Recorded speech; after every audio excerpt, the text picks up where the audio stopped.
Hey guys, we made it to Friday. Yay. I don't know about y'all, but it's been a long week here. Long work week. I made good money this week, but it was just like slow and steady. You have to fight for every dollar. Anyway, I hope everybody's had a good week. Sorry, I'm still trying to get things all situated here. Tonight we're just gonna chill out a little bit, unwind, take a look at some mysteries, conspiracies, take a look at some Mandela effects, which just fascinate and just irritate me so much. I've gone down so many rabbit holes with these Mandela effects. We could talk about whatever you guys want to talk about, any other non-conspiracy or mystery stuff, non-true crime stuff, whatever you guys want to talk about. And I don't know about y'all, but I needed a break tonight from the more, serious stuff, obviously, that we usually cover here. It's about time for a break. So I thought we'd just hang out and chill and chat and have a little fun. So how's everybody's weather been? Our weather, as usual here in Arkansas, is a schizophrenic. It's cooling off, but then it's still humid. So I don't know. I'm just ready for what little bit of, we might get a couple of days of fall. If we're lucky. Let's see who is here. Miss Paula is here. Hello, Paula. Good to see you. Marissa is here. Hello, dear. Good to see you. Miss Dandy made it. How are you doing, Miss Dandy? Good to see you. Yep, I had a good week. Aside from work. But that's life. That's life. Nice to see you too, Miss Paula. There's Mustang. How are you doing, friend? Good to see you. Propagate this light. Welcome. That's a new name for me, but welcome. Thank you for deciding to join us tonight. Like I said, we're just going to unwind a little bit, chill out, chat, have a little fun. So get your tinfoil hats ready. Oh goodness. Let's see who else. There, Chris is here. Hello, Chris. How are you doing? There he is. My once again, my farm signal is slow tonight. So, um, let's see. There's Far. Hello, Miss Far. How are you doing? Good to see you. Marissa says, I hope everyone has a great Friday. I'm leaving in the future, lunchtime Saturday. Really? Oh goodness.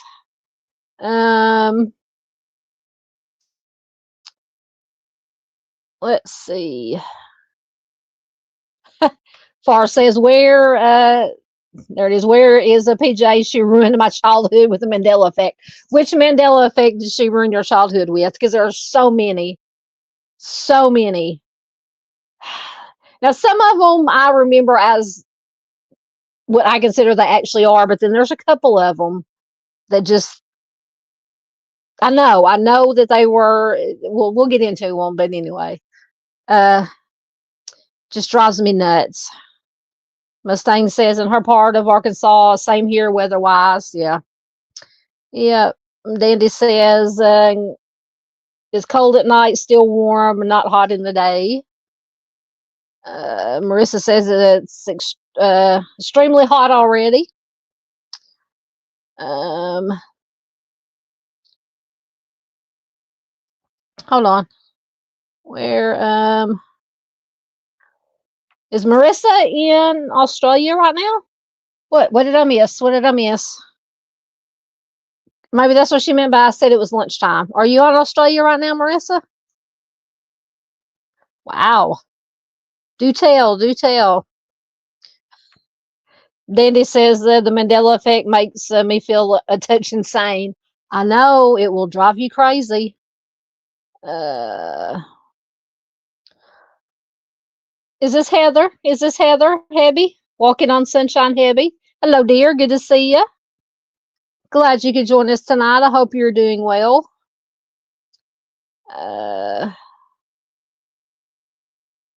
Uh, Propagate says Home Depot flip flopped 3 times, but that may have just happened to me. Maybe I'm flipping into different realities. Thanks for the shout out. What do you mean they flip flopped? I haven't heard any Home Depot um, Mandela effects. Yeah, definitely. If somebody can drop Propagate's channel link in there, absolutely. I will definitely have to check it out. Now that song's going to be going through my head. Mustang says, "Hey, walking on sunshine. Good to see you." I love that song. It's old lady song. Who was it? Katrina and the Waves, "Walking on Sunshine." Love that song. Did I miss? Oh yeah, that's Heather. Okay, Heather's changing up her name on me. She's trying to confuse me. Oh goodness. Oh no, that's fine. That's fine. Yeah, I think that's Heather Brown. I believe because I know she goes by Hebby too. Y'all are always trying to confuse me, changing names. Yep, it's Hebby. It's our Heather. There's Junior. Hello, friend. How are you doing? I hope you're doing good. I don't know if you're in Kentucky or Michigan tonight, but wherever you are, I hope you're doing well. Um, hey, I'll be Frank. Good to see you. Always good to see you. Oop, everything just jumped up. Hold on. Goodness gracious. A buttload of comments just jumped up. Good to see you, Frank. Um, excellent. Are you like on vacation? So Marissa says she's in Brisbane, Australia right now. She says she hasn't been here for ages. Excellent. I would like to go to Australia. My main priority though is going to Ireland. Definitely want to go to Ireland. That's on my bucket list sometime before I kick the bucket. Oh goodness. Since on my dad's side we are Irish, and so my great grandparents on my dad's side came from Ireland. Heather says she is doing great. I'm cancer free and celebrating with a new name for a night or two. That is such good news to hear, Heather. Excellent. We are glad to hear that. So glad to hear that. Thank you very much, Dandy. There is Propagate this light's link. Has anybody watched any good movies lately? Watched any good TV shows? If there are any good TV shows on anymore. I watch very few. There's a couple of new ones that are fixing to start that I think we're going to try to watch. But I don't know. I watch stuff on streaming, original streaming stuff, more than the crap that they've been putting out on, like NBC, ABC, CBS, all the, mainstream channels. But we are going to watch the new, because we watch, I don't know if anybody's watched the original 911, and then they did 911 Lone Star, which we are on. I think we've got one more season, the last season to watch on that. We'll be finished up with that. And now they have a new 911 Nashville that we're going to watch. And then we've got all our ones that we've been watching forever. We watch a lot of, surprisingly enough, a lot of police procedurals, true crime stuff. We watch Chicago PD, The Rookie. I watch the Law and Orders, all those kinds of things. So anyway,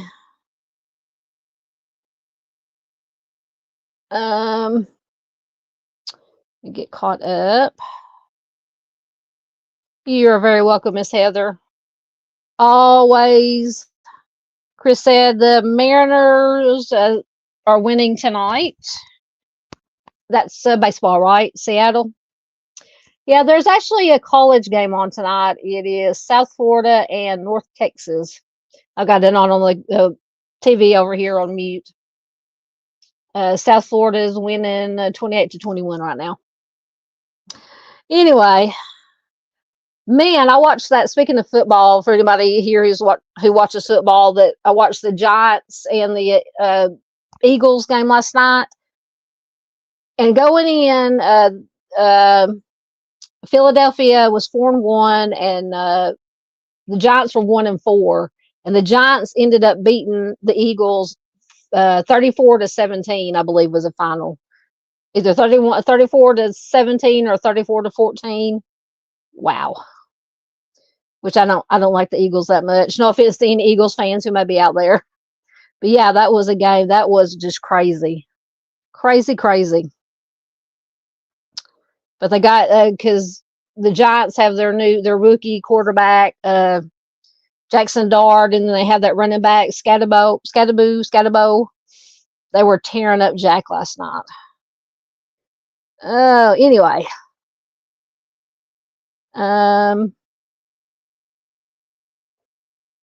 I've got to get over to some of Farmers' Lives. Junior said that we've been having a lot of fun on Farmers' Channel. Yep, I got to try to catch some of his lives. And anybody can drop his link in there to Farmers' Channel, absolutely.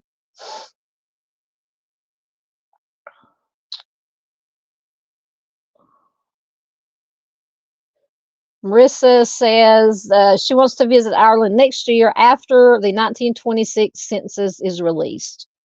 So what significance is that? Interesting. Sorry, everything jumped again. Goodness. Okay, there we go. Dandy says I watched a good documentary called Supernova yesterday. Graphic but very enlightening. What is it about? And where can I watch it at? I will definitely check that out. I'm always as if I don't have enough between my DVR, everything I've got DVR'd from satellite that I need to watch as far as TV shows, and then everything I've got saved on my watch list on my streaming services. I'm never going to get caught up. But anyway, I would love to hear what that is about. Yes, absolutely. Congrats to Heather once again for being cancer free. Hey, Jody, good to see you. Welcome, welcome. Once again, it's hot in here tonight. I'm sweating already. It's good to have all you guys here, just hanging out and chilling.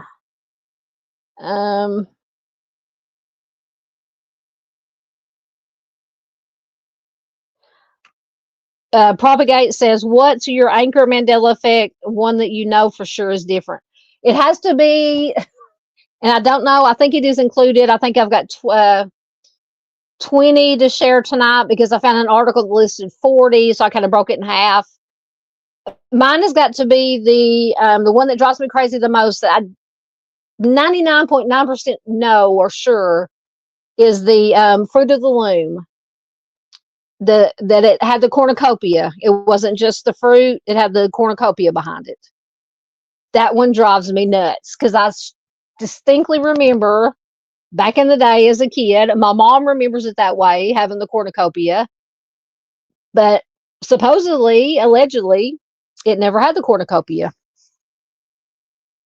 I'm telling you, it did. It did. I distinctly remember it. Anyway, that is the one that drives me the most crazy. Now, some of them, I do remember them the way that they say, they, as in whoever they is, say that it's always been. I do remember them, but yeah, like I said, like the cornucopia, the Fruit of the Loom, that's the main one that just drives me insane. Drives me insane. So where do you get some, before we get into it, I do have a slideshow that we're going to take a look at some of them, but what are some of the ones that drive you guys crazy? Sorry, everything's jumping again.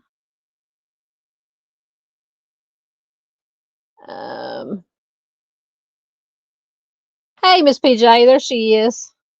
She says, my bad, my brain is fried. Hey, it's Friday. It's the weekend.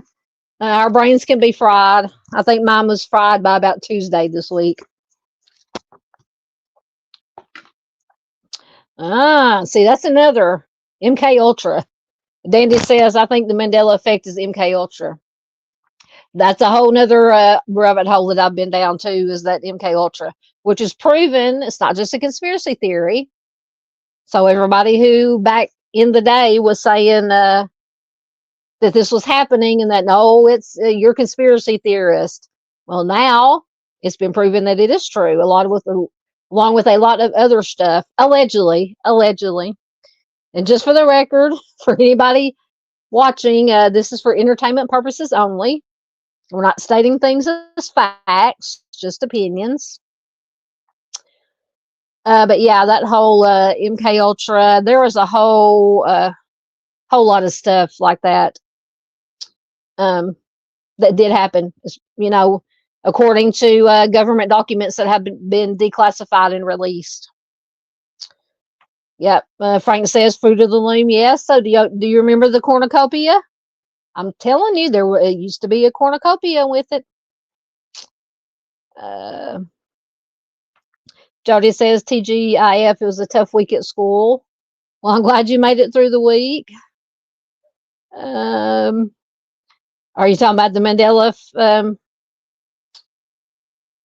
Hold on, there. Come on, everything's slow. No, that's not the one I wanted yet. Yeah, Miss PJ, but far said that you ruined her childhood with the Mandela effects. See, that's another one. Frank says Looney Tunes, as I always thought it was Looney Tunes. So we'll see which one it is. Is it TUNES or TOONS? This is true. Dandy says not conspiracy theories, conspiracy facts, usually in the end. I'm telling you. Like I said, all these things that happen 20, 30, 40, 50 years ago, when people were saying that, we were questioning it, and no, they were labeled as conspiracy theorists. Some of that stuff has been proven true by the government itself, releasing documents or declassifying documents. So some of these things going on today that are conspiracy theories, who knows, in 10, 20, 30 years could be proven to be true. Thank you, Miss PJ. Yeah. Once again, Miss Farr says, there is Miss PJ who ruined my childhood with a Mandela effect. See, Jody says she remembers the cornucopia. I'm telling you, they're messing with us. They are messing with us. PJ says she's good at ruining things for people. Oh, goodness. Jody says years ago it was Toons, Toons.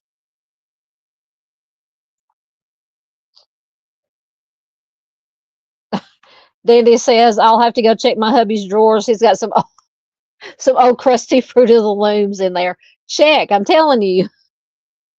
Oh,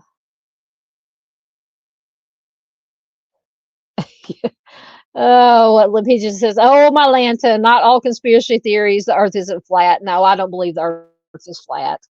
I don't, but definitely don't believe in that one. No, I don't believe in that one. A lot what? Heather said a lot, in fact. Hey, Miss C, how you doing? Good to see you. Please do check out Trial Junkies United. Miss C and Doc do good work over there. Good to see you here tonight, ma'am. Oh, Lord, I'm sweating so much my glasses are sliding down my nose. Are y'all ready for Halloween? I'm ready for Halloween. I love Halloween.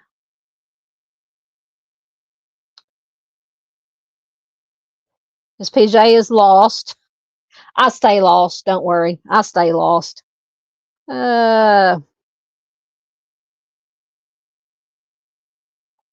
right, I think I'm caught up.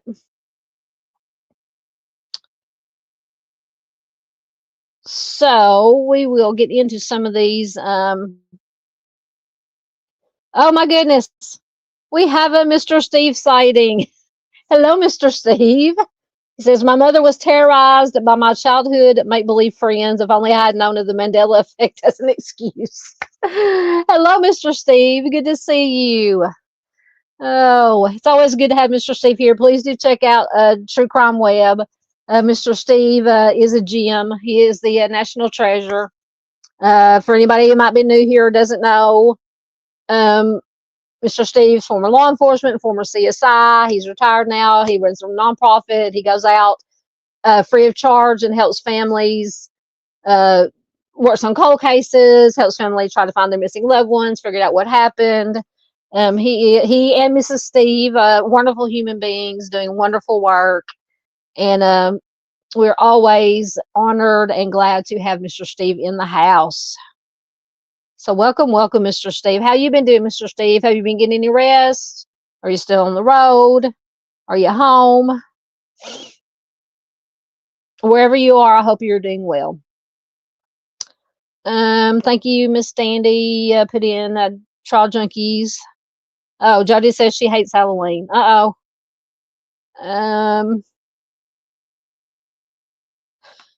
Frank says PJ has already got her costume on. Oh, goodness. Thank you very much, Dandy. There is, Dandy put in Mr. Steve's link for True Crime Web. And I think I have, let me find it, the link to the website, True Crime Web Foundation. I will put that in right quick. Because that's where you can go to donate to the nonprofit, find out lots of important information. Let me stick that in there right quick. All right, should be in there.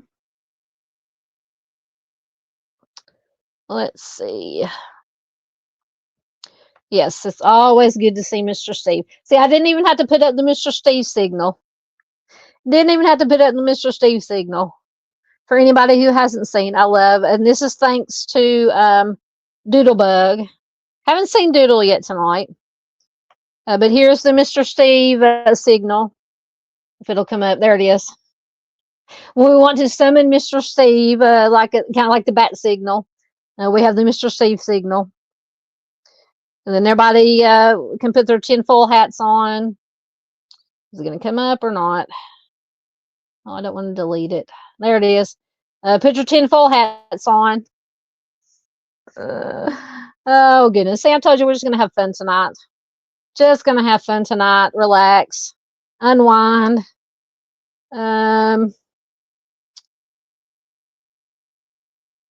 Let's see. Yes. Absolutely. Thank you, Heather. Yeah, everyone hit the like button. Share it out for anybody who you think might be interested in these Mandela effects or just anything, mysteries, conspiracies, whatever we happen to end up talking about besides this tonight. Thank you for watching replay. Thank you. We love our replay crew. There's Josh the Posh, Where Lavender Grows is Josh's channel. He says, hi, everyone. I'm studying conspiracy and pseudoscience in my MA in history. Ah, excellent. Are you home, Josh? You traveling? I know you said you were here a while back or 2-3 weeks ago that you were going to be out traveling, doing some things. And there's a link to truecrimeweb.com.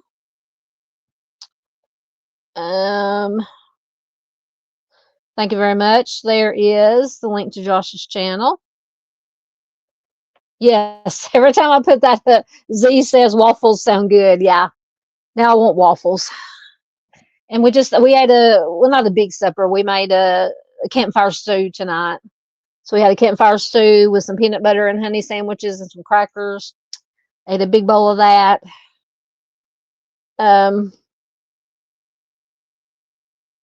So I'm full, but waffles do sound good. Uh-oh, Frank says, Doodlebug is protesting. I saw her in PJ's live earlier. What is she protesting? Oh, Lynn, what is Doodle getting into now? All right, so Mr. She says he's in Florida, finishing up 2025, scheduling 2026 now. Excellent. Glad you're home and hopefully getting some rest. Absolutely.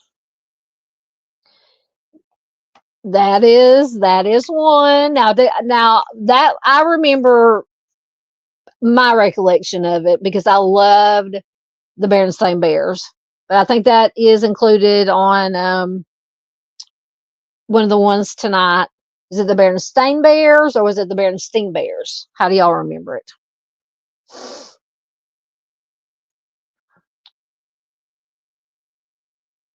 Junior says, I listen to One Piece at a Time by Johnny Cash, talking to Mr. Steve. Love me some Johnny Cash. Oh, Danny says, put my full hat on. Who said I ever take it off? Yeah, and actually that this is from the movie Signs, which I love. I will love that movie. And it was on one of the streamings. I was looking for just movies to watch the other night. I got bored and couldn't figure out what I wanted to watch. So I was flipping through some of my streaming and I found the Signs. So I watched it. It's probably been a couple, 2-3 years since I watched it, but I love that movie. Love it. And I remember when it first came out, I think me and my baby brother and my baby sister-in-law, we might have went to see it in the theater. Either that or we rented it, DVD or whatever, when it came out on DVD. And we watched it, and then it's before they got married, but my baby brother was still here, and then my baby sister-in-law was here most of the time, stayed here, and probably the day or night or two after we watched it, me and Brandy were here. Mom was working, my brother was working. We were here by ourselves out here on the farm in the country, and we just watched some signs, and we heard every freaking noise. We were scared to death. It was it was so funny. Of course, my brother obviously laughed at both of us, as little brothers do. But anyway, I just love that movie. But yeah, we were just, you know, got it. Of course, we had the doors locked anyway. We went through and made sure all the windows were locked and all the doors were locked, and locked the bedroom doors that we were sleeping in. It was crazy. It was so funny. It wasn't funny then at the time, but looking back at it now, it was hilarious.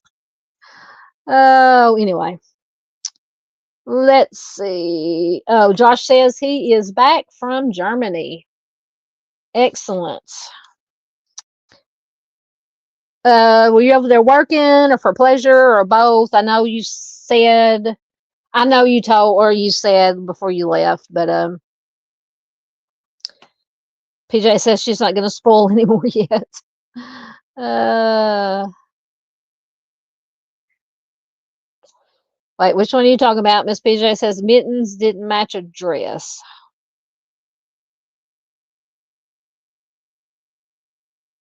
What? I'm confused. So PJ says Doodle is protesting mittens didn't match a dress. I'm so confused. You're going to have to explain that to me. Uh, Apparently she was protesting more than one thing. Oh Lord, are we going to have to end up bailing Doodle out of jail? You talking about signs? PJ says, "Oh my God, I have to watch that movie again." I know, I love it. I love all of the M. Night Shyamalan's movies. See that? Junior says, I would have sworn that Mandela died in prison. See, yeah, and that's where the term the Mandela effect actually came about, is because um, a lot of people thought, rightly or not, I don't know. I mean, I know who Nelson Mandela is or was. I think he ultimately passed away. He passed away supposedly in 2013. Um, but a lot of people remember him passing away in prison in the 1980s, like Junior said. Now, it seems to me back then, I thought I thought that he did pass away in prison, but my mom says, no, um, he didn't. He passed away in the 2000s, 2013. But who knows? Who knows? They could be messing with us. So that is where the term, the Mandela effect, comes from. So like this says, let's start with the reason we're all here. Nelson Mandela, who this theory is named after, passed away in 2013. However, countless people distinctly remember him dying in prison in the 1980s. But his death isn't the only example of a Mandela effect. We have been wrong about so many dates, details, and more, or have we? Keep going for more commonly misremembered moments in history. So yeah, so apparently Junior thought there are things that Mandela passed away in prison in the 80s. Oh goodness, Frank says PJ is a bad influence on Doodle, Hatter, and Bloomers running around Chicago. Oh my goodness, I would pay good money to see that. Do you have video? Does anybody have video? Oh, with a matching shirt and mask. Oh, Frank says you don't go to Germany for pleasure. True. Mr. Steve says if the tin hat does not have ear flaps, it doesn't work when looking north. Oh my goodness.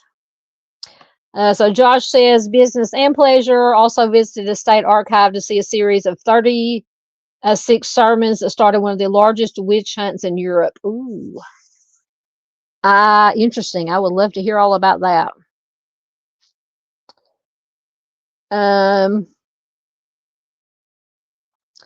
Yeah, PJ said he passed away in 2013. Junior says he lost track of things in the 70s. Uh, sweating. Um,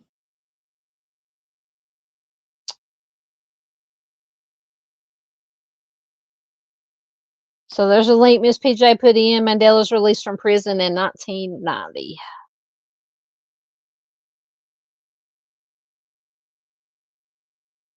So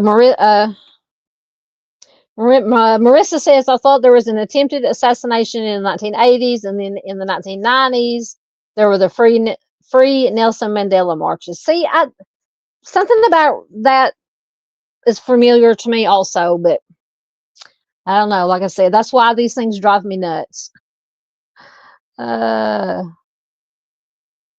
Excellent. Josh says, I'm back this Sunday on True Crime. I'll be creating content tomorrow. Excellent. I will be watching out for that. All right, so let's get into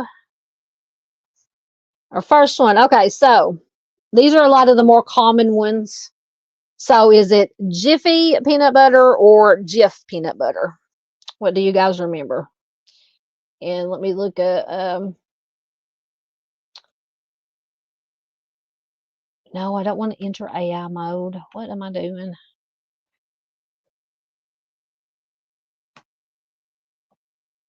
Oh.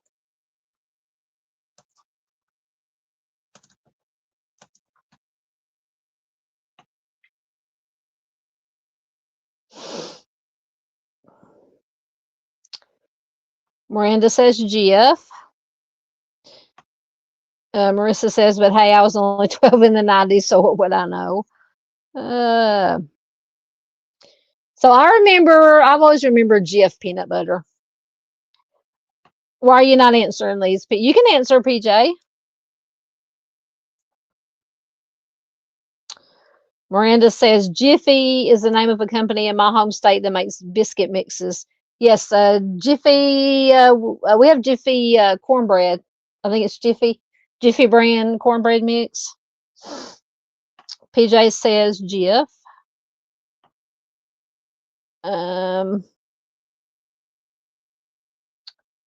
Any other answers or guesses? This is a fairly easy one for me.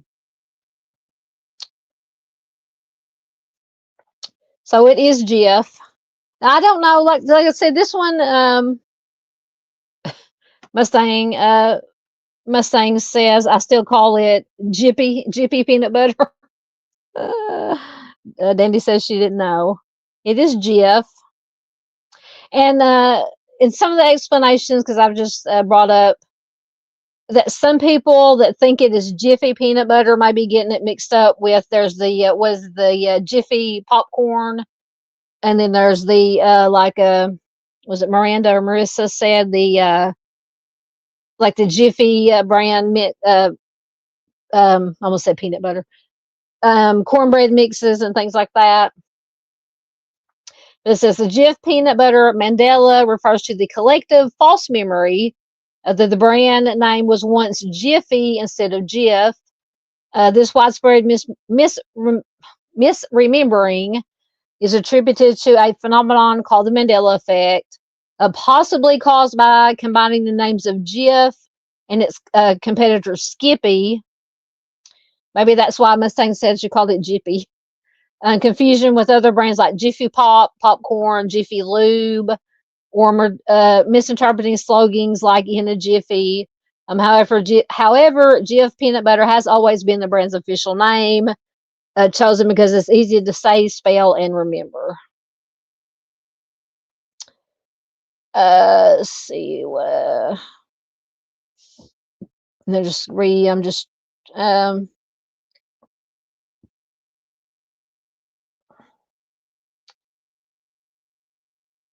says early marketing campaigns, something else that could have caused the confusion. Early marketing campaigns sometimes refer to Jif. Peanut butter is a quick meal that can be prepared in a jiffy, leading to the misperception that Jiffy was part of the official name. Says it's always been called Jif since its founding in 1958. His name was deliberately chosen to be simple and easy to recall. And Jiffy is not and has never been the official name for Jif peanut butter. So like I said, that was a fairly easy one. All right. Marissa says Jif is a cream cleanser here in Australia. Interesting. Hey, don't be making fun of us Southern people, Junior. You talking about her calling it Jiffy? Oh goodness. Let's see. Now you're talking about ages. Jody says I'm probably the oldest here. I don't know. I'm 50. I'm 54. PJ's 42. Thank you, Miranda. Miranda says just stepped in to say hi to everyone. Hope everyone is having a nice Friday. Good night. Thank you, Miranda. I hope you're get some rest. I hope you're feeling better. I know you've been having some medical problems. We hope you are feeling better, my dear. Mr. Steve says, I remember Skippy the bush kangaroo, very similar to the Flipper series. Now, I've heard of Flipper. I haven't heard, I guess I'm too young for Skippy the bush kangaroo. I don't remember that one. I don't remember that. See, that's the kind we get. Mustang says Peter Pan is the only peanut butter I buy. That's what we eat. Peter Pan.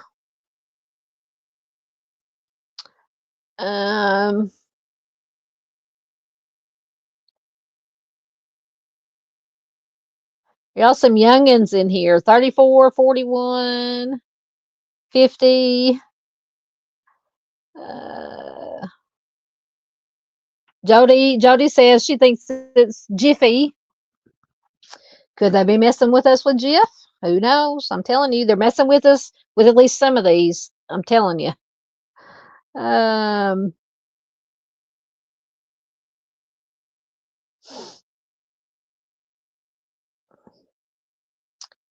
All right. Yes, absolutely. We have been missing Mr. Steve, but we absolutely understand that he is out, has been out and will be out doing the good work, boots on the ground, helping these families out. That's why one of the many reasons we love Mr. Steve so much.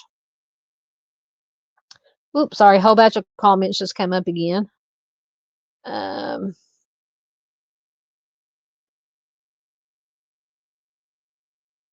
Who's having a birthday? Marissa says, thank you and happy early birthday to you. Who's having a birthday? Oh, Miranda had a birthday. Happy birthday, Miranda.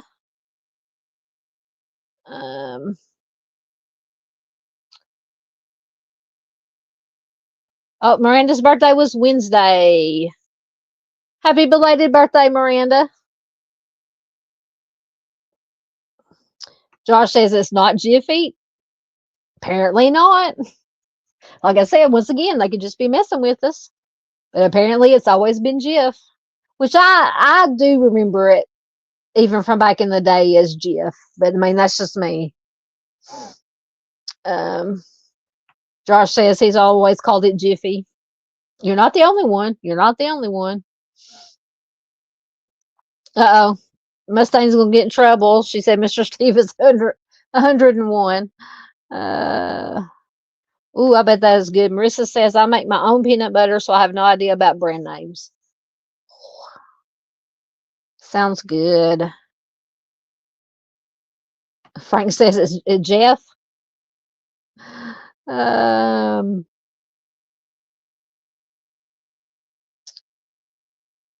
Let's see.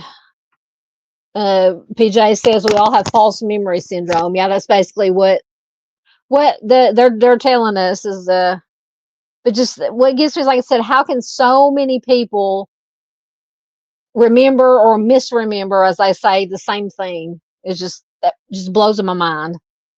Um, blows my mind. All right, so let's see what we got next. So we mentioned this earlier. Is it Looney Tunes, Toons, or Looney Tunes, Tuns? Or was it one thing back in the day and they changed it on us? Well, you are answering. Let me look up the information on that. Which I had to think about this one. I'm still not certain. Because I thought I always thought or my remembering was Toons. Um,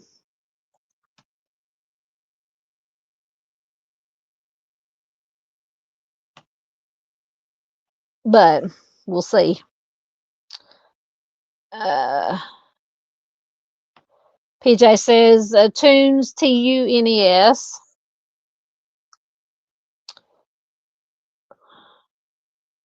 Dandy says I only buy Adams brand peanut butter. It's peanuts and salt, no extra goo added. Oh, that sounds good. I would love, now that was it Marissa that mentioned the homemade peanut butter? I would love to have some homemade peanut butter, because I'm one that I could just sit and eat peanut butter out of the jar with a spoon. Um, but homemade peanut butter sounds fantastic. Mustang says Tunes, Tunes. Josh says some of the youngins call GIF with the G sound. And so, okay, so like a GIF, I heard that some people pronounce GIF. So I've always called it GIF. Junior says Tunes, Tunes. Dandy thought Tunes, OONS. See, that's and somebody let me see, make sure I didn't miss it. Um,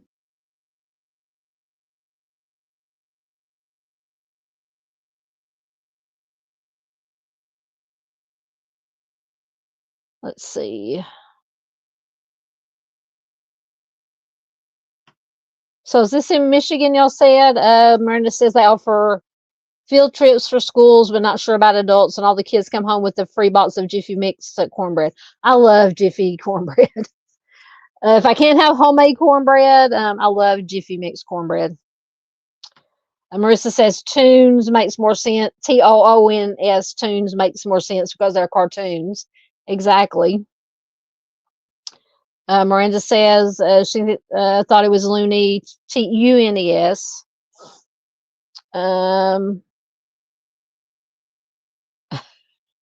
Mr. C said our TV wouldn't stop rolling enough in the 60s for us to read the difference. Oh, yeah, that rolling screen. Yeah, I know what you're talking about. Yeah, but Junior says it's not really cornbread. Yeah, but it's good. It's good. Jiffy is good. Uh, Josh says GIF of peanut butter.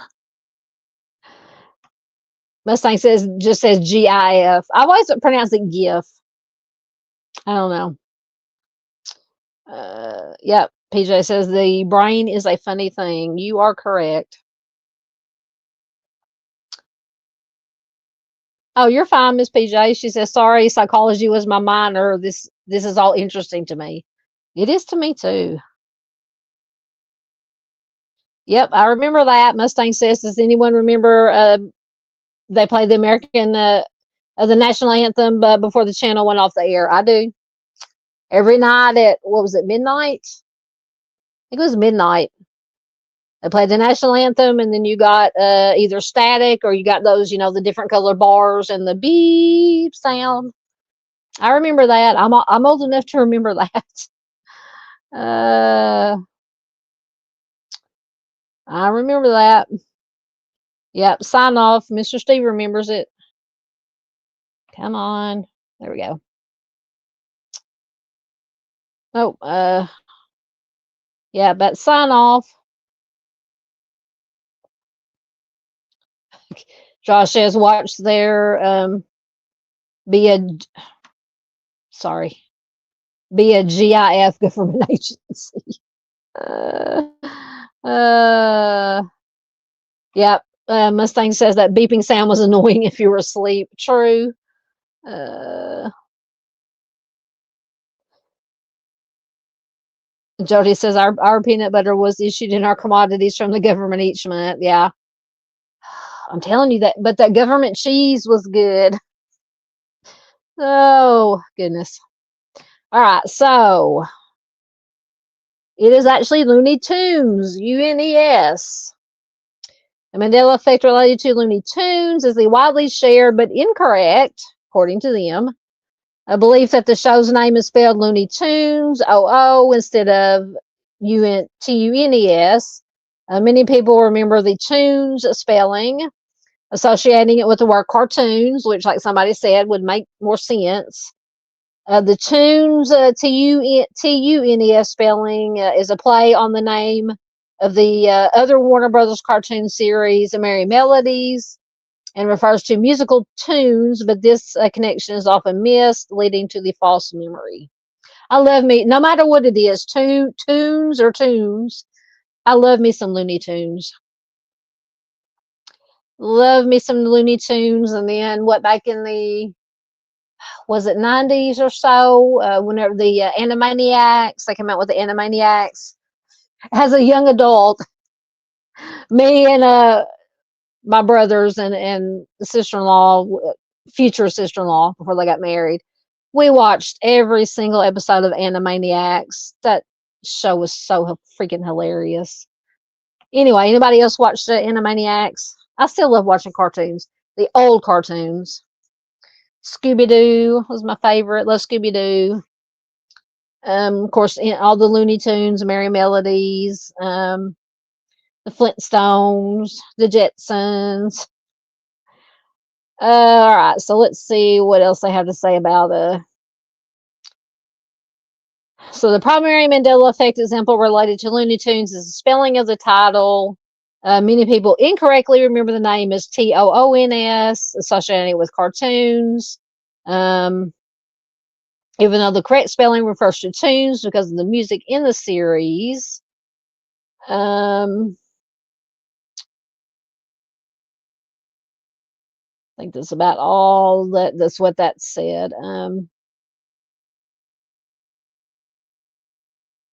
Who is Shirley the Loon? What? They're talking about some weird stuff. Okay. So it is Looney Tunes, supposedly, allegedly. All right, let me get back down and get caught up. Um,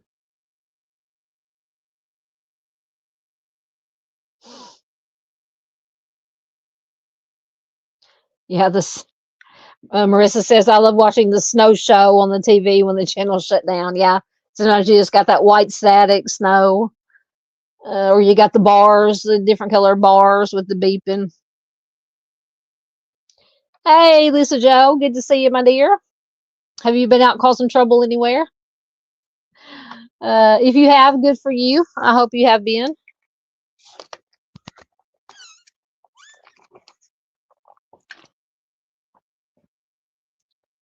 Yep, Andy says with big old blocks of processed cheese and butter. Oh yeah, I remember those big old blocks of processed cheese. Uh, hey, yes, Miss Paula says she loves Bugs Bunny. I do too. I love anything Looney Tunes. Uh, probably Marvin the Martian and the Roadrunner and Wally Cody were my favorites. And I loved all Looney Tunes. Oh, Miss PJ says Bundy was said to have false memory syndrome. Yeah, he could be he has some stuff going on. Frank says, off to bed. I have to interview his sister whose brother went missing 40 years ago. Tomorrow, make some videos for days. Thank you for being here, Frank. We will definitely be checking you out. Absolutely. Thank you for everything that you do. Please do go sub up if you haven't already to I'll Be Frank. Yep, love me some Yosemite Sam also. Oh, I'll Be Frank. Yep, Animaniacs. I love the good feathers. Pinky and the Brain. Those are probably my favorites. Good Feathers and Pinky and the Brain were my favorites. But I just, oh my gosh, I have to find. I hope that is on some streaming service that I have. The Animaniacs. I'm about to go back and revisit. Just for just some mindless, funny, get your mind off things. Miranda, you're gonna have to put a picture up. Send a picture of Finn in his chicken costume for Halloween. I bet he's gonna be so cute. To my Animaniacs or Looney Tunes. Far says I watched it with my kids.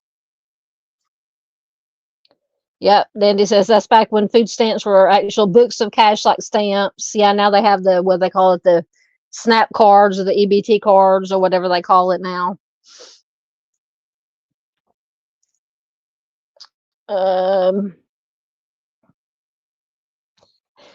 Mustang love the Animaniacs because I'm crazy to the max. I used to just sing the whole theme song to that. We're tiny, we're toony, we're all a little loony. Is that it? Am I doing the right one? Oh my goodness. I'm gonna have to find it. I'm gonna have to find it.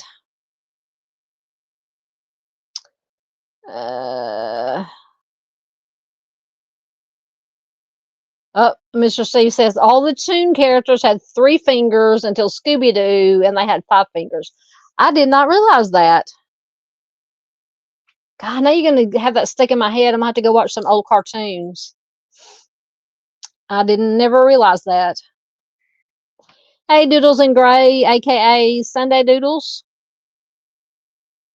Welcome, welcome. Good to see you.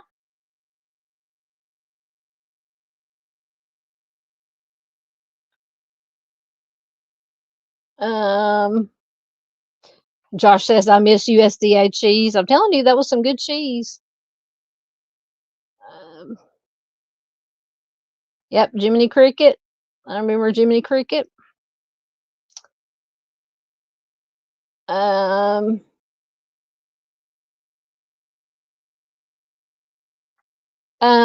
you talking about Ed, and Eddie? I didn't. I can't remember if my younger brothers watched that or not. I've heard of Ed, and Eddie, but I don't think I've watched it. Yeah.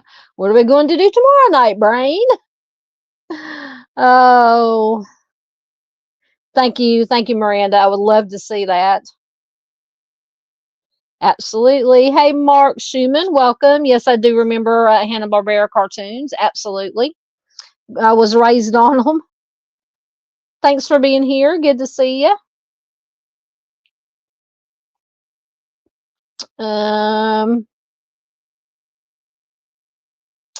Miranda says Scooby-Doo was her favorite, especially when Davy Jones was a guest. Absolutely. Mr. Steve says, then again, the fingers could be the Mandela effect. Telling you, there is a Scooby-Doo. I don't know if it's included in these I'm doing tonight, but there is a Scooby-Doo Mandela effect to do with Shaggy. If it's not on here, remind me and we'll talk about it. Hey, Sunday Doodles has been a member for 10 months.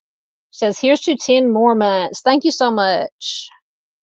Let me find Moo Cow.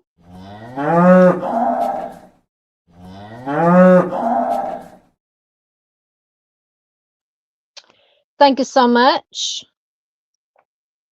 for your continued support. It is very much appreciated. Absolutely. Come on, there we go.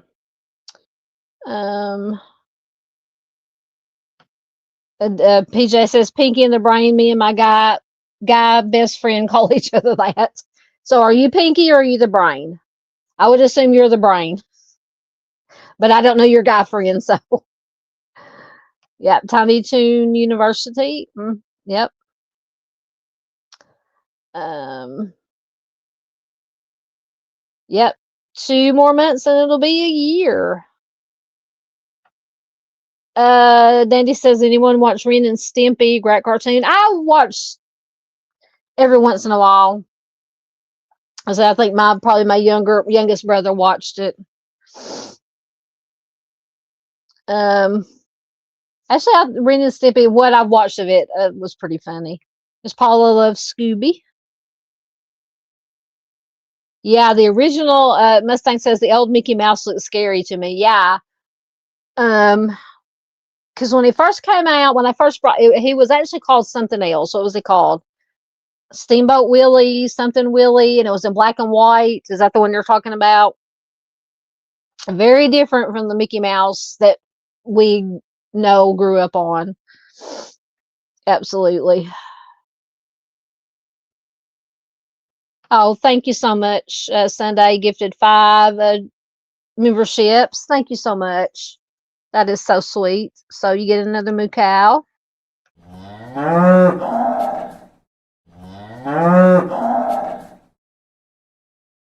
Thank you so much. Congratulations to whoever the recipients are. I can't see on StreamYard side, but you guys on the YouTube side can see who got them. Absolutely.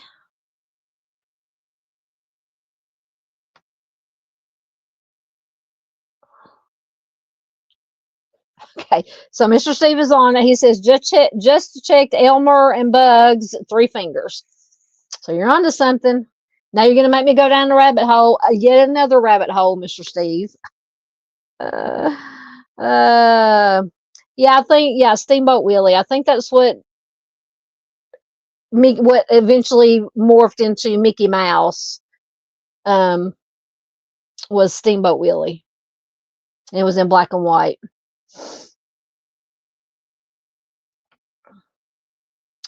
All right, let's see what we have next. Okay, we mentioned this one earlier too. Do you remember the Berenstain Bears or the Berenstain Bears? And Mustang says, Mr. If it'll come up, there it is. Nope, where'd it go? There it is. Mr. Steve, was it stuck in your head and you had to go check? All right, let me look up the information.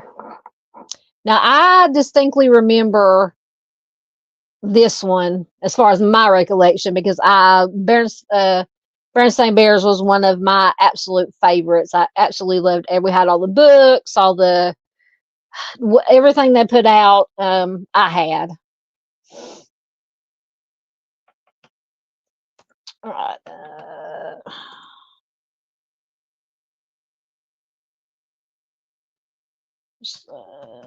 1 second. I can spell.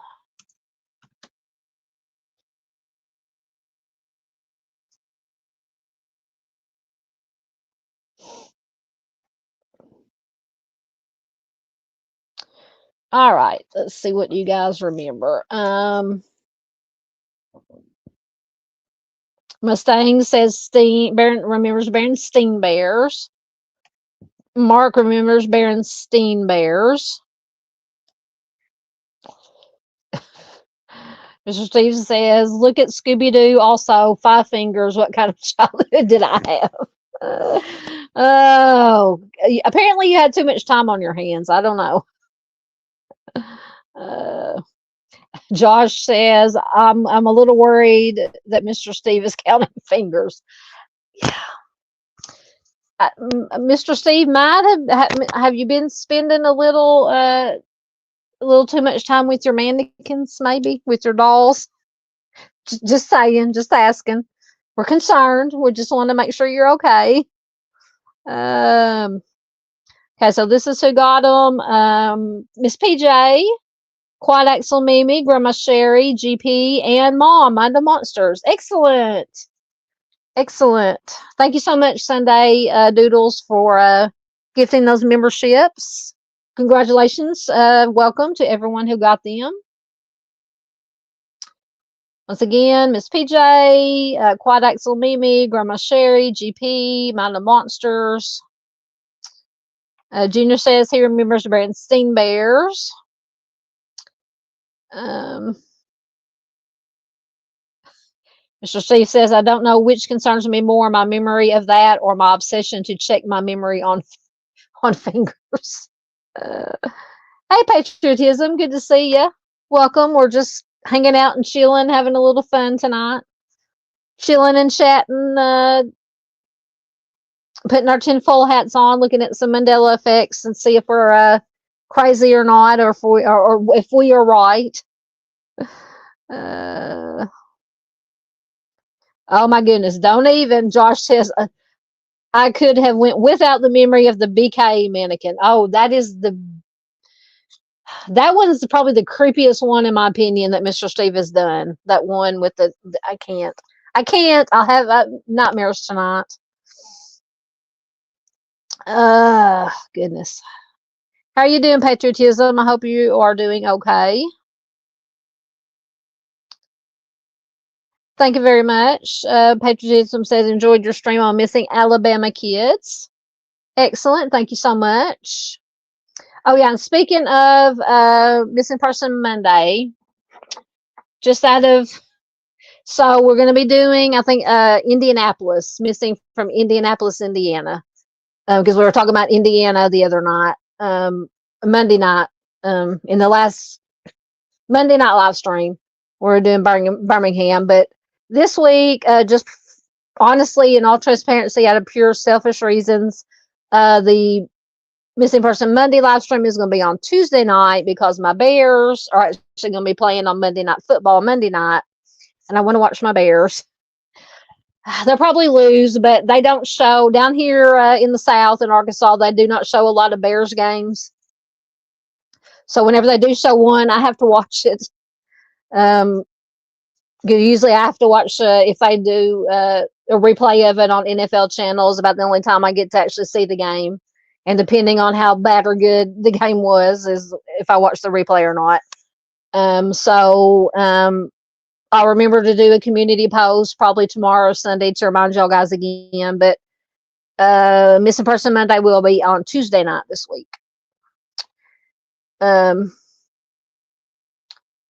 Because there's actually going to be, I believe, two games Monday night. The Bears play the Commanders, and I can't remember what the other game is. But anyway, but yeah, so Tuesday night we will be doing Indianapolis, missing from Indianapolis. Yep. PJ says we're all a little crazy. What is it that Norman Bates says in Psycho? We all go a little crazy sometimes. Or a lot crazy a lot of the times. Marissa says she is sure her sister's book was Berenstain Bears.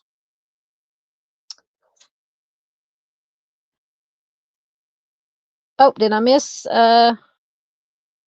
Thank you, Josh.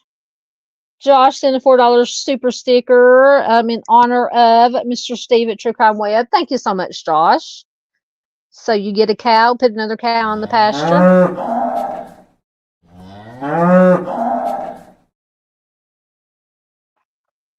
Thank you so much, Josh. Very much appreciated.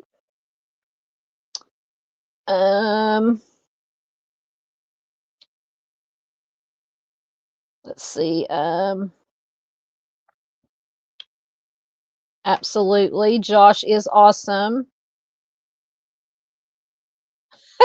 Mr. Steve says, I'm in constant fear that someone will enter our storage unit and find the BK mannequin and my doll collection. You don't have like some secret bunker or some secret storage area, hidden storage area that you keep all that stuff in just for that purpose? Junior, how can you forget about the BK mannequin? Oh my goodness. I don't think I've ever seen in all the horror movies I've ever watched my entire life, seen anything as creepy in a horror movie as that BK mannequin that Mr. Steve did. It literally gave me nightmares.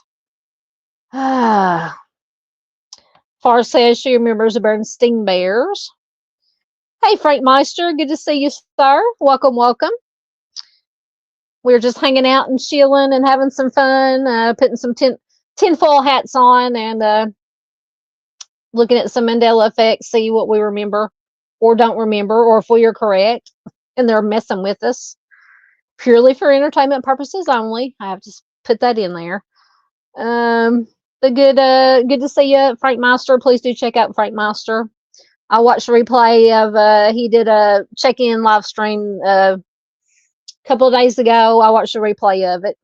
Very good show. Doodle Sunday says, not a doll collection in Halloween season. See, Mr. Steve has permanent Halloween decorations. He can just put out all his mannequins on the front lawn. Jody says she remembers Bernstein Bears. Yep, absolutely.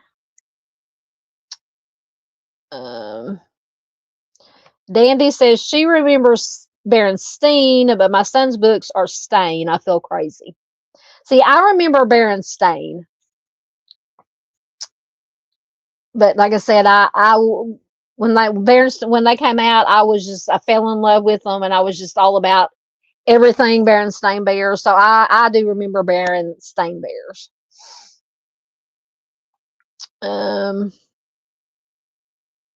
Marissa wants to know where were the books published. See, and on a lot of these Mandela effects, of course, a lot of them could be photoshopped or AI or whatever, but a lot of people, especially with these Bernstein books, have supposedly, kept, have kept the books for all these years and went and dug them out, and supposedly they have some that are Berenstein and not Berenstain. And once again, it could be Photoshop, could be AI, or could be real. Who knows? Who knows what's real anymore? Are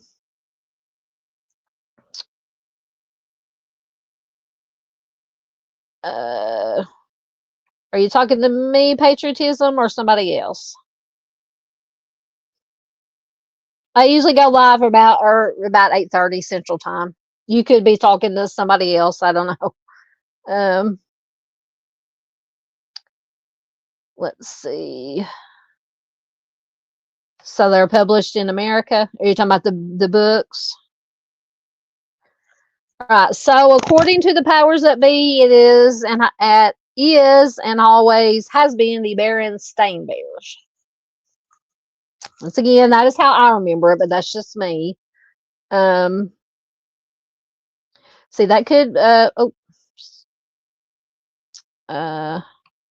that could be true. Also, Marissa says, I know a lot of movies released in Australia have their names changed, so I assume that is what happens. It could be. I didn't think about that. It could be different in different countries. On Friday nights. Every once in a while, I might go late on a Friday night, but for the most part, it's usually around this time, or 8:30 Central Time or so.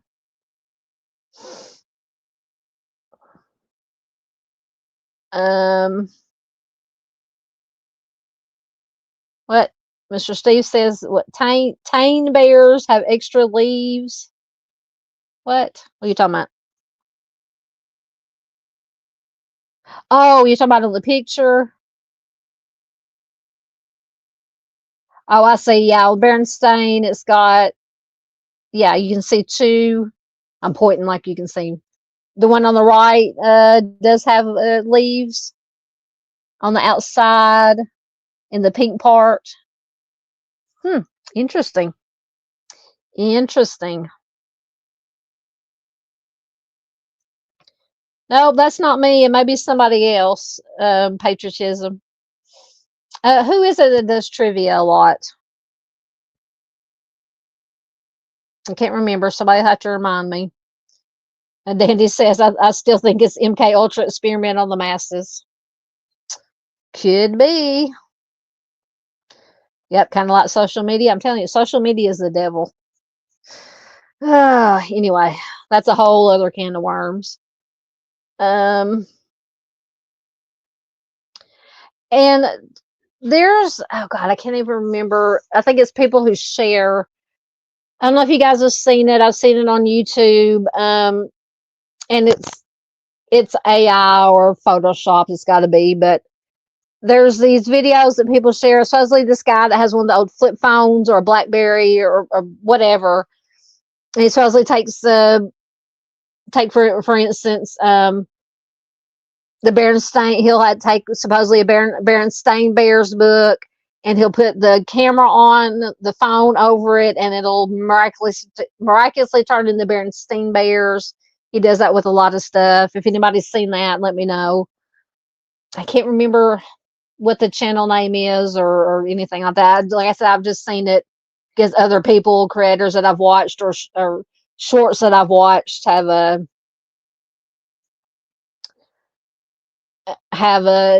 shared it or whatever. Oh,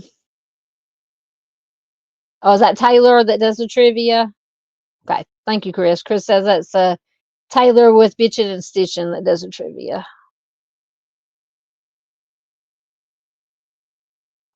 Oh, it's fine. It's fine. Sometimes we'll do some trivia. We need to do some trivia sometime. Movie trivia, music trivia, whatever kind of trivia. Yeah, everything combined with social media. Oh, I hope so.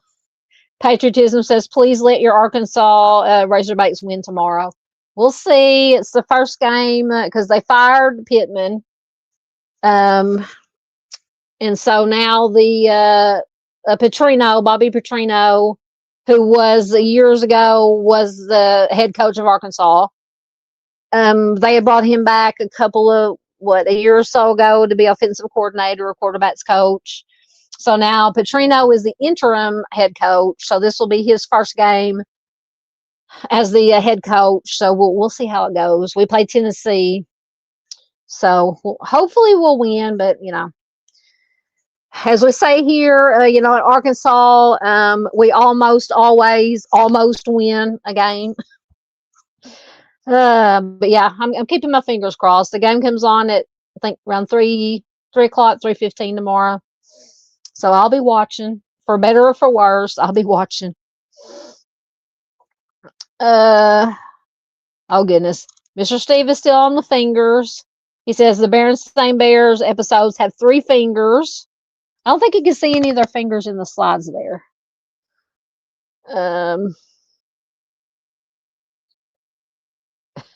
Dandy says, I try to stick to true crime and court cases. My mind is warped enough without outside forces tweaking it.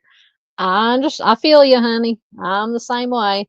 Okay, so apparently it is and always has been, allegedly, the Berenstain Bears, which, like I said, that is how I remember it. That's just me. So the Berenstain Bears Mandela effect refers to the widespread false memory that the popular children's book series was spelled Berenstain Bears with an E, when it, in fact, has always been, allegedly, Berenstain Bears with an A. This phenomenon highlights how a collective false memory can exist, where many people mistakenly recall the same detail. Let's see what it brought up here. I don't think it's anything different from what that said.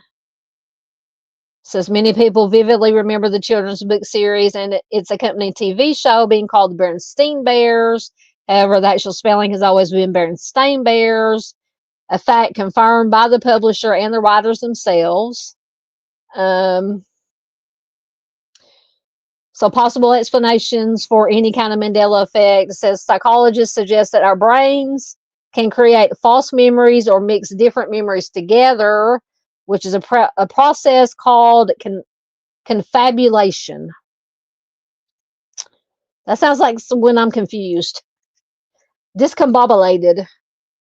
Confabulation. That's our big word for the night, confabulation.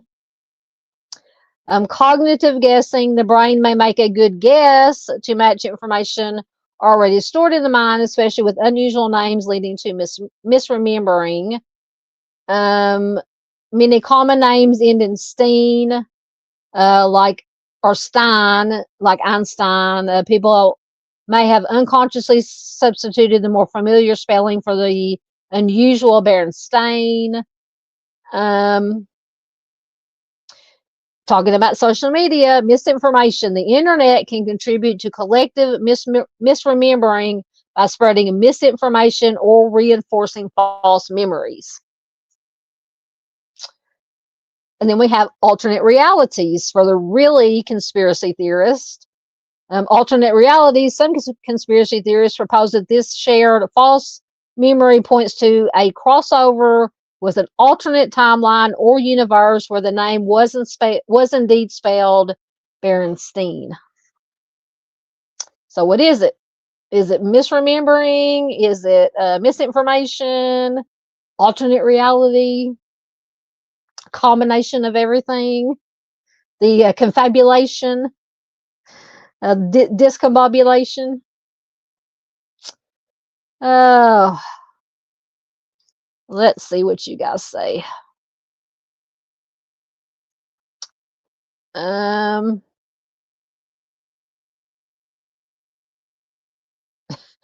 Josh says, I've got a big head. I always get the right answers during trivia games. It comes to me when the clock strikes 3 a.m. in the morning after.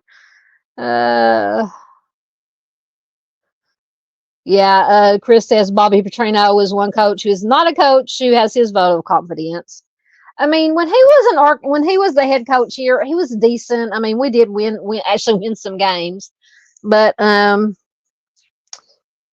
he decided to get into a motorcycle wreck with his girlfriend on the motorcycle with him, unbeknownst to his wife. So that was his undoing. But anyway, we'll see. We'll see.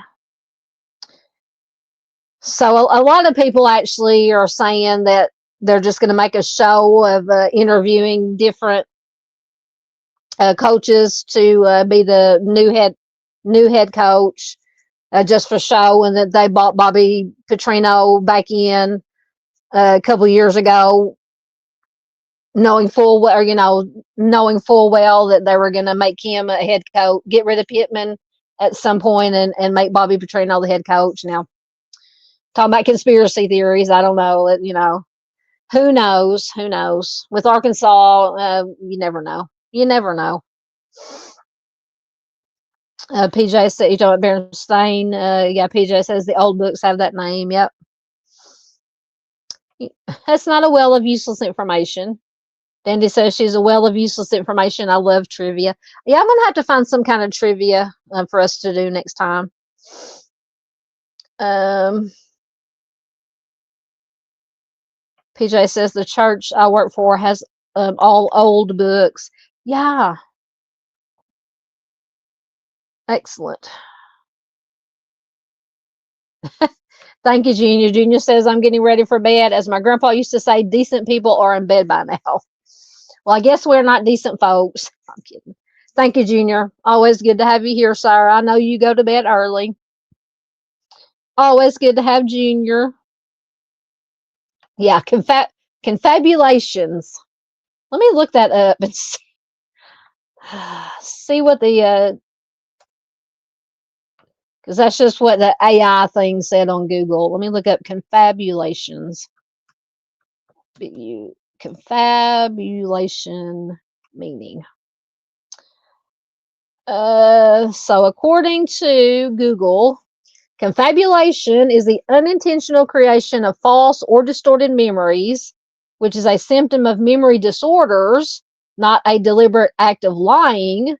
Individuals who confabulate genuinely believe their fabricated stories or memories are true, often creating them to fill gaps in their memory. This phenomenon can range from subtle inaccuracies to elaborate fantastical tales. Says they're unintentional. The individual is not intentionally deceiving anyone. They're unaware that their memories are false. Memory error. It is a form of memory error where a person unconsciously creates or distorts memories to fill in the gaps. What they call honest lying. It is sometimes called honest lying because the person sincerely believes what they are saying. It can be associated with medical conditions. Confabulation is often linked to neurological conditions, brain damage, and memory disorders like dementia, as well as conditions such as Korsakoff syndrome. It ranges in severity, and it can involve minor inaccuracies like misremembering dates, or it can manifest as more elaborate and surreal, fantastic confabulations. So that is the definition and explanation of confabulation. I guess that was our teachable learning moment for the night. I'd never in my life heard that word before I just read it a while ago.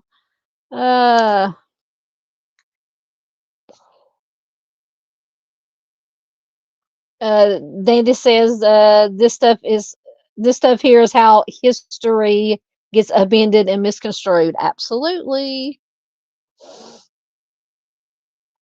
Like I said, all these things that happened 20, 30, 40, 50 years ago that people were called conspiracy theorists for questioning, proven to be true by government documents. Hey, Ron V, good to see you. Welcome, welcome. A new name. He says it was Stain. I was a big BB fan. Absolutely. I was also, and I do remember it as Baron Stain. Welcome, Ron. Good to have you here. Welcome. I'm going to try to pronounce it right. Mandela says it was Stain because I always spelled it wrong as a 10-year-old, pretty sure. Yep, I remember Stain. Welcome. Good to have you here. It's good to see all these new names here. Who are you talking about, Doodles? Is he still married? Are you talking to me or somebody else?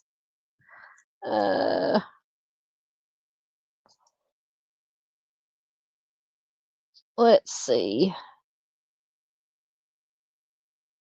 Oh, you talking about Petrino? I don't know if he's still married or not.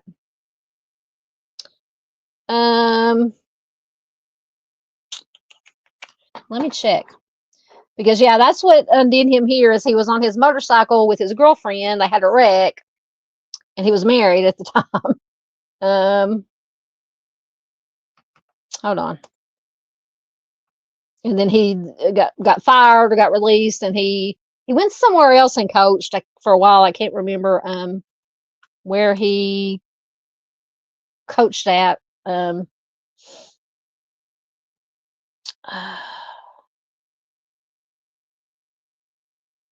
Apparently, he's still married.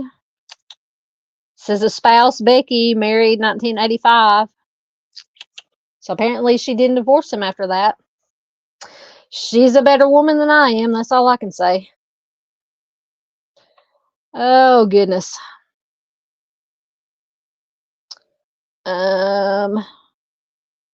Yes, absolutely, Mandy. Thank you for joining us. And Ryan. Yeah, he did pull a lot of dumb things.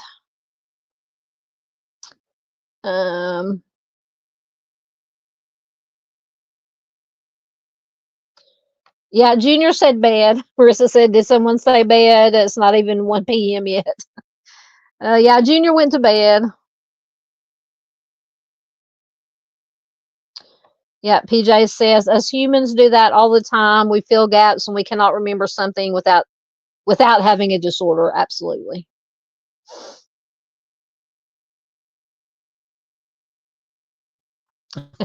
Josh says, some of my drag friends say this all the time. Confabulations, girl. That's the first time I'd ever heard the word confabulation. Learn something new every day. Yes, or a lot crazy. Not just a little bit. Sometimes we're a lot crazy by the end of the day. At least I know I am. Yep. Yep. That was Petrino. Hey, Miss Barb. So she's here listening. Happy Friday, everyone. Hello, Miss Barbara. Good to have you here listening. Yes, we could do. Miss Paula says Kennedy has a lot of conspiracy theories. Yes, we could do a whole show on just that. We may, because I plan on doing every once in a while. If y'all enjoy these mysteries and conspiracy live streams, just to take a break from true crime sometimes. Um, and I'm one that does not believe that Oswald was the only. Just my opinion. Once again, this is for entertainment purposes only. Yeah, I believe, in my opinion, some of the alphabet agencies were, one in particular was involved in that whole thing. Just my opinion, once again. And I also believe that with Robert Kennedy also. But once again, just my opinion. Yeah, Sunday says more forgiving than me too. I know. And the girlfriend, I know I probably saw pictures or videos of Petrino's wife when he was here coaching. I don't remember what she looked like, but I know that the girlfriend was a young blonde lady. Go figure. But yeah, she's a better man than I.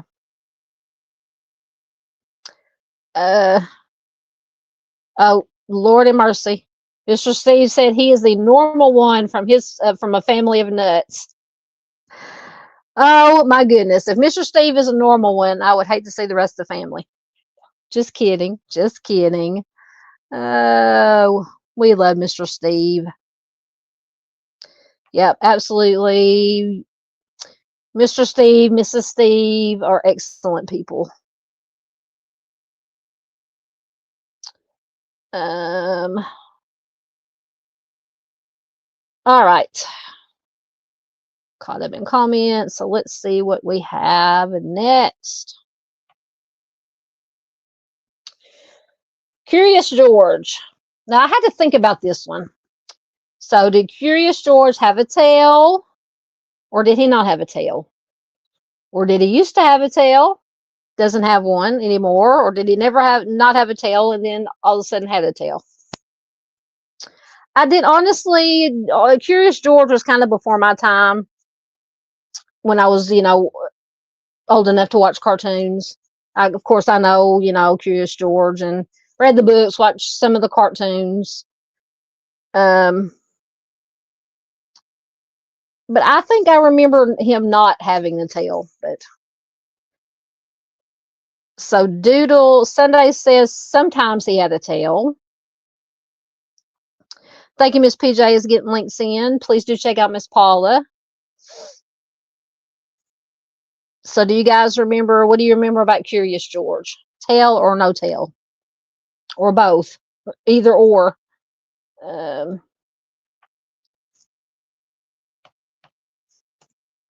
Look up that information while you are.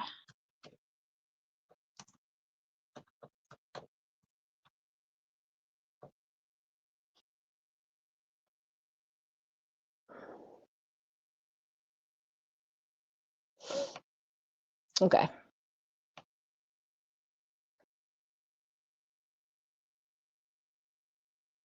So Miss Barbara also says both. So we got 2 votes for, and I didn't think about both. So Sunday Doodles or Doodles and Gray and Miss Barbara said both. Of course, Mr. Steve is counting fingers again.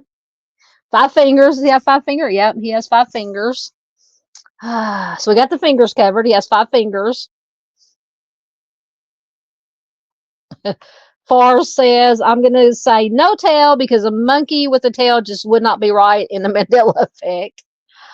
That's good reasoning. Miss Pigeon says in the books he never had a tail. Far says he does have 5 fingers. Josh says he usually tries to lose his tails. Marissa says, I remember him hanging from trees, but that could have been from his arms or legs. He does look more familiar without a tail. See, that's the way I'm trying to go back, was trying to go back in my memory of what little I watched. And to me, no tail looks more familiar to me, but that's just me. Another for both. Mustang says both.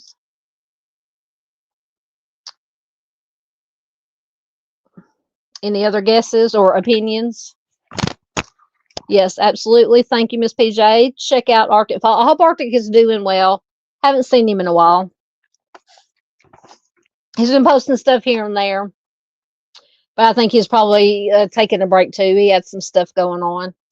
But we love our Arctic. Thank you, Miss Sandy, for getting in some of the donation links. Doodle says, I remember the hanging on chandelier, but was it a tail or did I assume? See? He also has 5 toes. Thank you, Mr. Steve. He has 5 toes. Oh. I'm beginning to think Mr. Steve might have a finger and a toe fetish. Just saying. Just saying. Somebody might need to talk to Mrs. Steve. Oh, goodness. Yep, definitely check out Miss PJ's channel. She does excellent work. All right, so apparently, Curious George doesn't have a tail. Never had a tail. Allegedly, supposedly. So the Curious George tail Mandela effect refers to the widespread false memory that Curious George, the beloved character, has a tail. However, Curious George has always been depicted without a tail. He is an ape or chimpanzee, not a traditional monkey with a prehensile tail. The memory of him having a tail is a collective misremembering, blah, blah, blah, Mandela effect. So supposedly he never had a tail. So according to Google, the Curious George Mandela effect, widely held but false memory that the character has a tail, which is likely due to a faulty memory of how monkeys are typically portrayed, or a miscategorization of George as a monkey with a tail. In fact, Curious George has always been depicted without a tail in the books and subsequent media, despite many people being certain that they remember him swinging from his tail. See, somebody mentioned, was it Miranda? Somebody mentioned they remember him swinging from his tail. While the memory is false, ape-like characteristics, while referred to as a monkey, George's characteristics more closely resemble an ape or a chimpanzee, which are tailless primates. Mental shortcut. I have a lot of mental shortcuts. People's brains may automatically add a tail when categorizing the image of George as a monkey, creating a false memory.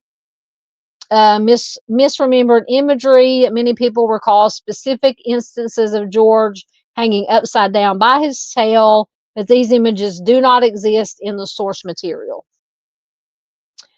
Typical monkey traits. The common knowledge that most monkeys have tails influences the perception of all monkeys, leading to the assumption that George must have also had a tail.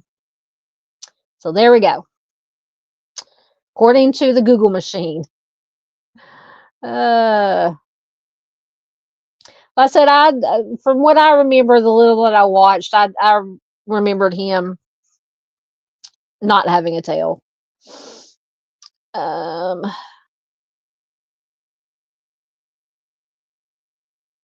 So let's see. Yeah,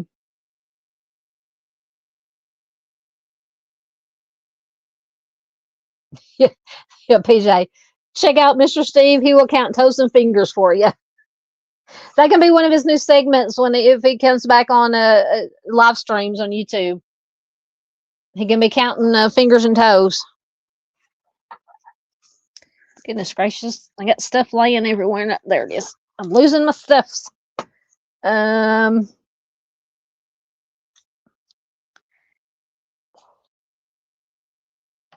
What are you not going to forget? Miss Barr says, interesting, won't forget that now. Love that. My name is Inigo Montoya. You killed my father.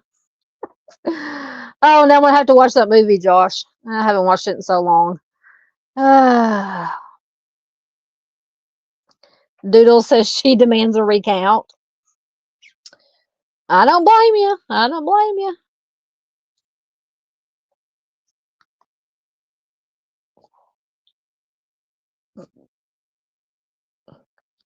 Um. Oh, you're fine, Dandy. You're fine. Um. PJ says there are so many. There are many that don't have tails that we think do. It's funny. Yeah. Yeah. Miss Barb says they always say the memory goes first. Absolutely. Dandy. George gets no tail. Oh God, I could say something about fingers, but I'm not even going to go there. Try to keep this family friendly. Oh, that's so bad.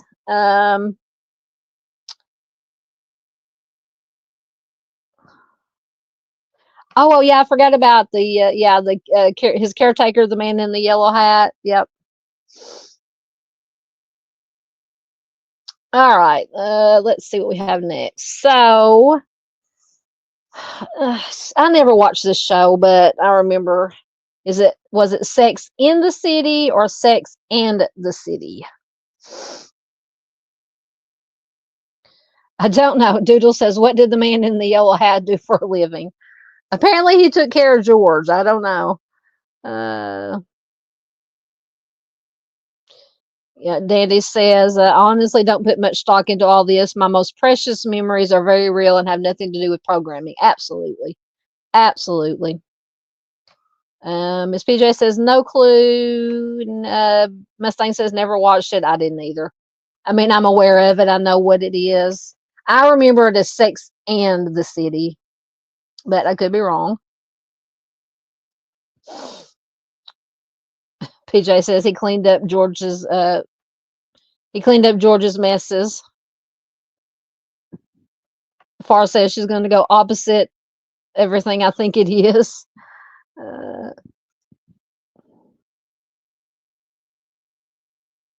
oh, Miss Barb says maybe the man in the yellow hat has the tail. Uh, and Sunday says never watched it either.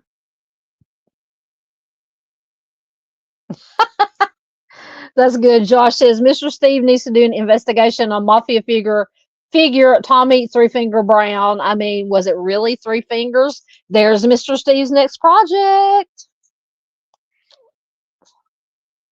Um, no, I didn't even. Mustang says she never watched Friends either. I never watched it on a regular basis. I may have caught if my brother and sister in law were watching it. I may have watched a couple of minutes of an episode.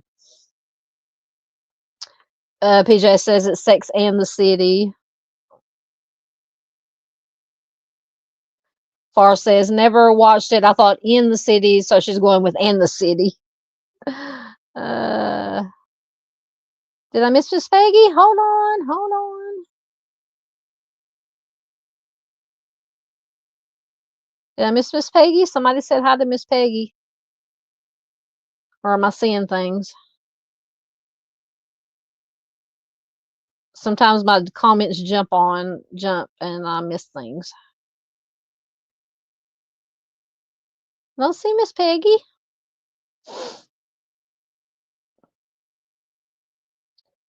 Go back down slowly so I don't miss.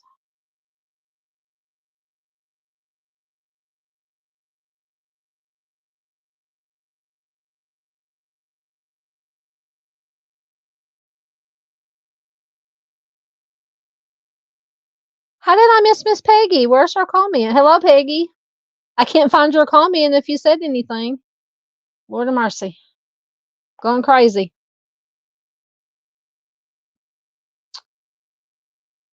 Um, where is it?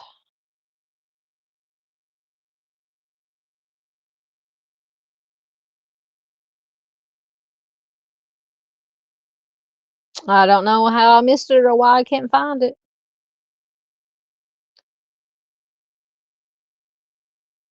Anyway, if you're here, Miss Peggy, hello. Good to see you. Good to have you here. I don't know what happened.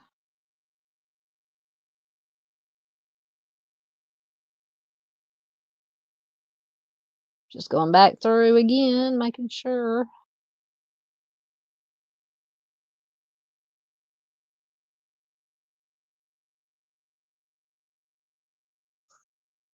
I don't know how I missed it. Everybody's saying hi to Miss Peggy, but I still don't.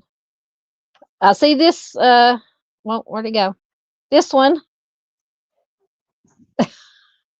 She says you didn't miss anything special. I didn't see if you said hello when you came in. I don't know. I went back through the comments, but good to have you here, Miss Peggy, as always. Uh,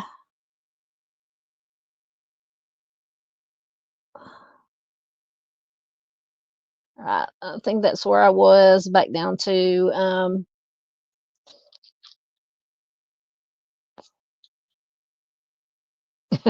PJ says I watched all Friends episodes more than once. I don't get out much.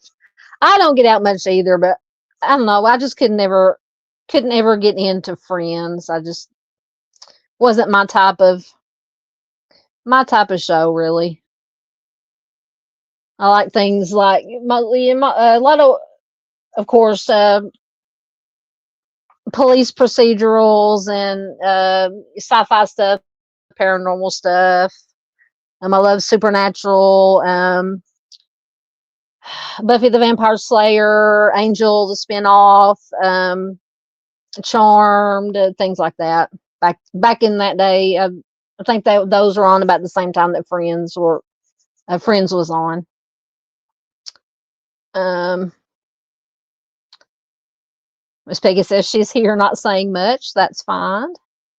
PJ says she watched Gossip Girl a few times. I think my baby sister-in-law watched that. Yeah, I'm picky. Mustang says I'm not into sitcoms at all. I'm very, very picky about my comedy that I watch. It has to be a certain kind of comedy. I can't explain it. I just, so I don't watch a lot of comedy. About the only comedy shows we watch on a regular basis, I did watch The Big Bang Theory, and then we watched the spinoff of that, which ended. God, what was the name of it? Young Sheldon. We watched that, and then now we're watching George and Mandy's First Marriage. What else do we watch? That's about it as far as comedies. Yep, Miss Peggy is being sneaky. There's Miss Doodle. Hey, lady, where you been? Where you been? Where you been? I heard you've been protesting. You've been causing trouble. Uh, yep, Doodle made it back from protesting. I want to know. I want to hear what you've been protesting. Yeah, Frank. I'll be Frank. Told off on you. Oh, Doodles had her shenanigan bloomers on. Oh, do you still have them on? You can. They might go good with your tinfoil hat. Oh goodness. Uh, yeah, I liked Buffy and yeah, Angel was good. Angel was good. Uh, he was probably even on Buffy. He was probably my favorite character. Angel and Spike and Drusilla. They're probably my favorite characters. I mean, I like the Scooby Gang. Buffy and Xander and God, it's been so long since I watched it. Allison Hannigan's character, Willow, Giles, but I loved Angel. I loved all the vampires, but I love vampires anyway. So I always liked Angel and Spike and Darla and Drusilla. Um, yep, love Charmed. I don't think I watched a lot of the original Gilmore Girls. Didn't they do like a reboot or a sequel or whatever where they're were older? Um, The Chosen. What is that? I don't know if I've heard that one. Sounds interesting. Sunday Doodle says they watch Grey's Anatomy. I never watched Grey's Anatomy. My baby brother and sister-in-law, once again, they watched it. Far, you're particular about your comedy too. She says she likes British comedy. If I do watch comedy, and if I watch comedy, I would rather watch like some good stand-up comedy, not really like sitcom TV comedy or skit comedy. I used to watch. Oh, what was that? What's My Line? Anyway, What's My Line? We used to watch that back when it was on. That was pretty funny. It had a lot of improv in it. Yes, love Sheldon. Uh, oh, Doodle says she's raising young Sheldon.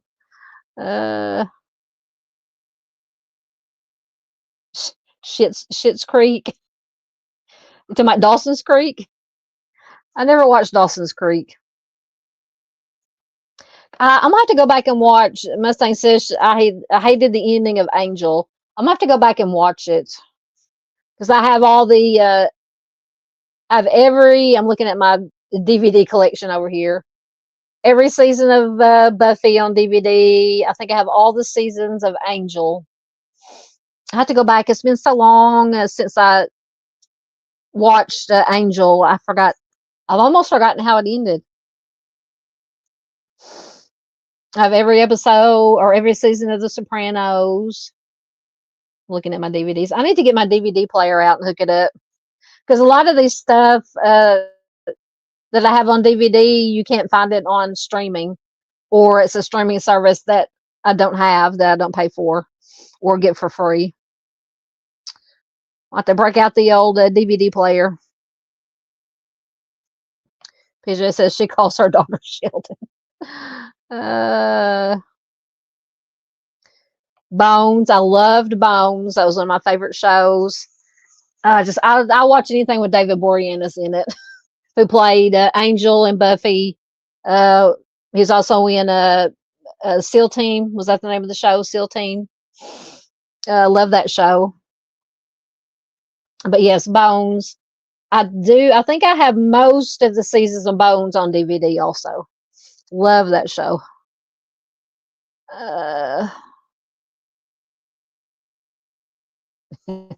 Dandy says she hasn't watched TV in almost 17 years. It causes brain rot. That is true.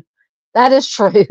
Especially nowadays. It's just, there's very few, in my opinion, very few good new TV shows. I mean, it's just, as far as mainstream TV, just like NBC, ABC, CBS, Fox, whatever. I mean, if it's not something that has been on forever, that we've been watching forever, like the Law and Orders and things of that nature, Blue Bloods, NCIS, things that have been on forever, it's just, there's nothing good anymore. I'd rather watch something, there's more, in my opinion, there's more good original programming on streaming services than there is on mainstream TV anymore. That's just my opinion. Josh says Giles is one of my favorite librarians. I love Giles. Love Giles. Oh, love it. Now I'm gonna have to break out. I'm gonna have to hook up my DVD player. What is the other one? Vampire show I watched. I can't see it from. I know I've got all. I think it was on 3 or 4 seasons. True Blood. I watched True Blood, and there's another one. Oh, Forever Night. I love Forever Night. So I've got all the seasons of True Blood, all these seasons of Forever Night. Yes, I'm giving you all inventory of my my DVD collection. Fun, interesting Friday night we're having here. PJ says I watched a lot of UK sitcoms and Canadian or whatever because of Netflix. See, I've always heard The Office was funny, but I've never watched The Office. Um, Hold on, bunch of stuff just. Uh, yes, I watched Dark Shadows. The original Dark Shadows was probably repeats of it because I watched it when I'm blaming. I blame. I've said it before. I blame that on my love and my craziness, my love of horror movies, the horror genre in general, because I watched Dark Shadows when I was very young, probably too young to be watching Dark Shadows. Loved it though. Good old Barnabas Collins. Josh says, I like Gilmore Girls for the Star Trek references. Oh my goodness! So you're a Trekkie. I'm a Star Wars person. You can see I'm wearing my. I don't know if you say I'm wearing my one of my Star Wars T-shirts tonight. Our dad loves Star Trek, so I have watched a lot, most of the original Star Trek TV shows. But I would prefer to watch Star Wars over Star Trek. PJ says she liked Pacey from Dawson's Creek. Was her crush. Um, Josh says I was an '80s Metro soap guy. I love Dawson's Creek.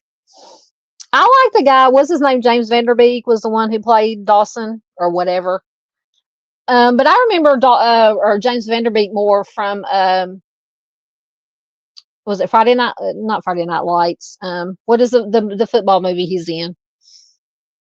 Oh my god! And I love that movie. Was it? I don't think it was Friday Night Lights. It might have been. Somebody help me! Somebody help me! I don't think it was Friday Night Lights. What was it? I haven't watched that movie in a long time either. Um, it might have been Friday. I don't know. I'm so confused now. Hold on, I'm gonna have to look it up. Um, 1 second. Y'all probably have the answer before I do. Uh,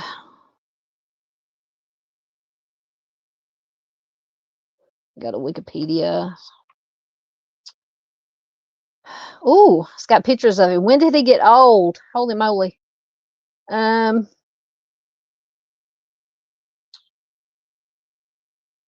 Varsity Blues. Varsity Blues. I loved him in Varsity Blues. I knew it was a football movie. I was thinking it wasn't Friday Night Lights. Varsity Blues. I love that movie. How old is he now? Hold on.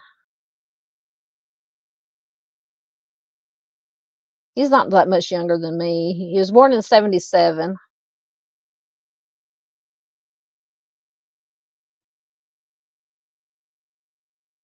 He doesn't look. I'm just looking at the Wikipedia page. He's got a mustache. He does not look right with a mustache and a receding hairline. Anyway, oh, I watched Saved by the Bell. Love Saved by the Bell. Love that one. I love Saved by the Bell. Um, Beverly Hills 90210. What was the spinoff of that? Melrose Place. The Melrose Place was all right, but I loved 90210. Love that one. Sopranos, one of my favorites of all time. Dandy says Friends was the longest show I ever watched. I was always too busy as an adult to watch TV. I had babies. Yeah. Josh says when Prime first started streaming, I bought all the digital seasons of Dawson's Creek. Still have them. 15 years ago. Wow, 15. But then again, I don't know. I thought Dawson's Creek was longer ago than 15 years, but then again, 15 years is a while. Oh, that's one of my favorites. PJ says longest show I've watched is Law and Order SVU. One of my favorites. I think I'm on season 20. I'm so behind. I think I'm on season 22. I think they just started season 27. So I'm gonna have to get caught up. I have to get caught up. I do the same too. Josh says I watch a lot of true crime now that I don't watch much TV or movies nowadays. I know movies are another thing. In my opinion, they just don't make good movies anymore. It's either a reboot, a sequel, a prequel. Yeah, I understand there are only so many subjects or things that you can make a movie about, but I haven't been to the movies in years. For one thing, it's too friggin' expensive. And then there's really hasn't been any movies that have come out in the last probably 10, 15 years that I've actually wanted to go to the movie theater to see. Now I have been seeing some trailers, some commercials for some new horror movies that are coming out that look interesting. Look interesting. But I'll have to wait till they come to a streaming service. Yep, Law and Order was on forever, and I think they rebooted it, brought it back, the original Law and Order, and because it's one of the things on my DVR. I think I have 2 or 3 seasons on the DVR that I haven't watched. PJ says I can't watch the Ed Gein doc, whatever. I did a report on him, but I don't know what's weird. That's the one on Netflix, right? It's the 3rd season of Monster. And apparently they're gonna, because they've done 3 this is the 3rd season. They did Dahmer, I think was the first one. Then they did the Menendez, and then Ed Gein, which Charlie Hunnam played Ed Gein. And I read something popped up in my Google news feed that the 4th season is going to be about Lizzie Borden, and Charlie Hunnam is going to be in it. He's going to play the dad, the father, Andrew. So that might be interesting. And I love Charlie Hunnam from Sons of Anarchy. Love that show. Yes, I love Matlock. Josh says, who here was a Matlock binger when they would run the marathons? Me. Love Matlock. I loved In the Heat of the Night. Oh my gosh. You're reminding me of all these shows that I've almost forgotten about. Yep. SVU's on the 27th season. Sunday says I won't watch the Ed Gein thing either. I'm about as bad. I'd rather watch anything on YouTube. Dandy says I watch everything on YouTube now. If I can't find it here, it's dead to me. A lot of stuff you find on YouTube, honestly, in streaming is better, like I said, than the crud they have on mainstream TV.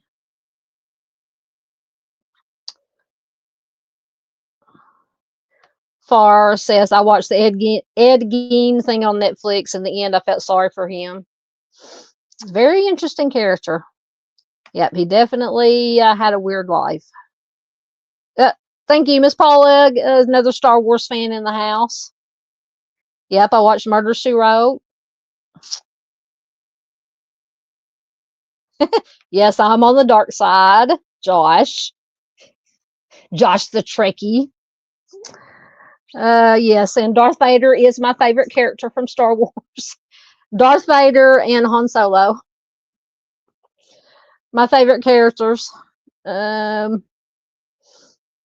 now, like I said, our dad was a huge Star Trek fan. So we watched the original TV series, and then like the original movies that they made with the actors who were in the original series. So I do have a little soft spot in my heart for Star Trek. Miss Paula liked Beverly Hills 90210. And they did a sequel or reboot to that too. I forgot what it was called. Some of the main characters were in it. I can't remember what it was called now.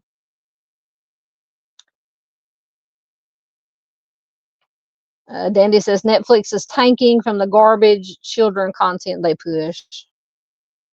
Yeah, thank you, Josh. Yes, Varsity Blues. That was it. Yep, I watched a little bit of Punky Brewster.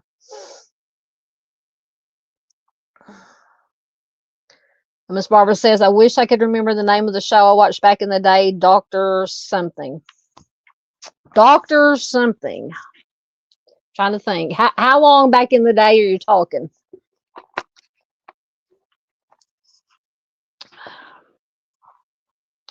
Trying to think, doctor.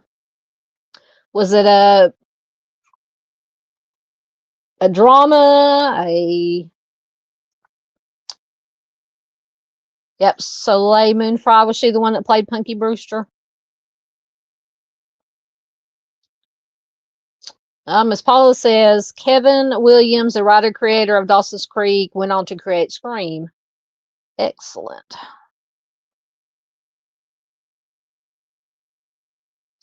I love the old Farces Dandy. Yeah, I watched Strawberry Shortcake.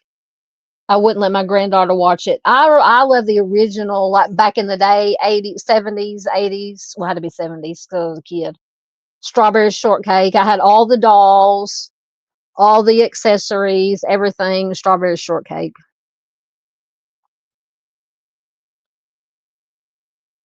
Okay, the doctor. Can someone help me remember the show with the doctor that cheered everything?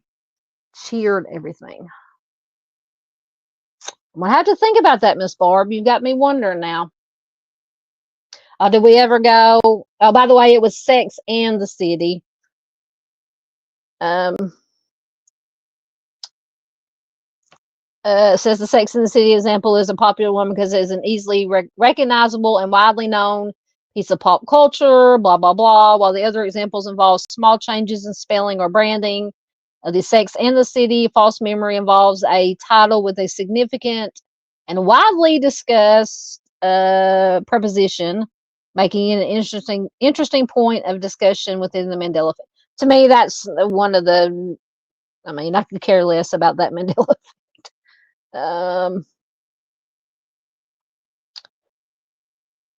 I'm still trying to figure out which show Miss Barb is talking about. The show with the doctor that cheered everything.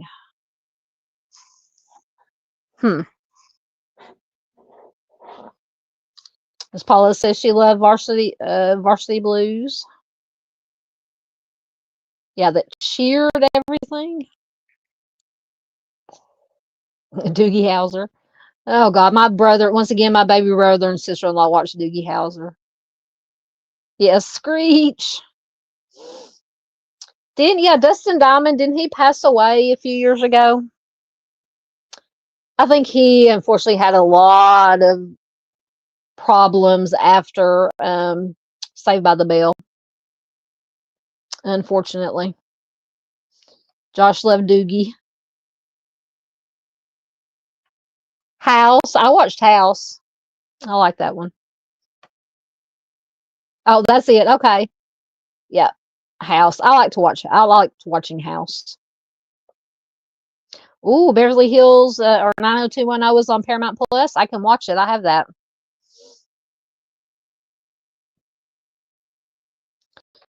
Paula says she loves Friends, The West Wing, SVU, Blue Bloods. Now, yeah, Boston Blue. Yeah, I've got that. We've got that DVR or whenever it starts. I'm not exactly. I don't know if it started yet or not. It may start this week. Definitely going to watch that one. We still had to finish up Blue Bloods. We're a couple of seasons behind on Blue Bloods.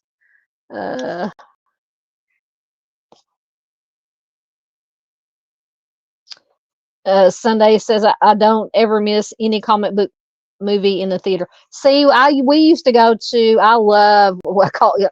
I'm glad you call it that too. Comic book movies. Oh yeah, we used to go to every comic book, every movie based on a comic book that came out back in the day. But now my brother and baby brother and nephew have been to a few of the newer ones, but I haven't watched one. I'm so behind in all the comic book movies. Paula says the new Frankenstein looks good. I don't know if I've seen the trailer for that yet. Yeah. Josh says I only go to theaters that have a full restaurant, beer, comfortable recliners, and goodies nowadays if I'm going to pay for it. Absolutely. As much as you have to pay now. That is on my to watch list is Dexter. And now there's a sequel or a prequel or something to Dexter. Are you talking about in Ed Gein? Paula says, yes, I loved it. Charlie Hunnam is perfect. Oh yeah, he was. Doodle says Andy Griffith was easy on the eyes. Yes, he was. I love me some watching some Andy. Excuse me, some Andy Griffith. Yep, he played Ed Gein.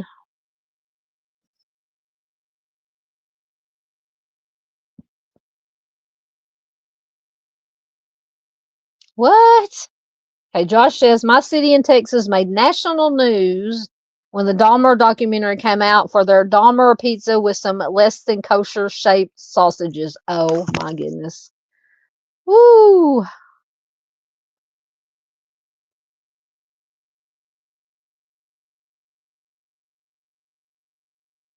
What you grew up watching? What? Doodle says y'all have fun lives. I grew up watching Dang Her Hall. What are you trying to say? And Lawrence Welk, not Welch. Lawrence Welk. Were you trying to say Hee Haw? I watched Hee Haw and Lawrence Welk. My grandparents watched it. I watched plenty of Hee Haw and Lawrence Welk, if that's what you're trying to say. Somebody might need to check on Doodle. Blink twice if you need help. I don't know what she was trying to type there. Yeah, Hee Haw. Okay, I figured that's what you meant. You were ruined after watching Hee Haw? Goodness.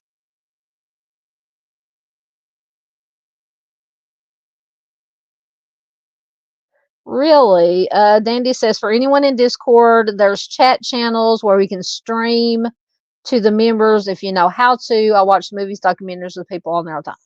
You might have to teach me how to do that, Dandy. I never get on. I always forget about Discord.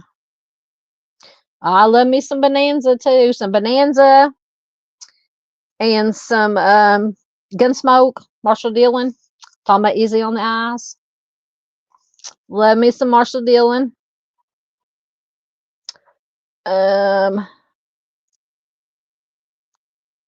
Josh says he's never seen Punky Brewster. I didn't watch a whole lot of Punky Brewster. Doctor Who. No, Doctor Who. It wasn't that. Isn't that like a sci-fi show? Doctor Who. Um,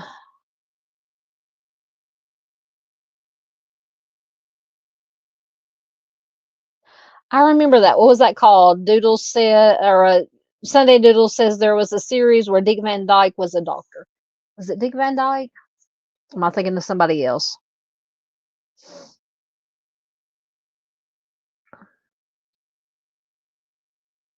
Um, now Miss Barbara can't stop laughing about something. Uh,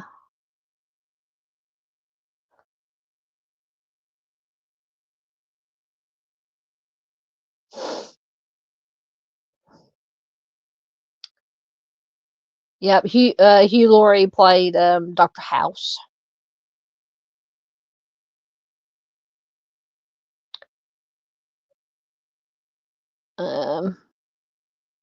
Miss PJ says she likes meanish guys. Uh,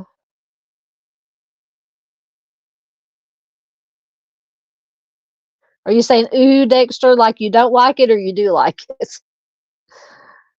Marissa says I haven't been to the movies for 29 years. It hadn't been that long for me, but it's getting there. It's getting there. Oh, Josh says Dexter, written by a librarian. You got to watch out for us. I know you got to watch out for them librarians. Yep, Dexter is a serial offender. Far says last movie I went to was 1988 to see Child's Play. Man, that's a long time ago. 1988. Year before I was a junior in 1988.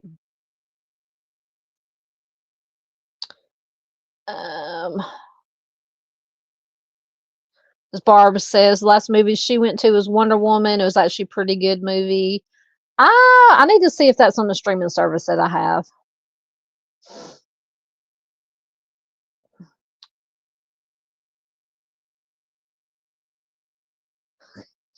Doodle says her shenanigan, all the shenanigan bloomers tired her out today. Uh,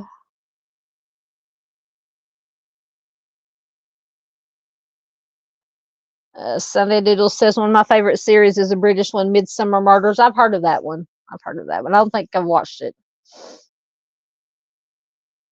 Yep, I remember Paul Harvey. My grandpa used to watch Paul Harvey. Yep, Little House on the Prairie, one of my favorites. One of my favorites.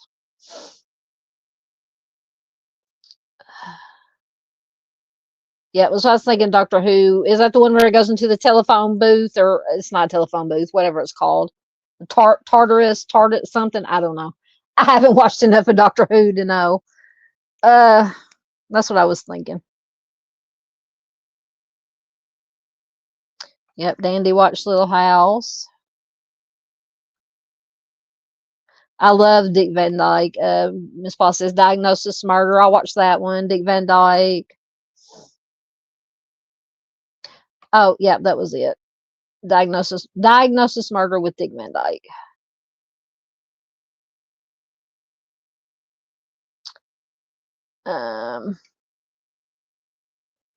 Yeah, he's under his channel name. Sorry, we confused Josh. You confused Doodle. Yeah, he's under his channel name under Lavender. That's Josh. It's okay. It's okay, Doodle. Mustang says last movie she watched in theater was the Harry Potter movie. I've not watched any of the Harry Potter movies all the way through. I've just seen bits and pieces.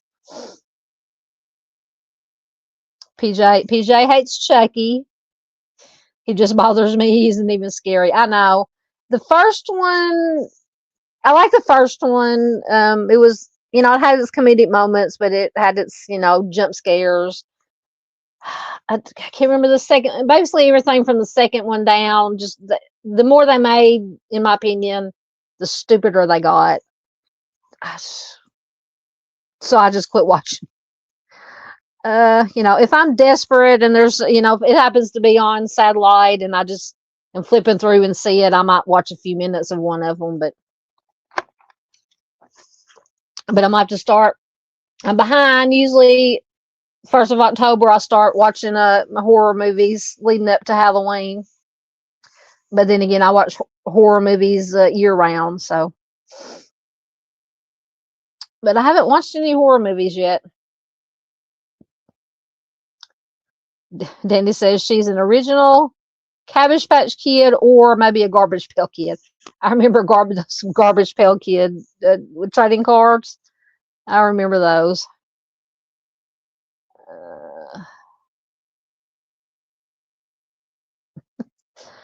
I have. Oh, there it is. Josh says, no, that's not the one. I'll get to that one. Where's the one? I was like, oh my goodness. There it is. Far says my teacher in 4th grade read Little House to us with Laura. Yes. I think one year for either a Christmas present or a birthday present, my aunt bought me I can't remember how many books there were in the series, 6, 7. She bought me the whole set of the Laura Ingalls Wilder Little House books, and I read it probably didn't even take me 2 weeks to read every single book. And then I've reread them here and there as an adult. Very, very good books.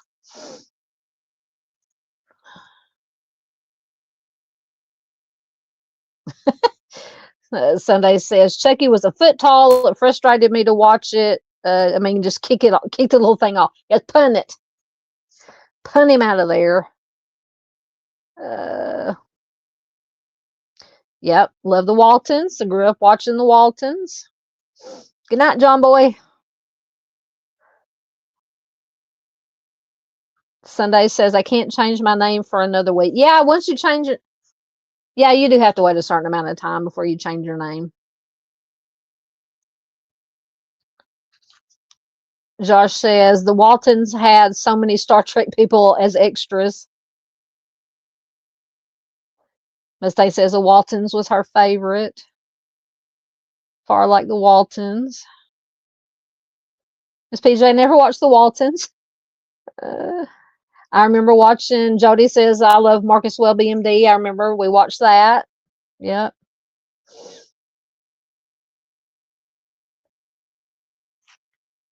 Yes, I remember Teddy Ruxpin. I hated Teddy Ruxpin.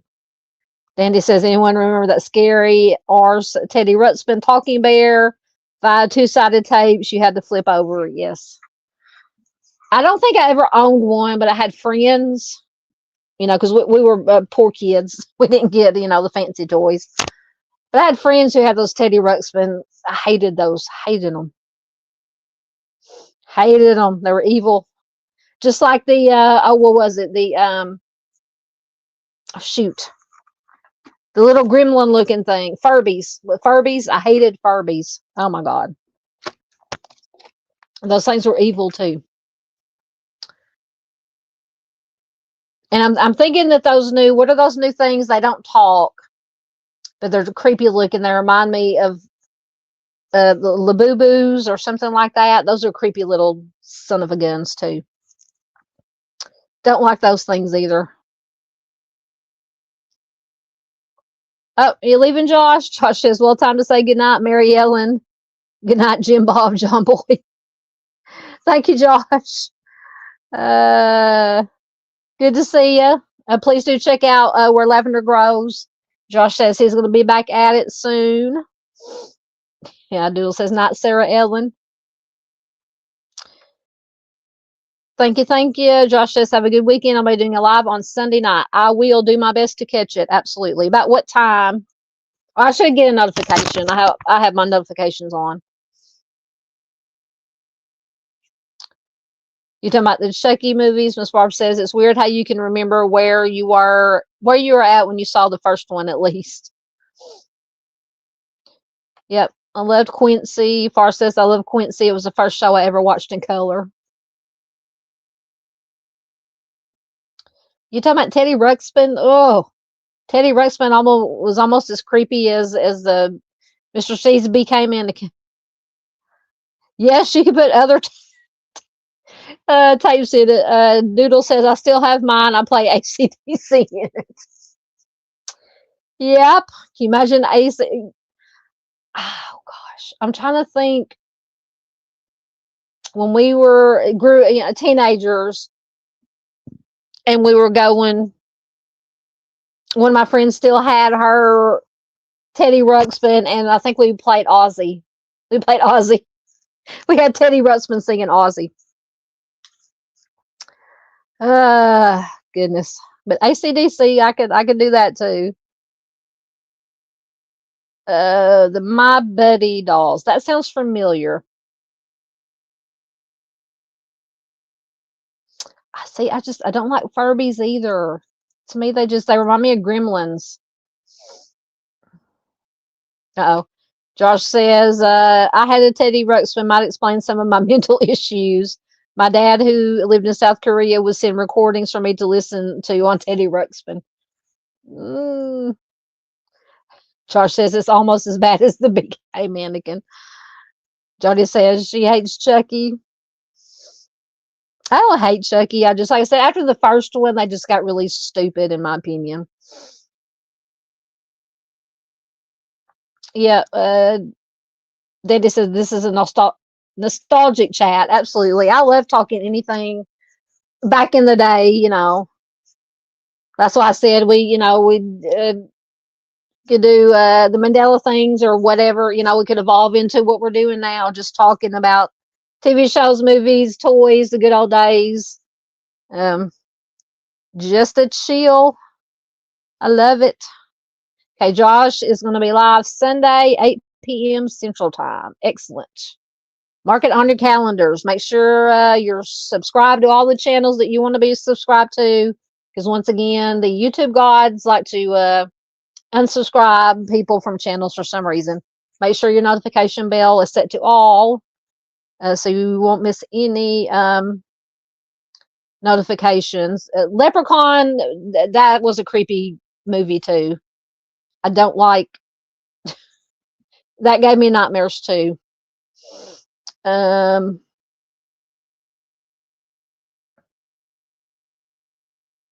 yeah, the PJ says the gremlins were cute to me. The only gremlin I liked was Gizmo. Gizmo was cute. Um, oh, okay, so PJ Doodle says my buddy and me, baby doll with blonde hair for only child syndrome. Ah, gotcha. Oh, I love me some Freddy Krueger. Then he says my friend's parents watched Freddy Krueger when it first came out. Good law, that's been a doozy since. Yeah, that's another one. First one, excellent in my opinion. Second one, sucked. Uh, Three was what? Dream Warriors. That one was pretty good. Four the Dream Child. I'm trying to think of the. I love the first one. Second one sucked. Three and four, I like them. I can't remember what five is. I would have to go look up. But I know three, I believe, was Dream Warriors. That one was good. Four may have been the Dream Child. That one was good. And then some of the other ones, the later ones, but I really liked Wes Craven's New Nightmare when they kind of blended the real life into the movie. I really like that one. Um, Love it. Absolutely. Josh says, Southern Guy, would you be open to do a live on missing in the South Plains and Texas Panhandle? Absolutely. Just let me know when. Get in touch with me. I don't know if you're on Facebook or not, but I think you've emailed me. If not, um, there is my email address. Just get in touch with me and let me know when, what time, what we're going to do. I would love to, sir. I told you I was going to invite myself if you didn't invite me. Yeah, just get in touch with me. Absolutely. It would be an honor, sir. Um, yep, absolutely. Halloween, you talking about the movie, Miss Paula? Yes. I love the original. That's probably my favorite. It's hard to say. My favorite top three, probably my number one favorite horror movie of all time is Halloween. The original Halloween. I did love or like the reboot remake that Rob Zombie did of the Halloween. I think he did two. Um, the first, once again, those are the first two are really good, and then there's just been so many reincarnations and sequels and reboots of Halloween. It just kind of gets all mired down. So that's why I just stick with the original one. But yes, I love it. Probably Halloween and The Exorcist are probably my favorite two horror movies. Oh my gosh. Don't even. I'm gonna have to watch that movie. It's been a long time. Been a long time. So one time at band camp, Doodle, you're gonna be the death of me. Mustang says she is the leprechaun. Yes, Gizmo is the cutest. Love the Saw movies, absolutely.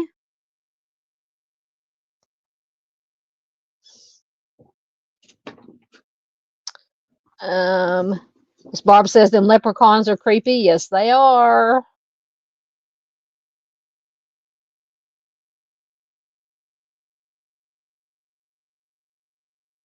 I don't think I've seen that one. Miss Paula says, Davy Death Ray. I did a watch party on that tonight. I did like the first one. I have not watched that one.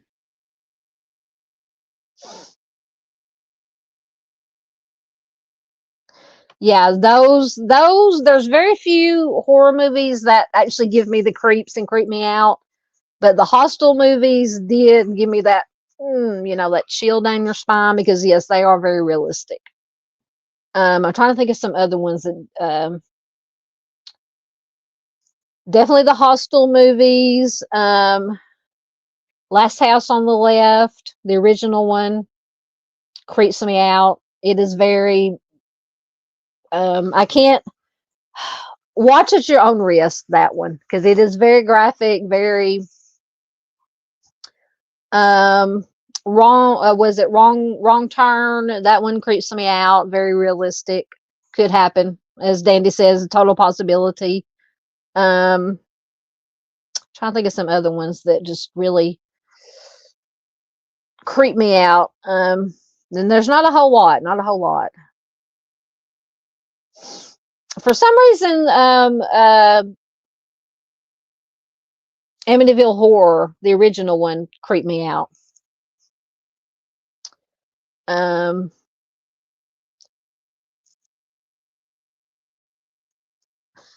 Jody says we used to drive our parents nuts when we'd say goodnight, like the Waltons, because there were 12 of us kids in our family. Understandable. Let's see now.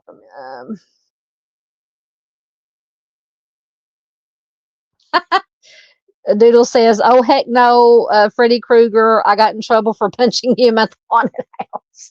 I love haunted houses. Oh, I love haunted houses. I don't care if they touch me or not. I mean, I love jump scares. I love.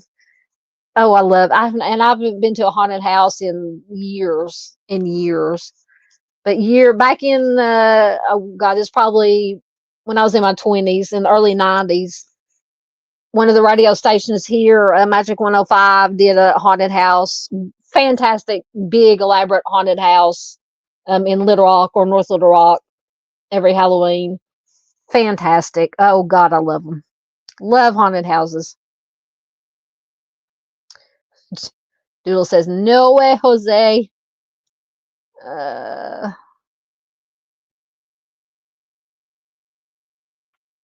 Paula says, love the original after Scream. That is my favorite. Yeah.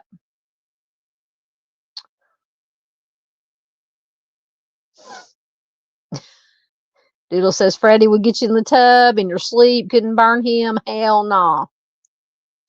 It's true. Miss Paula says, Hitched Horror did a watch party for both Halloween 1978 and Halloween 2. Yep. Pennywise, good old Pennywise. And I hate clowns. That's Tim Curry played Pennywise in it. That's about the only movie I can watch or anything I can watch with a clown. Clowns, or I have a clown phobia. I can watch Pennywise. It's about the only one. I don't know, maybe it's because I love Tim Curry so much that I don't know. Yep, now you're gonna have that going through my head, Dandy. The Purge. I think I've watched most of the first one. Didn't they do more than one? It was all right. The Hills Have Eyes. That one, I like that one. The original. And I can't remember how I watched the remake they did, but I love the original. Doodle is obsessed with Freddy. She says I used to check under the stairs for Freddy.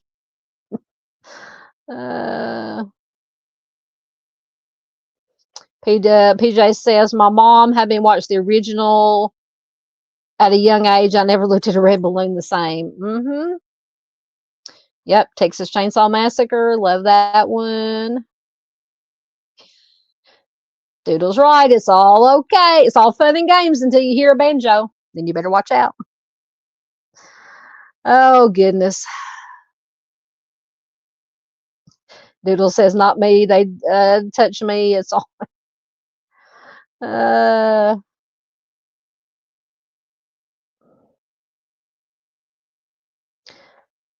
Dandy says, I live in a similar area that The Hills Have Eyes was filmed in. No hiking for me.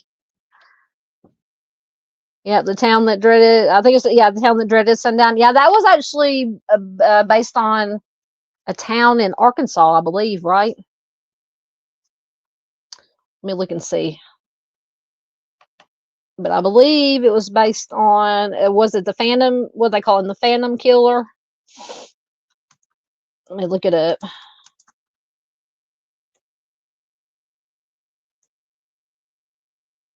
Yeah, the original, because they did do a remake, 1976.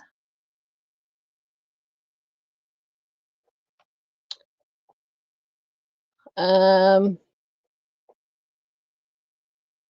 no, I want the original, not the 2014. There we go, 1976.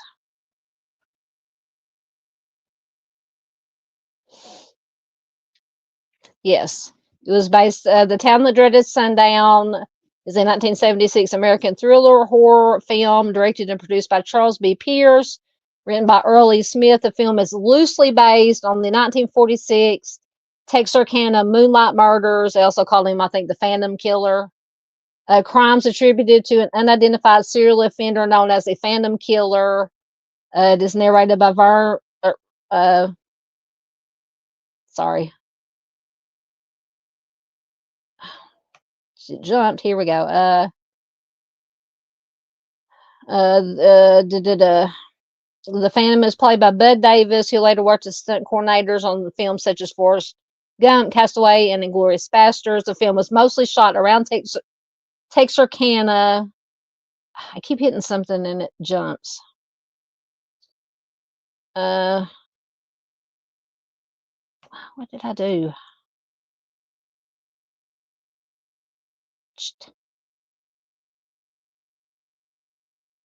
Um, the film was mostly shot around Texarkana. A number of locals were cast as extras. The world premiere was held in Texarkana on December 17th, 1976. Excuse me. The film states that, quote, the incredible story you're about to see is true. Where it happened and how it happened, only the names have been changed. The actual Phantom attacked 8 people in or near the town of Texarkana, Texas, which is on the Texas border with Arkansas. Most of the homicides occurred in rural areas just outside Texarkana in Bowie County, Texas. While the film has them occurring in Arkansas, however, the general outline of the homicides largely follows reality, with mostly minor artistic license taken. As in the film, the real offender was never identified or apprehended. So, yeah, I have watched that. It's been a long time since I watched that one.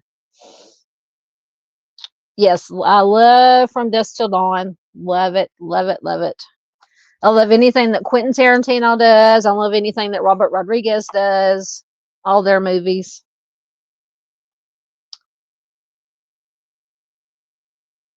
Yeah, I can understand that too. Marissa says, I hate haunted houses not because of the scare, but because of the handsy, dirty men that were inside. Yeah.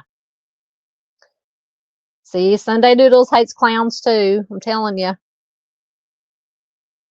Dandy says she never watched Pennywise. She's marked safe from clowns. Mustang says The Purge was disappointing. Yeah.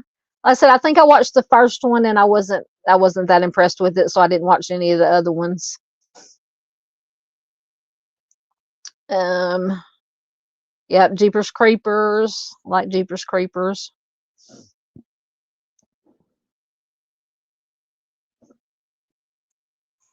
Is that Ghost, Miss? Oh yeah, Miss Barbara's got her ghost up. Yep, Texarkana. I'm gonna have to watch that, Miss Paula. Miss Paula says she did a live review of the Taylor Swift movie and the Ed Gein show. What did you hear a cowbell? What? Danny says, I know shite is about to get deep when I start hearing the cowbell. Yeah. You got Texarkana, Texas, and you got Texarkana, Arkansas. More cowbell. Now I want to watch that skit from Saturday Night Live and then listen to the song. Don't fear the Reaper. I heard that actually on the radio the other day. Um,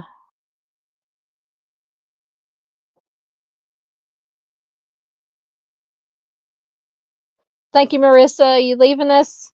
Thank you for being here, my dear.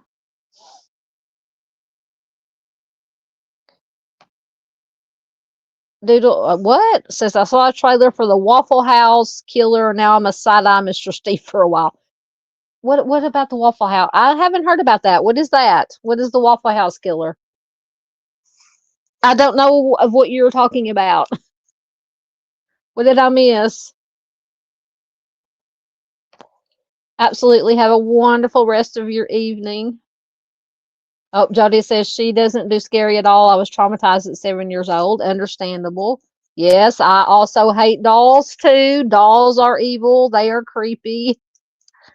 Uh, yes, let's go have waffles. Now I want waffles. Y'all quit talking about waffles. Yep. The Dandy says, did you watch Mr. Steve pull Mrs. Steve through the woods in Delphi? That side eye worthy from years ago. Uh-huh. Yep. Sunday says, dolls are creepy. I almost said doodle is creepy. Dolls are creepy. Mr. Steve was in here earlier. I don't know if he's still around. We may have put him to sleep already. Really? I'm gonna have to look that up. Is it called the Waffle House Killer? Is that what it's called? Oh my goodness, you're gonna make me look this up, aren't you? Hold on. Oh my gosh, I'm about to lose my voice here.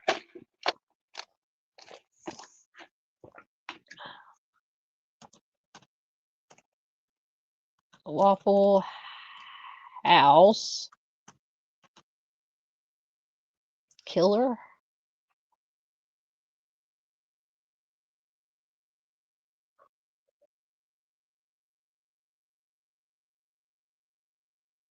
Maybe I should put movie in there because now all I'm getting is new trial sought for convicted Nashville Waffle House. Oh, the Waffle House incident. No, that came out in 2014.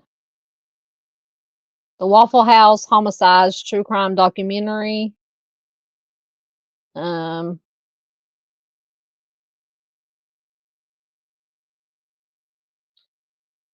any of that sound familiar, Doodle?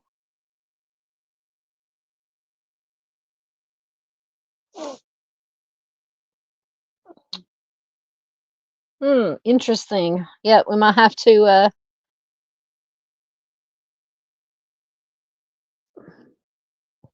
watch out for Mr. Steve. You may put the Mr. Steve signal up. I put it up earlier when he popped in. Oh, cool. Doodle says I think it was on Peacock or Tubi. I have Tubi. I'll have to look for it on Tubi.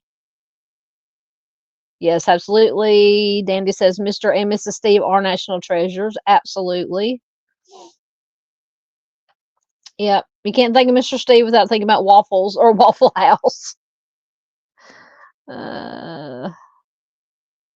All right, I'll look for it on see if it's on Tubi. I don't have Peacock, but I'll look on Tubi. Okay, all right, let's see what we got. Okay, another Mandela effect. But we can keep talking about whatever you guys want to talk about in chat too. So we have Febreze. Is it or has it ever been Febreze with two E's or Febreze with one E? Now this one is one that bothers me too, or I have my opinions on.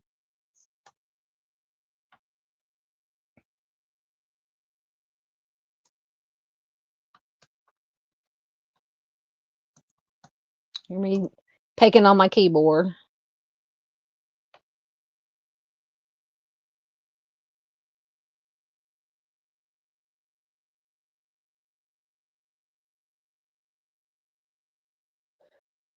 Jody says, I'm so afraid of rubber masks that I asked my parents not to send their kids to school with any. I don't like masks. I guess the fact you just can't see somebody's face, what their expression, or what they're up to. I don't know. Let's see. Dandy says two E's. Mustang says never sure, not paid enough attention. PJ says Uno one. Hey, Black Knight 007, welcome. Good to have you here, sir. It says 2 E's. Um, Doodle says it's too expensive. I use fabric softener. Oh, Jody says she collect. Sorry, it jumped. Collect clowns. I collect clowns. I have about 500. Oh my goodness. Remind me not to come to your house. No offense. I just don't. Seabreeze. What? I remember Seabreeze. You talking about Febreze? See, and I had to debate. To me, the bottle on the left with 2 E's, just thinking back in the day, looks more familiar and natural to me than the one on the right, the skinnier bottle with the 1 E. So I've always thought it was with 2 E's. Miss Barbara is guessing 2 E's. Far is guessing 2 E's. Yeah, just something about the one on the left-hand side, the bigger bottle with the 2 E's, the darker blue on the squirt handle. To me, that's just more familiar to me from back in the day than the one on the right.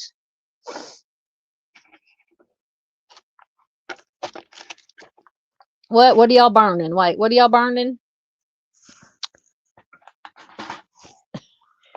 Y'all don't be burning anything down.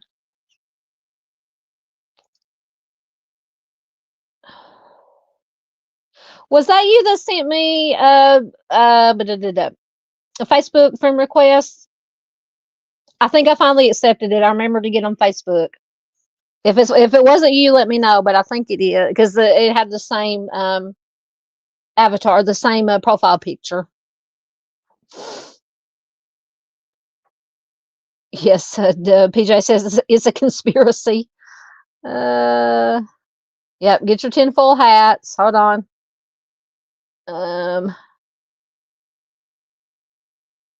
Where is it? Here we go.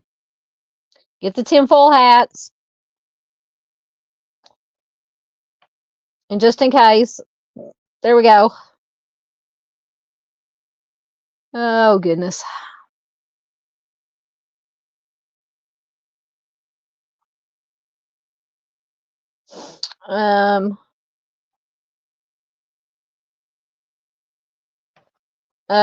Far says it's 1E here in Oz in Australia, but it may be different there. Conspiracy.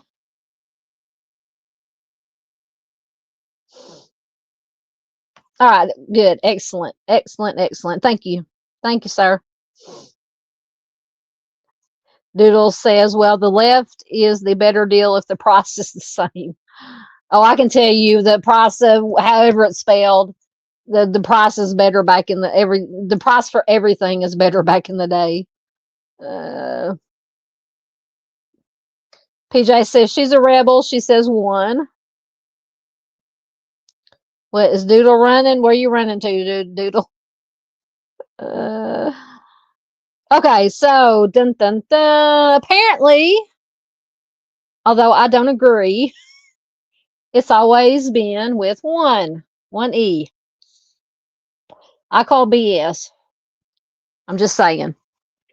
Because I can look back into my younger, back in the day, child's, young adult's eye and see the bottle on the left.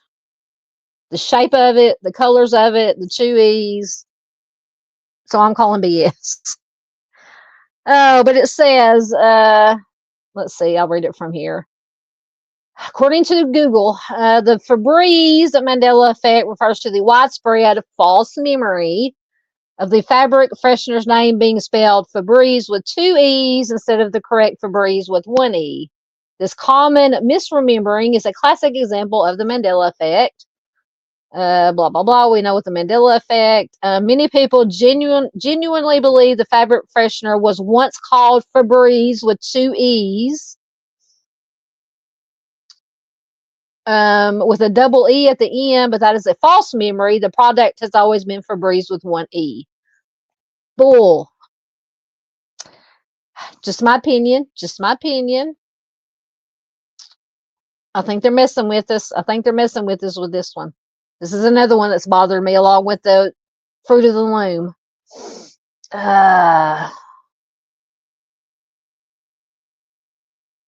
Let's see.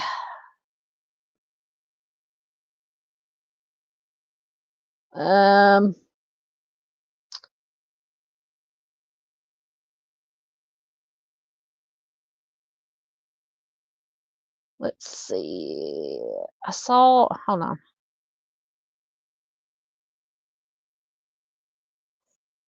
on. Far says it's always been 1E in Australia. I'm assuming Miss Barbara is saying BS also. I'm calling BS on this one. I'm telling you.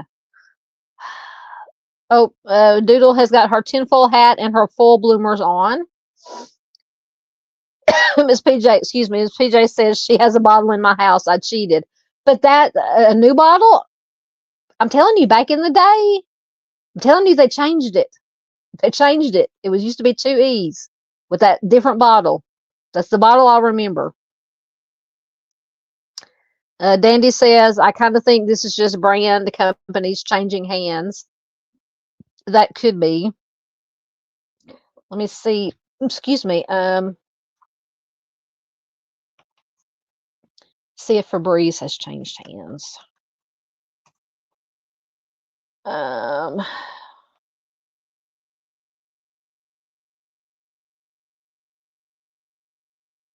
I don't want deals on air for. Okay, Wikipedia Febreze.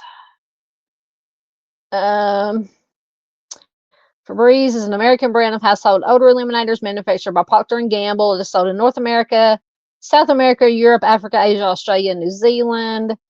First introduced in test markets in March of 1996. I thought it had been around before 96.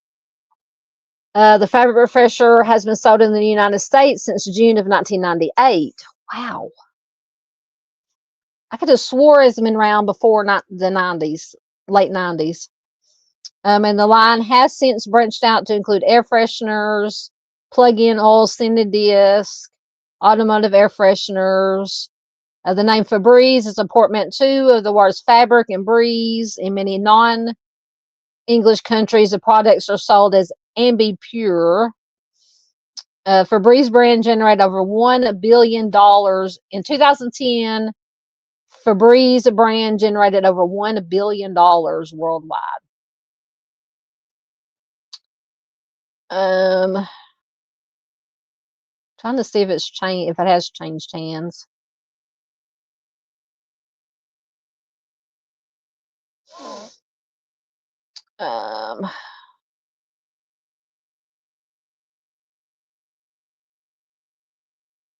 Doesn't say anything about it changing hands, but I'm still calling BS on that one. I think it used to be 2E's. I'm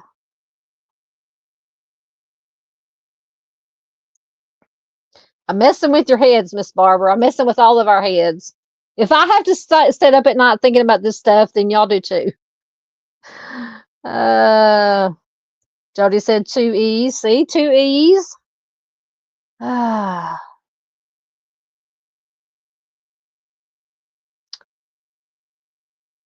Yep. Once again, MK Ultra. I know. Miss PJ says they never changed it. I can just see that bottle, the one on the left, the bigger bottle with the coloring. With I don't know. I'm crazy. I'm crazy. Doodle says I'm still mad. Pudding no longer comes in little cans. I remember that. Yeah, we don't use Febreze in here. I don't like the smell of Febreze. It's too, but I'm allergic to a lot of. I can't wear any kind of like perfumes or use any kind of like body sprays. If it's like a really light kind of fruity scent, and even with body washes, it has to be just a light scent, a fruity scent. So I can't stand the smell of any. I have to use the non-allergenic laundry detergents because I'm allergic to any kind of smells. I get all itchy and scratchy. Uh, Thank you, Miss PJ has the fact. She says Febreze with two E's never existed. It's always been Febreze with one E, even since the 90s, February 18th, 2025. I still thought, regardless of how it's spelled, that it was around before the late 90s.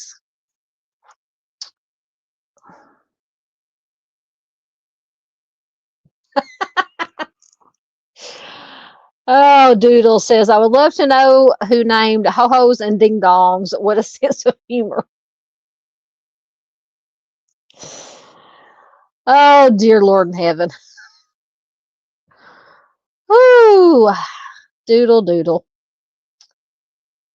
As Barb says, mystery solved. Now, if we can solve the ho-ho and ding-dong mystery, we'll be fine. Yes, our false memories say it was two E's.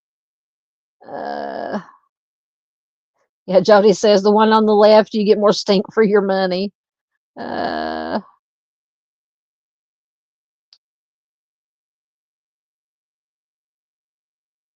Let's see.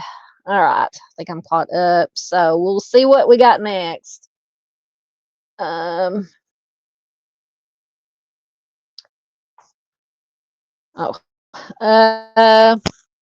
Okay.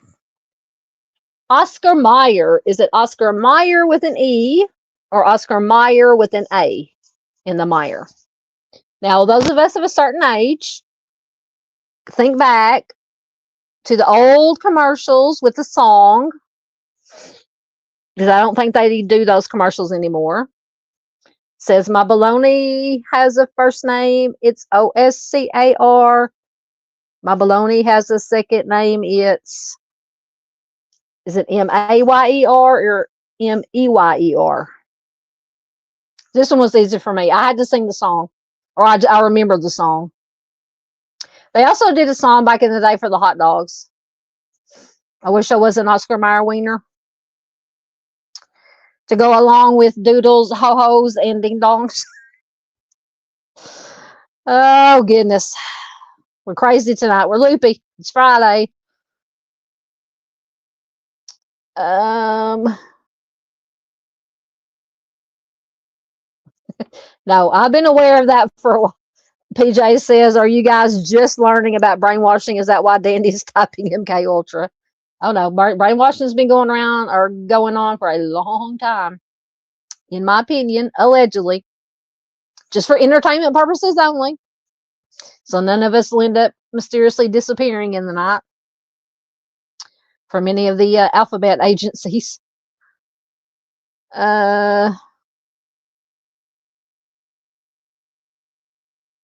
Mustang says Meyer. Everybody's laughing. Are you laughing about the ho-hos and the ding-dongs? Black Knight says Meyer, Mayer. Are you laughing at my singing? You're all laughing at my singing. See, I know. That's why I don't sing. PJ says A. Oh, y'all don't have Oscar Mayer. Far says, I don't know this. We don't have it here, that brand here. Fair enough. Doodle says, I don't know, but he is one heck of a Wienermobile. We were driving down the freeway. It's been, I don't know how long ago it's been. I don't know, less than a year, a few months ago. We were driving down the freeway. And we actually passed a Wienermobile. We were going one way, and the Wienermobile passed on the other side of the freeway. We were like, that was the Wienermobile.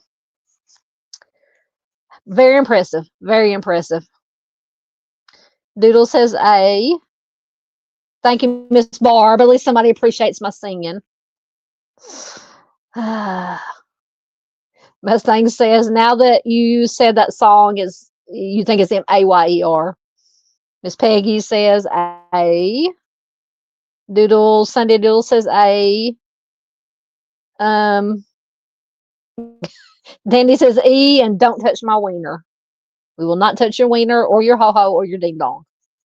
We got everything covered. Yeah, they spell it in the exactly. That's why I was trying to sing that song. Doodle says one day she will travel the world in her own Wienermobile. I don't remember that. Black Knight says Armor Hot Dogs had a song too. I don't remember the Armor Hot Dog song. I remember the Oscar Mayer. I wish I wasn't Oscar Mayer Wiener. I can remember part of it. That's the first part of it. I wish I wasn't Oscar Mayer Wiener. I can't remember the rest of it. I remember all of the bologna one. So I wish I wasn't Oscar Mayer Wiener. Something, something, something, and the last of it, because then everyone would be in love with me. Something like that. I don't know. But I don't remember the Armor Hot Dogs. I have to look it up. The Armor Hot Dog song. And the Oscar Mayer hot dog song.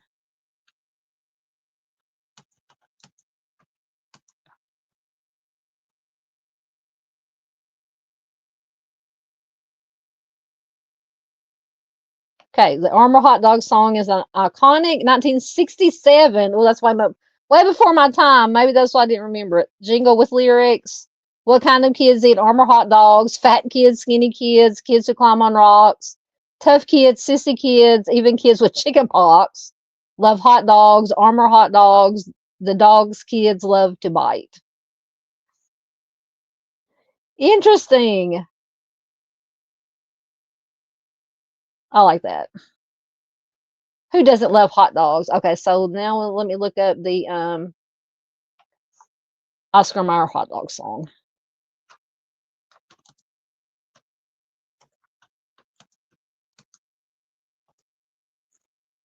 I want the lyrics. Come on. Oh, I want the lyrics. I don't. Oh my gosh, come on.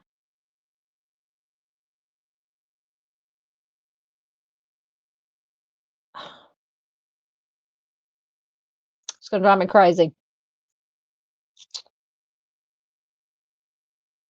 Okay. I wish I were an Oscar Mayer wiener. That is what I truly like to be. Because if I were an Oscar Mayer wiener, everyone would be in love with me. That's the Oscar Mayer wiener song. Oh goodness, Lord, people are going to stumble on here who have never been to this channel before and be like, my God, what are these people doing? Anyway, Doodle doesn't want to go to a Waffle House. Why not? Yes, I also love hot dogs. I can eat hot dogs just cold out of the package, straight out of the fridge.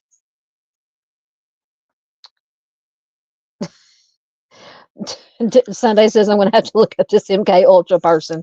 It was an experiment. Yeah, Doodle. I almost said Doodle. Google MK Ultra, or just get on YouTube and Google MK Ultra. You'll find 1,000 videos. Miss Barb says MEYER is what she's seeing in her head. That's okay. You can laugh at my singing. I know I'm a horrible singer. Doodle has my hair blowing in the wind and my big Wienermobile. Oh, goodness. Twinkies. Yes, love me some Twinkies. Yeah, I wonder where all these names, how they got these names. Mustang says I saw a Wienermobile in Oklahoma at a Walmart parking lot. Of course, it's going to be at Walmart. Yep, I found that Armor. Yeah, I didn't remember it until Black Knight said something. I didn't remember that Armor had a song, had a jingle. So Doodle says, then everyone could take a bite.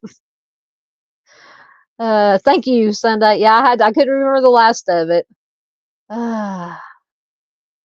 Yep, y'all were getting it. Yep, that was it. Good, good, good.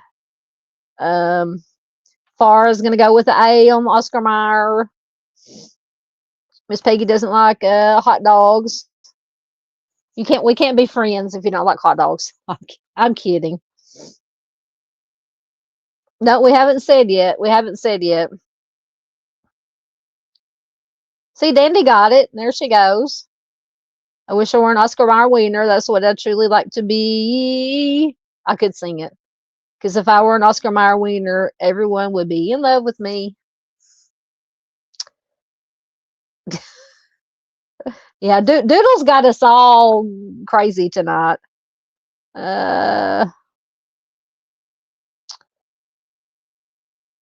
Miss Barb loves hot dogs.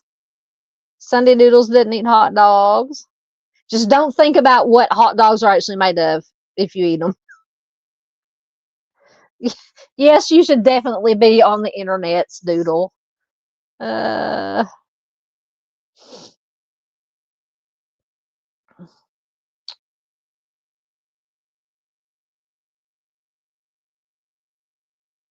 yeah, like I said, yeah, Dandy was talking about. Yeah, just don't think about what's in the hot dog.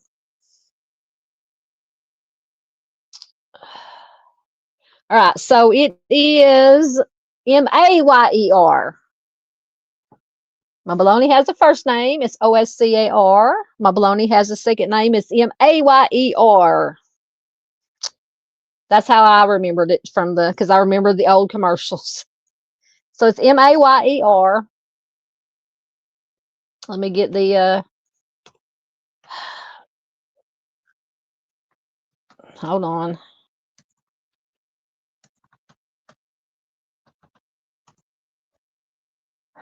Uh,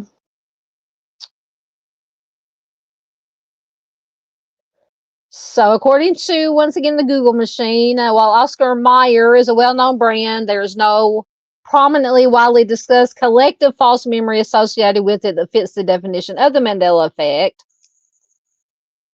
People might bring up a brand on forums discussing the Mandela effect, but this is a general discussion about collective misremembering, not an established effect. Well, pooey on you.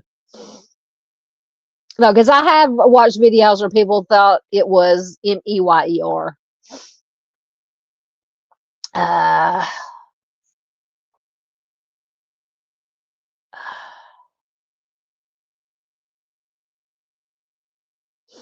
what? No lettuce, no peas for what? Doodle says, well, I've heard no lettuce, no peas for days. What?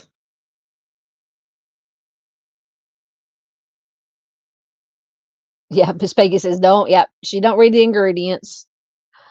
Uh, it's okay, Miss Barb. It's okay.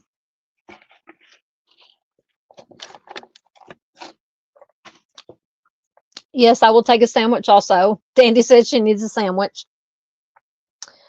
Now I want a bologna sandwich. And I don't eat bologna that much. Every once in a while I'll get a craving for a bologna sandwich. Or some fried bologna sandwich on some toast. Okay. Uh this one I don't know. So Skechers.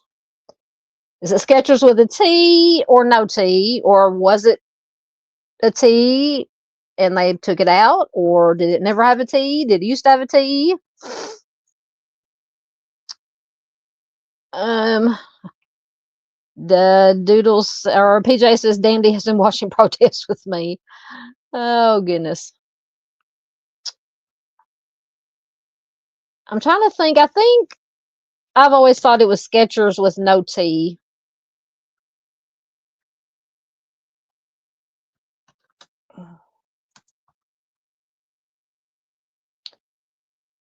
You hear me punching on my keyboard. No, I don't want to do that. Sorry, I was on the wrong tab trying to.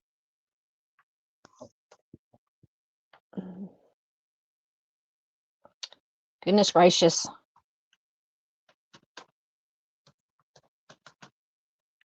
My eyes twitching. There's a glitch in the matrix. My eyes twitching. Okay, get that going. Far says she doesn't know this brand. It's a shoe brand. Very, very popular here in the States. They do have some comfortable shoes. Doodle says no tea. Miss Barb says no tea. Sunday says a tea. Far says no tea. PJ says everybody's getting gold stars.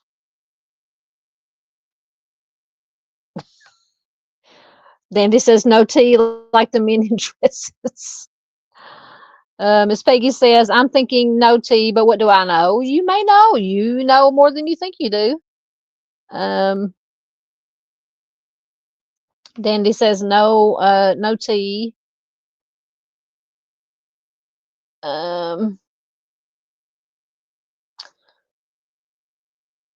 What are you damning, Dandy?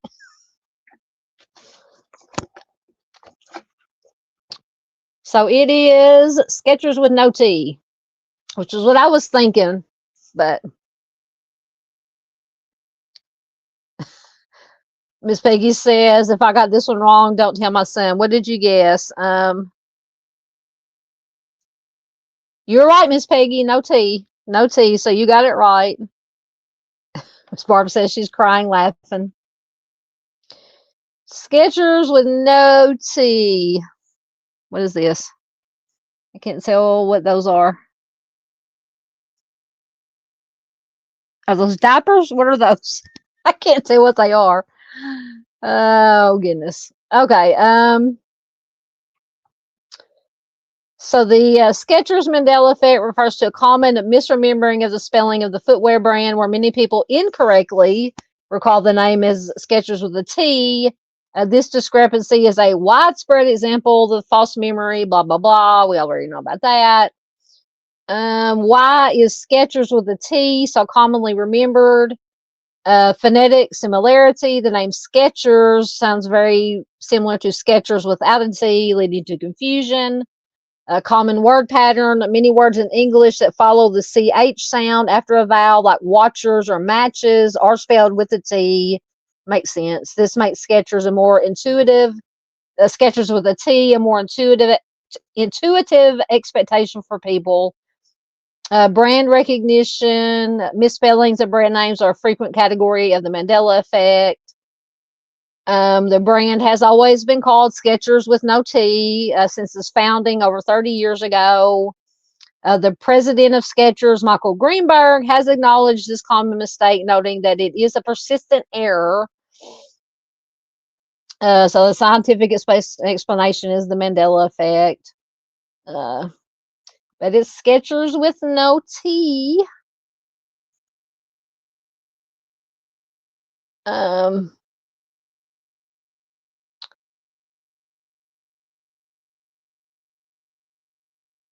What did you delete, Dandy? Dandy, I deleted the comment, but you still see. I don't know. Oh, was it the okay? I think I know which one you're talking about. Why is your world crumbling? The Sunday says my world is crumbling. Did you get it right, Miss Barb? Did you say no? No tea. Yeah, Miss PJ. Now Doodle is dancing. Yes, to me, if you would go by what like Sunday says, proper spelling, it would make more sense to be with the T, Sketchers. But branding.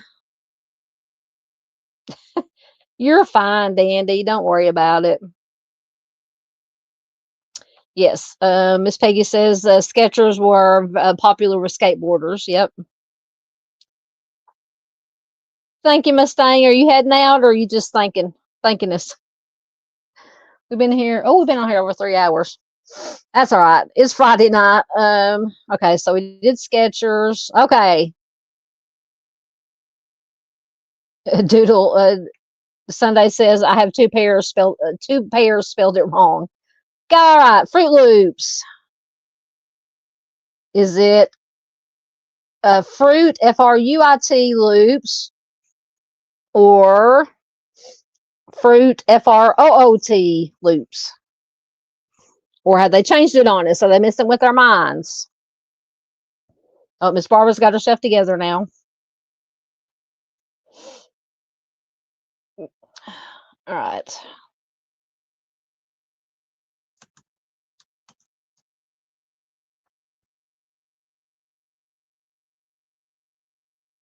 Uh, PJ says the O's are OOT. Dandy says I'm a Fruit Loop. That's where I stand. PJ says OOT. Far says the fruit, the traditional spelling, fruit, UIT.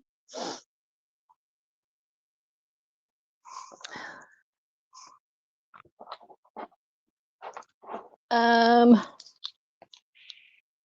I've always remembered it with OOT, FROOT. Miss Peggy goes with OOT. Black Knight goes with the traditional spelling, UIT.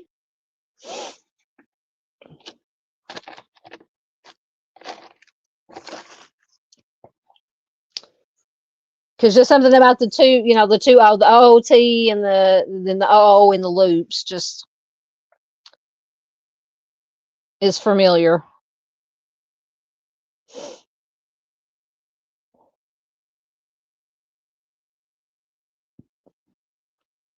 Far says she doesn't eat them. Oh my God, I love Fruit Loops.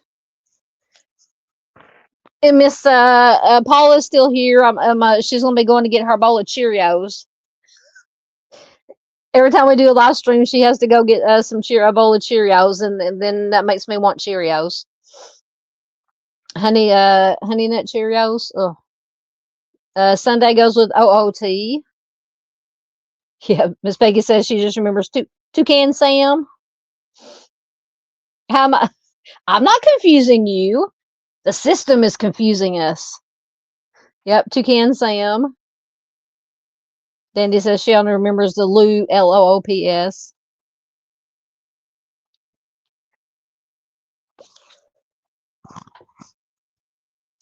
All right, any more guesses or any more opinions?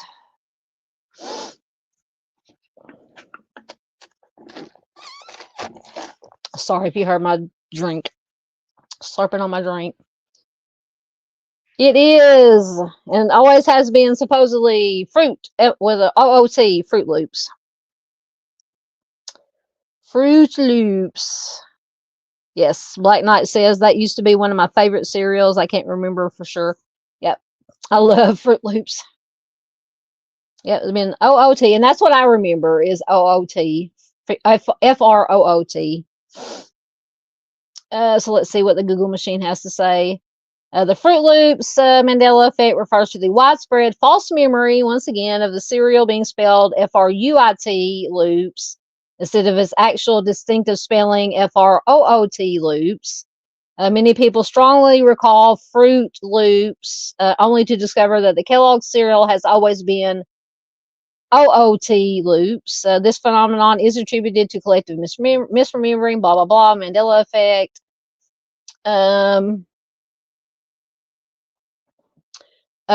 So why does this Mandela effect occur? Preconceived expectations. People expect a fruit flavored cereal to be spelled with FRUIT and apply this expectation to Fruit Loops, leading to the false memory. Trademark and branding. Companies often use unique spellings like OOT for branding to create distinctive trademarkable names. Social reinforcement. Discussions about the Fruit Loops Mandela effect on platforms like Reddit and TikTok reinforce the idea that many people share this false memory. Lack of distinctiveness. Without a clear memory of the actual spelling, people fall back on the more common traditional spelling of fruit, which is more memorable and generic. So that is the lowdown on the Fruit Loops. Yeah. Oh yeah, you said, yeah, you thought UIT, yeah. Exactly. Doodle says, no wonder kids can't spell. Uh, Dandy says, I would like a source of this information. Is it from the CIA and their MK Ultra program? Miss Barbara thinks she's been brainwashed. Yeah, I remember the OOT fruit Fruit Loops. All right, let's see if we can get through. So this one, I don't know. This is one of the King Edwards, King Edward the Eighth. I don't know. Some people, let me look it up because it doesn't have in the article I got it from. It didn't have the explanation. Can't I can't spell.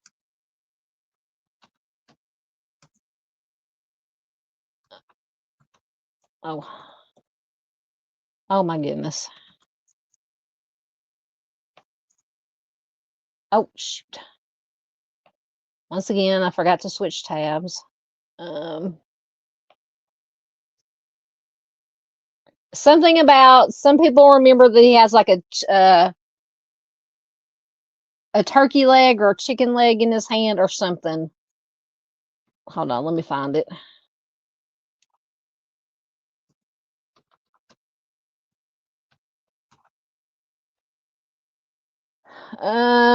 Okay, so the King Edward Mandela effect is not a commonly cited example of the Mandela effect. The original and most famous example, well, okay.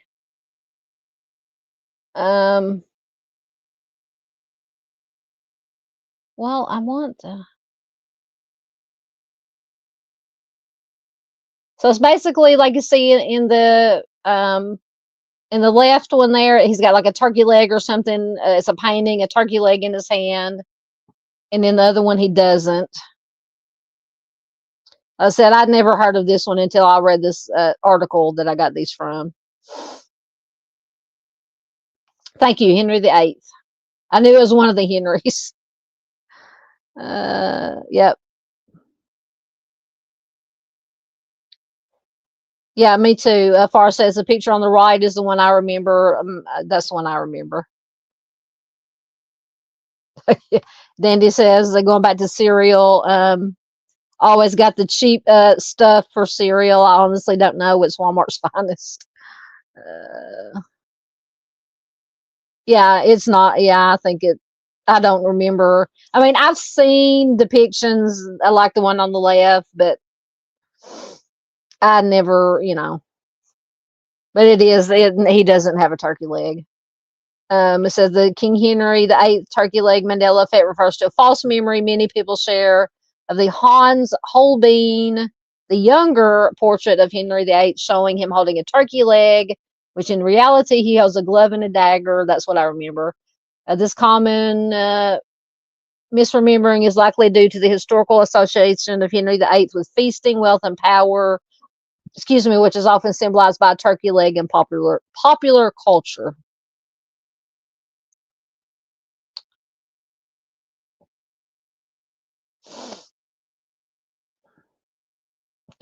Sunday's got scrambled brains now. All right, so that one, I don't like that one. That one's stupid. Okay, this is another one. Doesn't bother me as much as the Fruit of the Loom. The Monopoly Man. Does he have a monocle? Does he not have a monocle? Did he have a monocle and they changed it on us to make us think we're crazy? Or is it a case of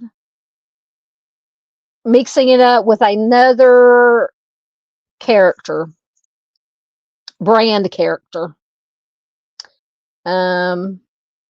Yes, I love that song. My mom does too. Henry VIII. I am Henry VIII. I am Henry VIII. Okay, I'm singing again. Don't make fun of my singing. No, go ahead. You can. I know I'm a horrible singer. Yep, I love that song.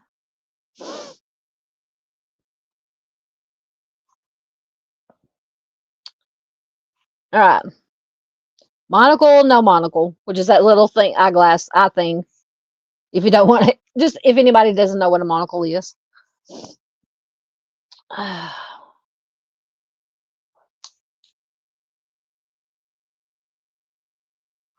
Dandy says, right, I feel, Dandy, what are you saying, Dandy? I believe it's confused with the peanut guy, possibly. Yep, on the left he shows him wearing it. On the right, he's not wearing it. Far says no, he didn't wear one. Miss PJ says never wore one. Black Knight says no monocle. Sunday says maybe mixing up with the Planters Peanut mascot who did wear a monocle.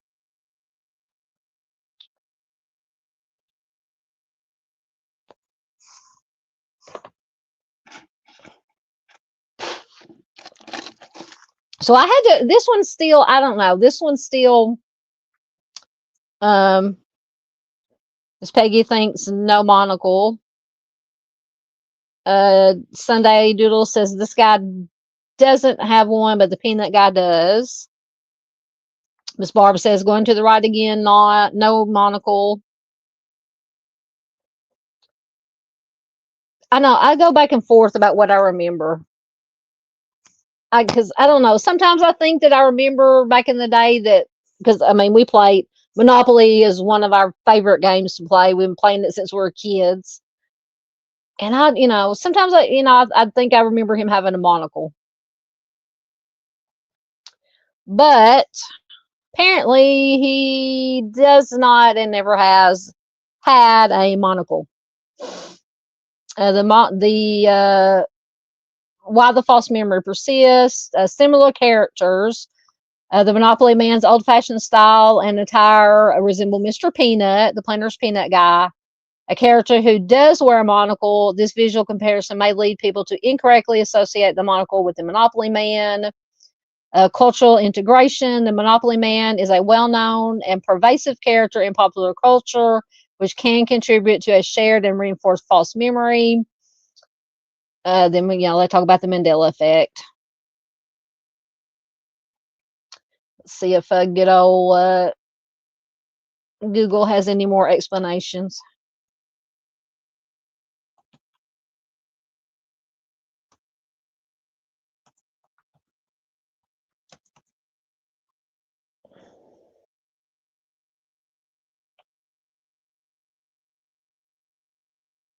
Okay, so this is kind of they're messing with us a little bit.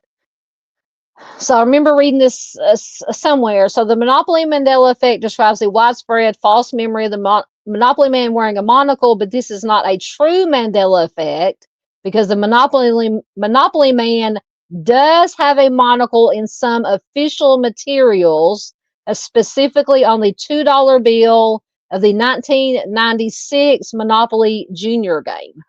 So they are messing with us a little bit.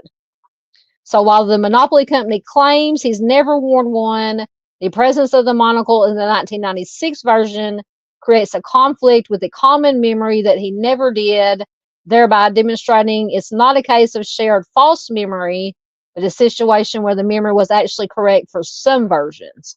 So see, they're messing with us a little bit. Because I think I watched a video where somebody did have that 1996 Monopoly Junior game with a $2 bill, and he is wearing a monocle.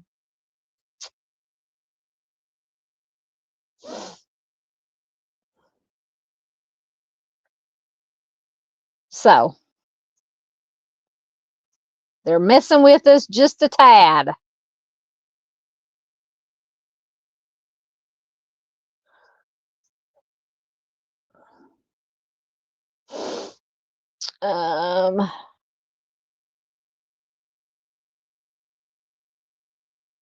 Yes, how dare they mess with us?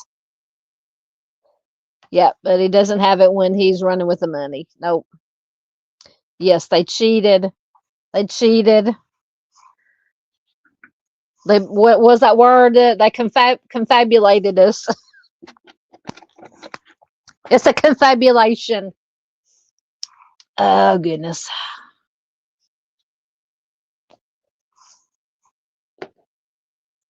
Oh. Okay. I don't know how many more of these we got. Oh, Lord. Pikachu. Pikachu from Pokemon. This one is another one I don't know. I have doubts about. I remember I wasn't into Pokemon Pikachu. Yeah, my youngest brother may have been. I don't know, but from back in the day, it seems to me from the pictures I saw, he had the black part on the end of his tail. So did he have it? Did he not have it? Did he used to have it and they took it away? Yes, PJ says it's always a conspiracy. Dandy says, anyone ever played the Risk board game? I don't think so. I don't think I've ever played it. Um, we usually play our go-tos are Monopoly,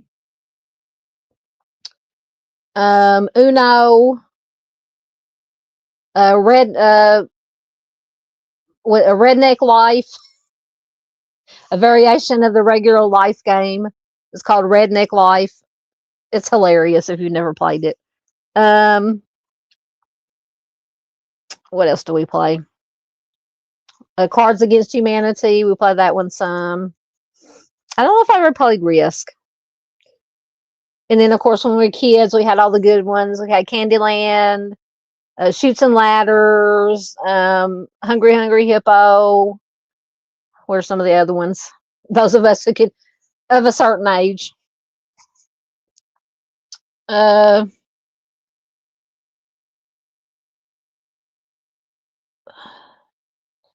says no stripe. PJ says she shouldn't guess. Sunday says no black on the tail. Sunday says she loved Pikachu. Miss Paula says no stripe.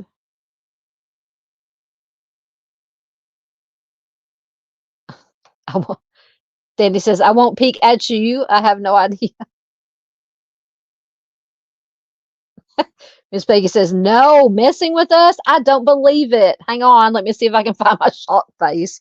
Yeah, telling you, they're messing with us. PJ says he never had one. Miss Peggy says she's played Risk.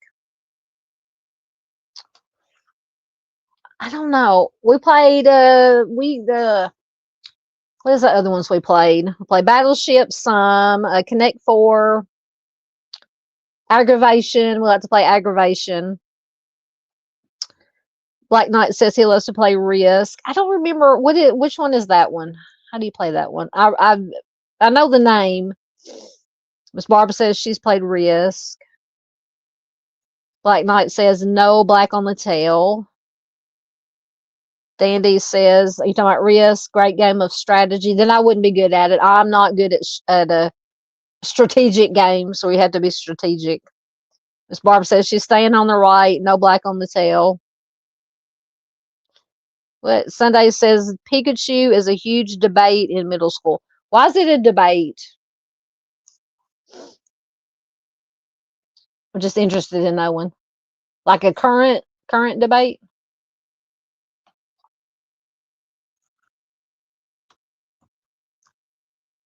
Oh my God, I can't spell.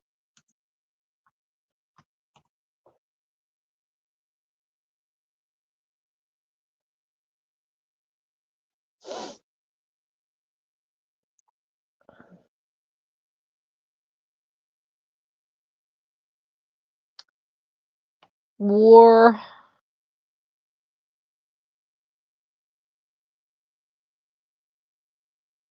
What? PJ says an easy one is Captain Crunch. A Mandela effect? I like the cereal Captain Crunch. Oh, I remember Stratego was a good game. Yeah, Operation. We played Operation. Yep. Oh, okay. Is it Captain Crunch or Captain Crunch? I don't know if that one's on there. We might have to look that up. Remind me. Oh, the tail. They debate whether or not it has the black on the tail. Gotcha. Is Pikachu and Pokemon still around? Is it still popular? Like I said, I never got into it. So apparently Pikachu has never had a black tip tail in official Pokemon canon. While some merchandise and fan art So it says merchandise, but doesn't merchandise have to be put out by the company, by the brand? It says, while some merchandise and fan art may depict Pikachu with a black tip tail, the character's official design consistently shows a yellow tail with a brown patch at the base by the butt, where it connects to the body. The idea of a black tip may stem from confusion with the black tips on Pikachu's ears. No, that's not why I was confused. Or from the unofficial merchandise, according to some online forums. There's one exception. Once again, they're messing with this again. A cosplay Pikachu in the Omega Ruby and Alpha Sapphire games has a black tail tip. So once again, let's see what so the Pikachu Mandela effect refers to the black tip doesn't have it. It says this false memory may stem from confusion with the black tips on Pikachu's ears. The existence of Pichu, Pichu, which is Pikachu's pre-evolution with a black tail, or the presence of black markings on the base of Pikachu's tail. Many people distinctly remember seeing a black tip on Pikachu's tail in the original anime and games, but the actual design features a plain yellow tail. So Pikachu's pre-evolution Pichu has a black tip tail, which could lead to the misremembering of Pikachu's tail. So are Pichu and Pikachu the same thing? I don't know. The black tips of Pikachu's ears might also be confused. He does have the brown marking at the base of the tail, which could be misremembered as a black tip on the tail's end. Then it goes into the cosplay, like we talked about. Incorrect media portrayals.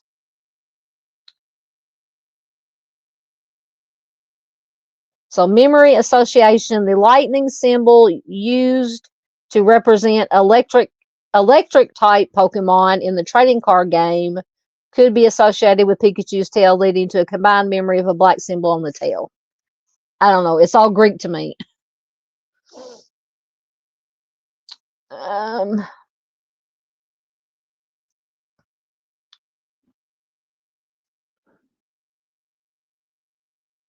So Pokemon Go was still a thing. Do they still do? Was it Pokemon where you could take the phone and you go to places and find the characters? Was that Pokemon? Is that Pokemon Go?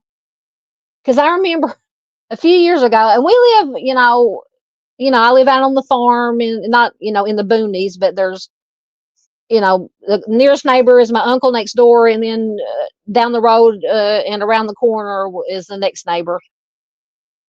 But there would be this car for about a week. There would be this car that would come out about the same time around dusk and sit in front of our house, and it freaked me out. So one day, my brother was here, my younger brother, baby brother, and it was sitting out there. And I told him, I said, go out there and ask them what they're doing. I said, they've been out there for like every day for a week, just sitting there. And I would never go out there by myself because I didn't know who it was. It was a man and a woman, or a girl and a boy. So he went out there and asked them, and that's what they were doing, was sitting out there looking for, with the phones, looking for, trying to find the Pokemon characters or whatever. Anyway, that just reminded me of that. It freaked me out.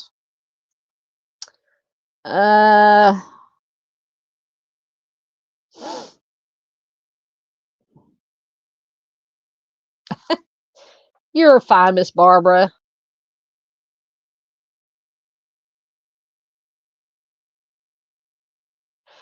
Yeah, Miss Peggy says, I think it's a way unofficial brands can copy characters. Yeah, absolutely. So that's Pokemon Go, where they have you find them through the phone or whatever, the app, and okay. Dandy said people got unalived over that game. You're talking about when they go out looking for the. I'm telling you, they were. I don't know. It freaked me out.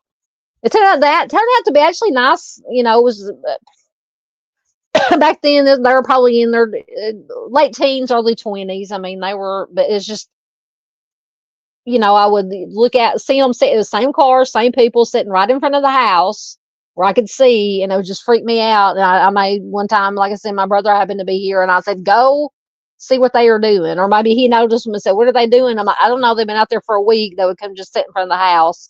So he went out and asked them when they were playing Pokemon. Okay. Anyway, but I could see how people, if they were doing that just innocently, not meaning any harm, but people didn't know what they were doing. I could see how that could happen. All right. So Pokemon supposedly has no black tip on his tail. So this is one Kit Kat. Does it have the what's it called? Hyphen between Kit Kat or not?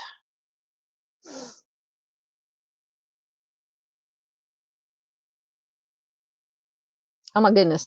So Dandy, so going back to Pokemon, Purdue University study estimated that in the first 148 days of the game's release, Pokemon Go may have been a contributing factor in about 2 deaths in Indiana, and extrapolated this to, I'm assuming she's finishing it. Is it because people didn't, and extrapolated this to Indiana and extrapolated this to 256 deaths across the U.S.? Wow.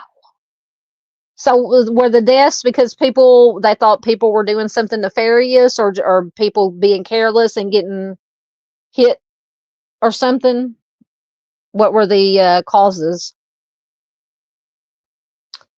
Okay, so Far says no hyphen. Miss Peggy says she's thinking no hyphen.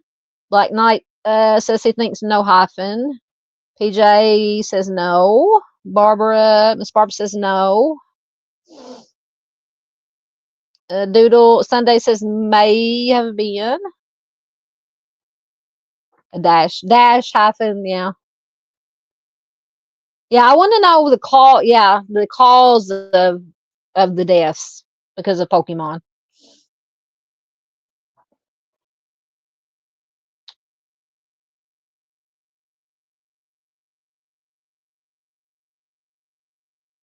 Paula says the numbers are not under the crisp wafers. The numbers. Oh, are you talking about on the left?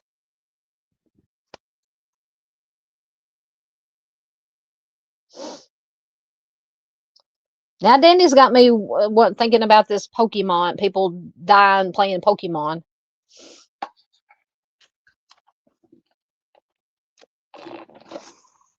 I'm sure she's typing away. She's writing a book. Right, so there is no dash or hyphen in Kit Kat, so everybody was right. Okay, so yeah, under the left one. Okay. So the Kit Kat Mandela effect refers to the collective misremembering of the brand's name as Kit Kat with a hyphen. In 2016, Kit Kat addressed this in the tweet, clarifying that the name has never been hyphenated on US or UK wrappers. The name likely originated from the 18th century British literary club named after Christopher Catling, also known as Kit Kat. Okay. The lack of a hyphen may be due to the name being based on a nickname. Yep, I never played Pokemon either, Paula. Nope. I said I think my youngest brother may have had some of the cards, but I don't think they ever did the phone thing, the Pokemon Go or whatever it is.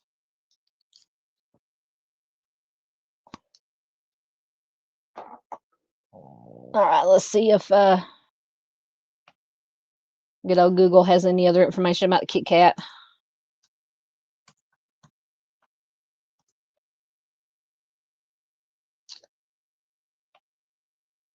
Um, so Nestle, the owner of Kit Kat, stated in 2016 that the brand name has never included a hyphen. Lack of historical evidence. There are no old photos or packaging that show a hyphen in the Kit Kat logo. Even though many people remember it. Visual processing, the brain can sometimes fill in missing information or create perceptual gaps, making a hyphen seem like a logical or necessary separator in the two words kit and cat. The fact that both words are capitalized can also reinforce the idea that they are distinct parts of the name. Yeah, I always remembered it with no hyphen. See, Dandy just deserted me with this Pokemon thing. All right. Oh, here we go. Here we go. Fruit of the Loom. I'm telling you. I'm telling you. I will swear on my dying grave.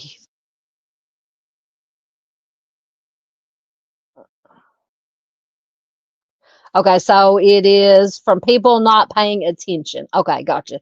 So like they're walking and maybe get hit by a car or something or fall down. Yeah, me too. Miss Barbara says she wished she had a Kit Kat. Me too. I love Kit Kats. It's almost Halloween. We'll be stocking up on the Halloween candy. Okay, so Fruit of the Loom. I'm telling you, there used to be, if there's not now, I would swear on my life that there used to be the little cornucopia, which is that little brown horn looking thing on the logo. So what do you guys remember? Do you remember the cornucopia on the logo?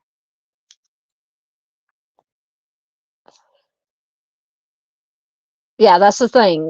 Did it have a cornucopia? Does it not have a cornucopia? Did it used to have a cornucopia and they changed it on us to mess with us? Yes, this is true. Also, Sunday says, to be fair, bikers also get hit by cars. That is true.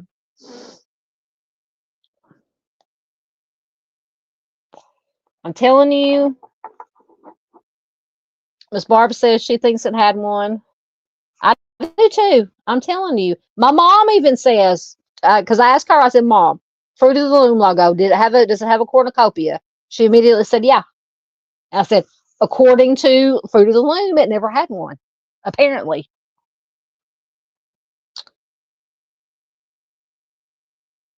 Miss Peggy says, I think you're right, it had one. Paula says no. Black Knight says he remembers a cornucopia. Dandy said lefty on this one, but I know it's the right to cut down on ink and thread. Telling you, I think it had one. I think it had one. It might not anymore, but I'm telling you, I wish I could find.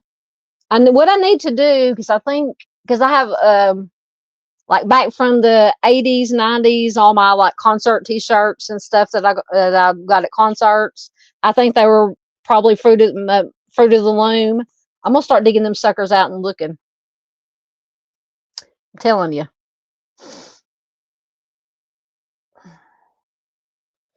Peggy says she hasn't bought them in a long time. Sunday says I think it does. Me too. But according to Fruit of the Loom, it's never had one. I'm calling BS on this one too. This is my main one I'm calling BS on. So according the Fruit of the Loom Mandela effect, Paula says she's clearly seeing that it doesn't. The Fruit of the Loom Mandela effect refers to the widespread collective false memory of the Fruit of the Loom logo, including a cornucopia. Even though the company states its logo has never featured one. Explanations for this include the logo's dark brown. Okay, listen to this. Explanations for this include the logo's dark brown leaves being easily misidentified as a cornucopia. Look on that. Do you see any dark brown leaves on that picture on the left. I see purple grapes, I see green leaves, I see a red apple, I see yellow, and I see a whitish color. I do not see anywhere in that picture brown leaves. So what the crap? What kind of explanation is that? There are no brown leaves right there. Tell me if I'm missing the brown leaves. Let me read that again. Explanations for this include the logo's dark brown leaves being easily misidentified as a cornucopia, creating a shared blended memory, or simply being a common example of how people misremember logos. Despite some claims of evidence, Snopes and the company itself confirmed the logo never had a cornucopia. I want to know more about this brown leaves. I see no brown leaves on that logo right there, unless I'm colorblind. I see green, I see red, I see purple, I see white, I see yellow. No brown leaves that I see. This one drives me crazy. Yeah, wow, exactly. That was exactly, Black Knight. And Miss Barbara. Tandy says everyone go look at the undies at the store. But see, you need to know what we need to do is we have to find if anybody, like I said, has any t-shirts from back in the day, because a lot of printed t-shirts, like concert t-shirts, wrestling t-shirts, they Fruit of the Loom did do some of those, and these are from back in like the 80s and 90s. Like I said, if you have any old, for some reason, if you keep old underwear or old t-shirts from back in the day, that's what you need to look at, because that's where the cornucopia would be. Because I'm telling you, in my opinion, if it doesn't have it now, I can accept that fact, but I cannot accept the fact, or I have a hard time accepting the fact that it never had the cornucopia. And then when there was this BS explanation about the dark brown leaves that aren't on this one, no, I'm not buying it. Not buying it. BS. See, this one gets me riled up. They could have changed it. Let me look. Let me go to good old Google, because there was something that was mentioned. I can't remember if I read it on Google or somewhere else.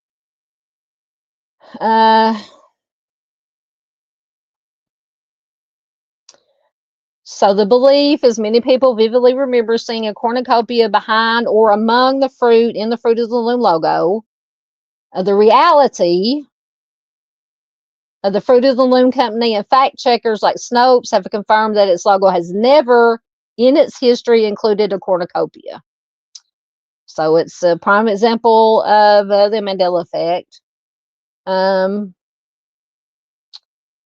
So association, the brand's logo is composed of fruit, and the word cornucopia literally means horn of plenty, a container overflowing with fruit, leading people to mentally combine the two ideas. So other logos, they said it's possible that people are confusing the Fruit of the Loom logo with other logos or decorations that do feature a cornucopia. I don't know of any other logos that I've seen that feature a cornucopia. See what Reddit. Somebody posted something on Reddit.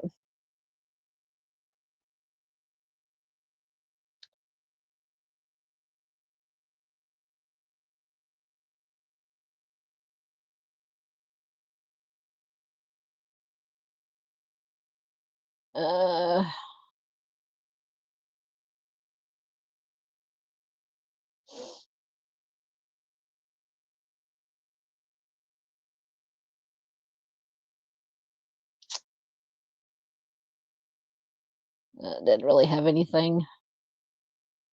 But I'm telling you, I don't know. I'm not buying it. I'm not buying it that it never had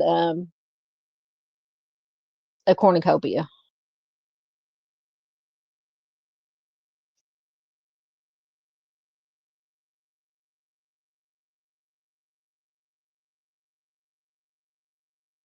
See what this is. This is a picture.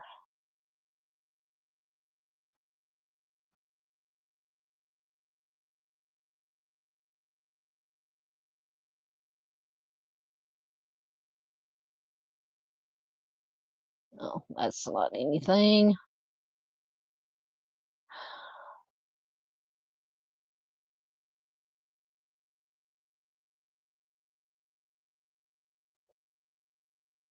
I'm telling you, we need to dig out our old drawers. And Dandy says, I feel like this Mandela effect was created by Amber Heard. I'm confused too.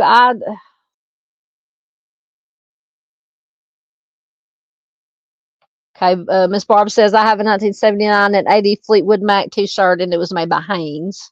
Maybe it was Hanes. I know I do have some, I don't know if they're newer or older t-shirts, printed graphic t-shirts, graphic printed, not graphic printed t-shirts that are Fruit of the Loom. Yeah, the Horn of Plenty. Yeah. Yes, popular in fall decorations. But I don't know. This is the one that bothers me the most. I'm telling you, it had it. It had it at some point. And I think I read, I couldn't find it on here, but I did. I knew Danny was going to say that. It's the MK Ultra again. It's the MK Ultra Man, said by Cheech and Chong. I know Sunday says it would be so weird if we were all wrong. I know, and that's the whole thing with the Mandela effect is how can, I think I put it on the front of the very first slide, is how can so many people misremember the same thing? You know, misremember the same thing.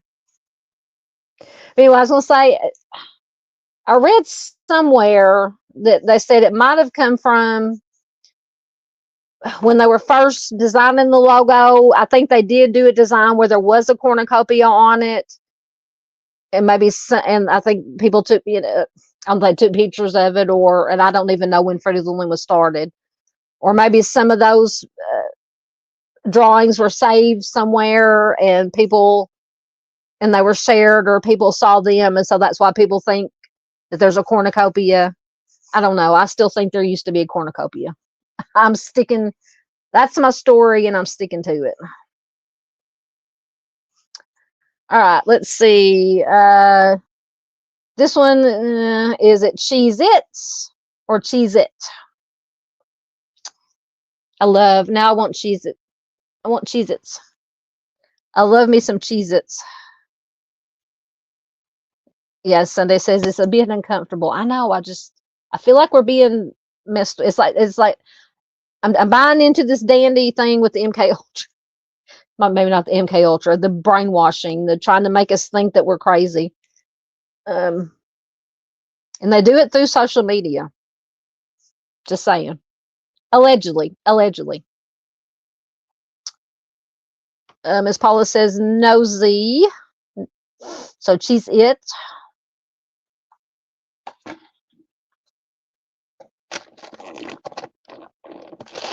Oh, I'm almost out of drink. That's not good.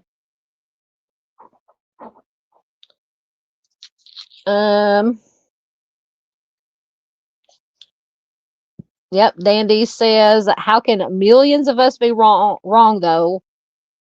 It reeks like a dirty uncle with secrets, in my opinion. I know.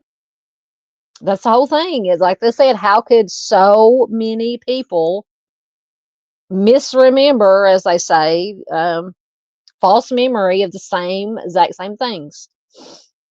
Not just a handful of people, not just, a crazy conspiracy theorist, but so many people. Miss Peggy says, cheese it. Oh, there she is. Oh, there's Miss Peggy. Miss Barbara said cheese it. Miss Peggy said cheese it. Sunday said nosy, cheese it.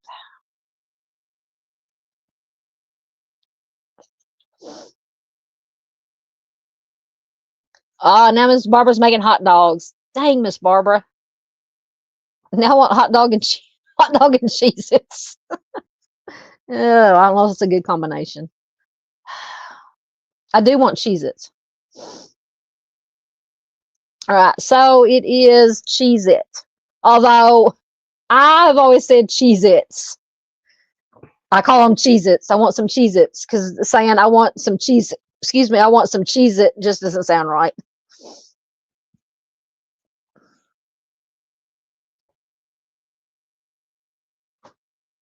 What? What? I see them, but what? I didn't understand a word of that. I see them, but I font but them. So, okay. Okay, Dandy. Dandy, have you been into the MK Ultra? So the Cheez-It Mandela effect refers to the widespread false memory that the snack crackers were originally spelled Cheez-Its with a Z or Cheez-Its with an S instead of the actual trademark name Cheez-It. Many people mistakenly believe the plural form is spelled with a Z, but the original and current branding has always been a single Cheez-It. This misremembering stems from mutual language habits and the brand stylized spelling. See, that's what I'm saying. It just sounds normal, or it sounds right to say I want some Cheez-Its, not I want some Cheez-It. I mean, you can say I want a Cheez-It, like one. See, Miss Peggy says you say Cheez-Its too. I say Cheez-Its, even though I know it's Cheez-It. Okay. Dandy says I see them in the store, but I don't buy them. Yeah, I love Cheez-Its. See, they're Cheez-Its. It just sounds normal, more normal to say Cheez-Its. Anyway. Oh goodness. Okay. This one, I don't know. I don't eat Oreos that much. Double stuffed Oreos. 2 F's or 1 F. Your kids love Cheez-Its? Oh, me too. I love Cheez-Its and I love goldfish. I probably eat them more than I eat like chips, potato chips.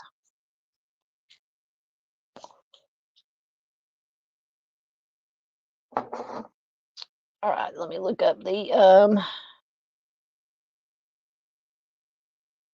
Oreos. If I could spell, goodness gracious.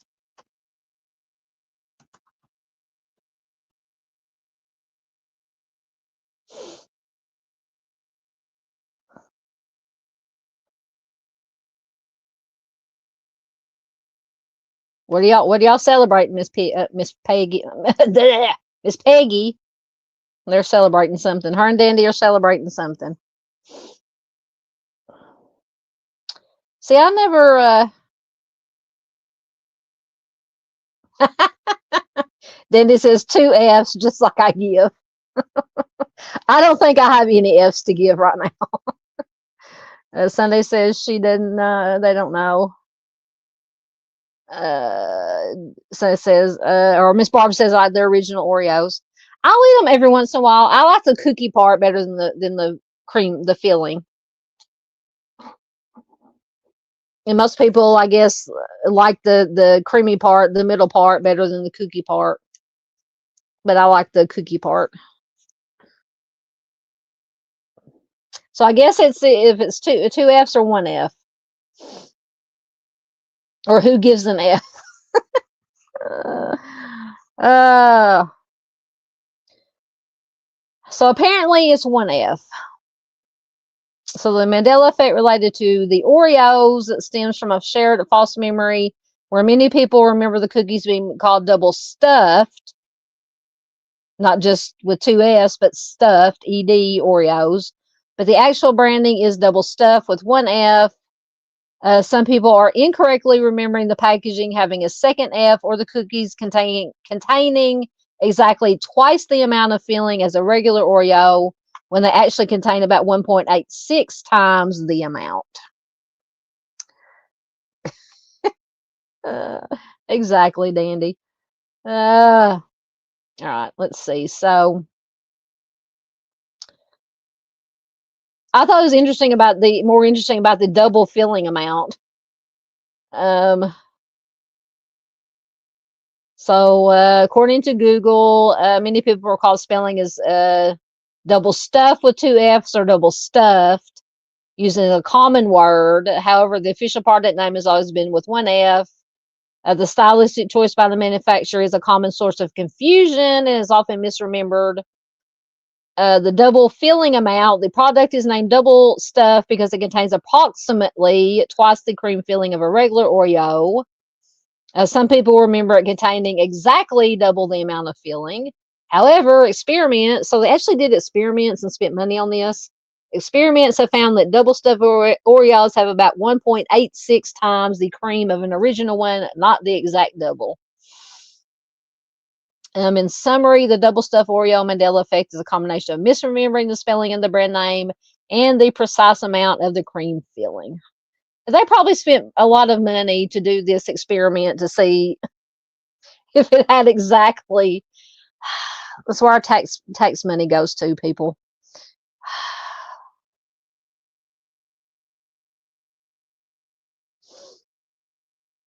You had a dog bite, Miss Peggy? Oh my goodness.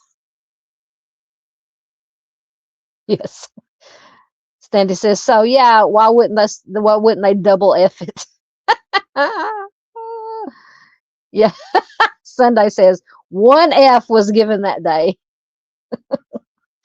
Honestly, on this one, I zero Fs. I have zero Fs for this one. Oh goodness. Anyway. Oh, Mona Lisa. Do we care about Mona Lisa? I don't even know what this one is. I don't remember. Something about the smile. I don't know. Let's see.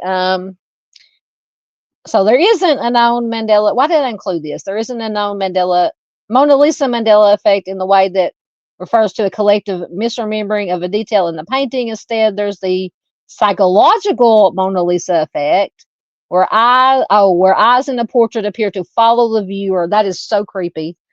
And this phenomenon is sometimes confused with the concept of the Mandela effect. While the Mandela effect involves a shared, we know what it is. The Mona Lisa effect describes the illusion of the subject's gaze following the audience.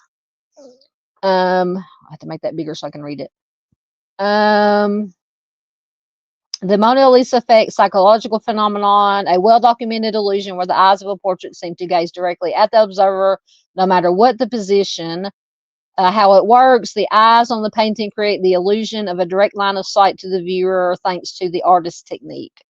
Now I have seen pictures like that where no matter where you stand, it's like they're looking right at you. That creeps me out. What are you hog snorting about that?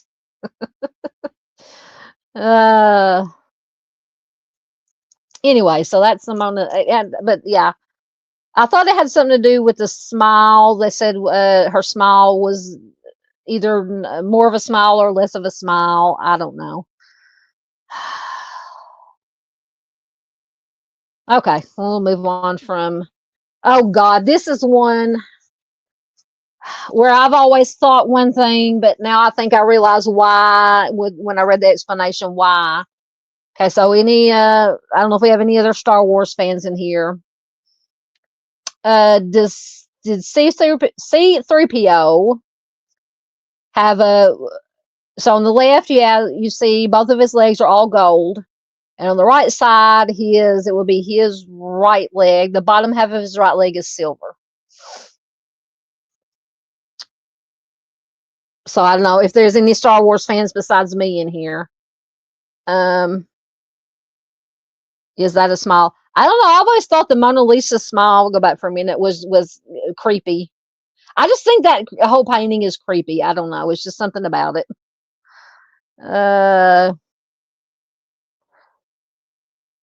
Miss Paula says that it. So the question is, did C3PO have a bottom half of a silver leg or not? Miss Paula says yes, silver leg. He's always had it.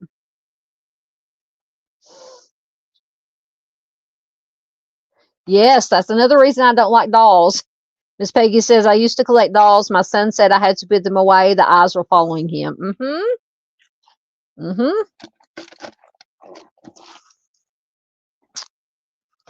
I agree with him on that one. I just don't like dolls. There's Dave. Oh, where's Dave? There he is. Hey, buddy, how you doing? He's probably driving and listening. Miss Barbara says silver leg. How you doing, Dave? If you're driving, don't answer. We don't want you to have a wreck. Of course, Dandy. Yeah, Dandy's never watched Star Wars. I'm a huge Star Wars fan. Um, yep, everybody's saying hi to Dave. He might not be able to say hi back if he's listening and driving. So I will say it for him. Hello, everyone from Dave. Uh, so I've always remembered it is good to see you too, my friend. Good to see you, Dave. We're just having some fun tonight, as you can tell. Yes, Sunday Doodles says, hey, Allie, welcome to the brain scrambling night on the farm. Yes, we are scrambling our brains with some Mandela effects. They're making us think we're crazy. So I've always thought that C-3PO he did not have his silver on his bottom half of his leg. But yeah, we understand, Dave. Dave says, sorry, can't say hi to everyone. I'm driving. Absolutely. You be careful out there, my friend. And I will do my best to stay awake tomorrow, Saturday night, Sunday morning for your live stream, sir.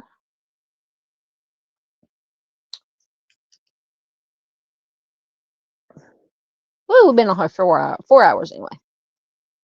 Paula wants to know if Dave is going live Sunday morning. Probably, I'm assuming. He usually does, unless something comes up.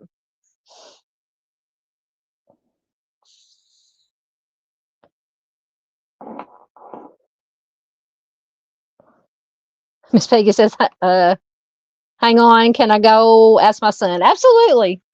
You can phone a friend. What is that on what is that game show?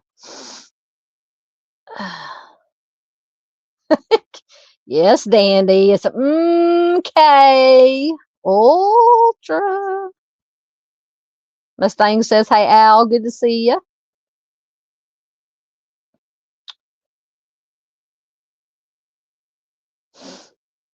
Miss Peggy is phoning a friend or asking a friend.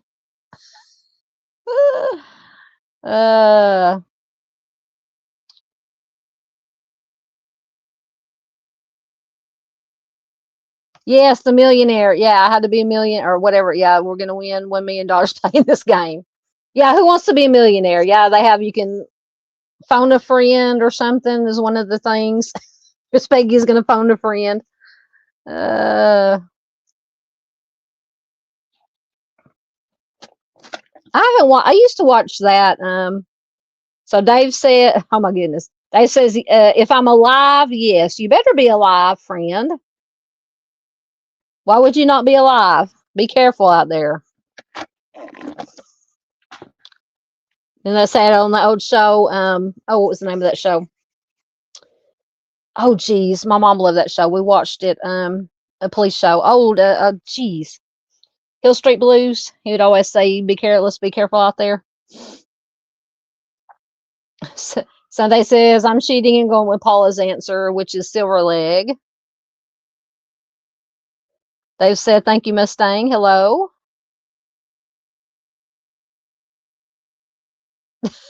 Miss Barbara says, "You know what's funny? As I had Oscar Mayer hot dog is in the refrigerator. I just ate two. I should have just went and looked."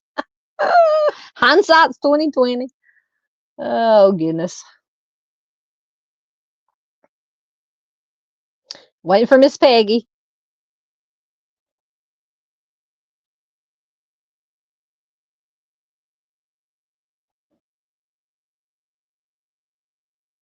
Al Dandy says, "Tell your beautiful wife I said hola."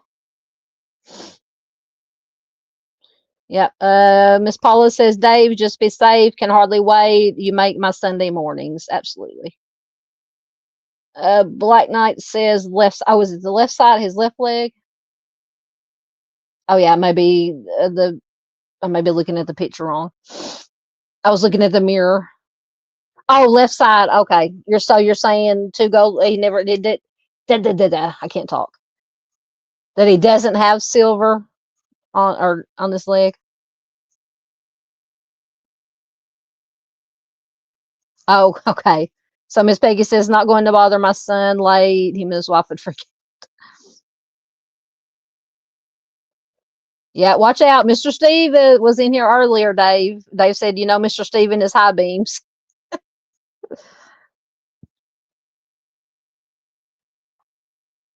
So Black Knight said he doesn't have a silver leg.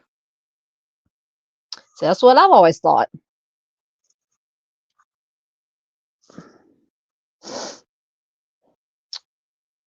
All right. If we have no other guesses or opinions, apparently he did.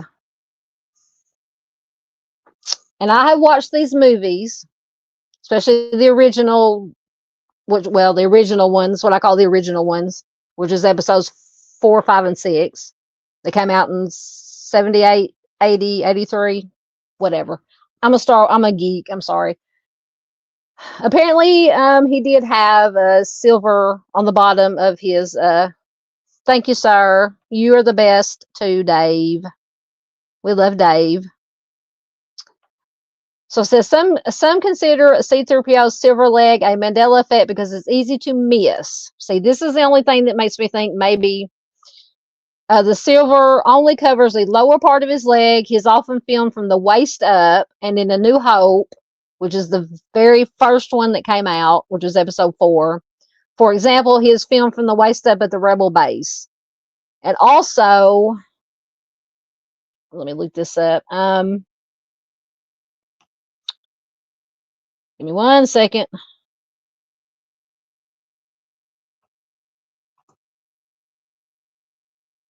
But also in A New Hope, the first one, a lot of it, his scenes of him and R2D2 are on Tatooine on the sand, which is a brown gold color. So it would kind of, they say, blend it, make the silver not really noticeable because it just, the way you perceive it, it just looks all with the sand being so close to the color of gold that he is, that you would kind of miss the bottom, the silver leg. Don't know if I completely buy it because still have, and when they came out back in the 70s, all the original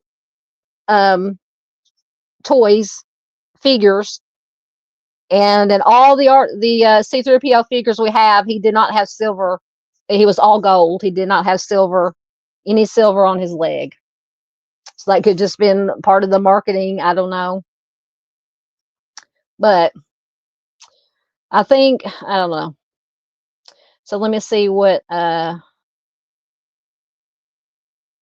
so it says the C-3PO Mandela effect stems from the fact that many people incorrectly remember his legs as being all gold, when in reality his lower right leg has always been silver. This false memory is likely due to factors like lighting, reflections, and the lower quality of the original films, which made the silver leg difficult to notice. Like I said, especially in the first one, when he's in the sand in the desert, it just kind of blends together, all the colors. The truth, in the original Star Wars films, C-3PO's lower right leg was silver from the knee down. Anthony Daniels, the actor who played C-3PO, has confirmed this, stating that the silver leg was on the costume throughout the original production. So why the confusion? So the silver leg was often not visible due to lighting and reflections. The silver leg reflected other objects, including his gold leg and the surrounding environment, such as the sand, making it look gold.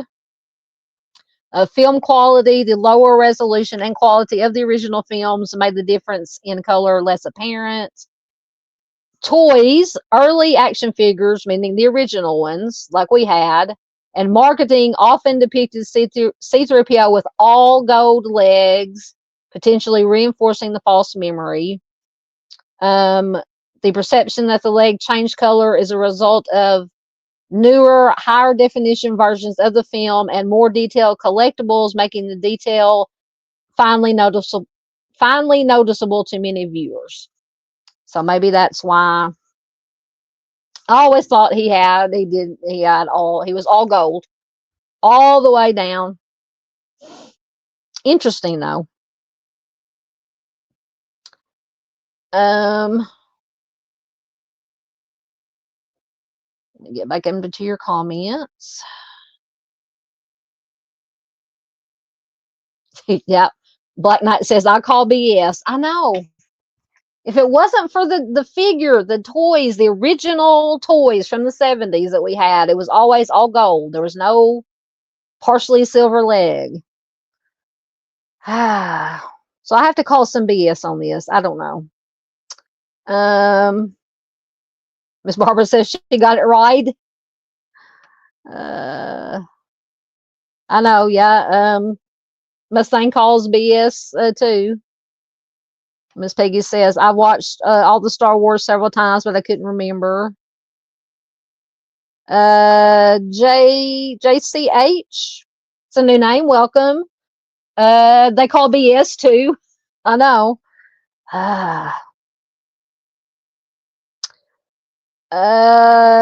Dave says, I could be wrong, but I think Anakin Skywalker made C-3PO. I think so. I have to brush up on my, I have to fact check myself. I believe, no, or was it Luke? Or Luke, oh God. Let's see.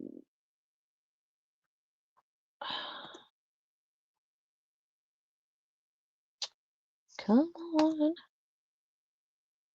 on.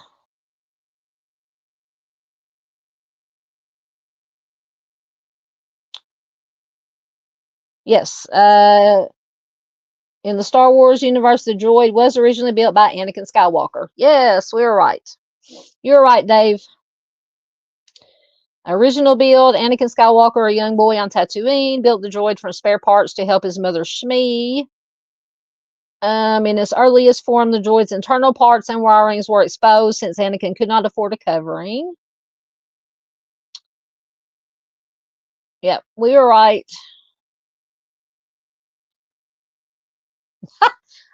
I love that. Dandy says, I don't know about Star Wars, but I know Spaceballs by heart. I love Spaceballs. I haven't watched that in so long. Oh, see who's all in that? John Candy played the Chewbacca character. What was his name? I can't think of the name. It's been so long since I watched it. Hey, Julie's Guitar. Julie, good to see you. Welcome, welcome. Late nighters are coming in now. Oh, Lord, it's almost 1 o'clock here, Central Time. And I'm about to look up Spaceballs. God, I can see all the actors' faces, but I can't think of their names. I know John Candy. Mel Brooks, of course. Rick Moranis played Dark Helmet. Daphne Zuniga was Princess Vespa. Bill Pullman was on Star Barf. John Candy played Barf, which was the Chewbacca character. George Weiner was Colonel Sanders. John Rivers was in it. Michael Winslow. Oh my God, I love Michael Winslow. Is he still alive? He was the one that did did the impressions and made all the sounds. Oh gosh, I haven't thought about Michael Winslow in forever. Does anybody remember Michael Winslow? He can make any kind of sound of anything. It was fantastic. Now I might have to find Spaceballs and watch it. Wonder where it's. Let's see. Watch movie. Let's see if it's anything I can got. I have HBO Max and Hulu, or Disney, because apparently Disney bought Hulu. I can watch Spaceballs. Oh. Yeah, Miss Peggy says it's going on midnight here. You must be west.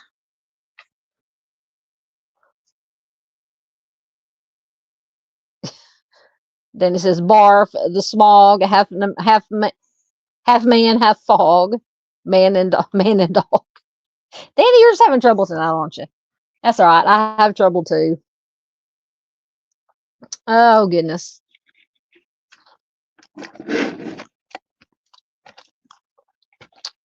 All right. So,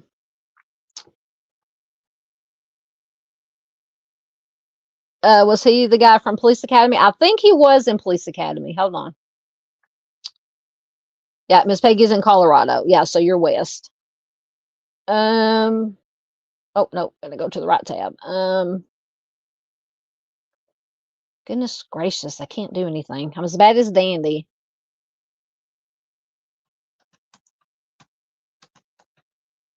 Michael Winslow. Yes, he was in the Police Academy movies. I think he was in all of them. Police Academy, the second one, the fourth one, the fifth one, the third one, the sixth one. God, I forgot. They made a whole lot of Police Academy movies.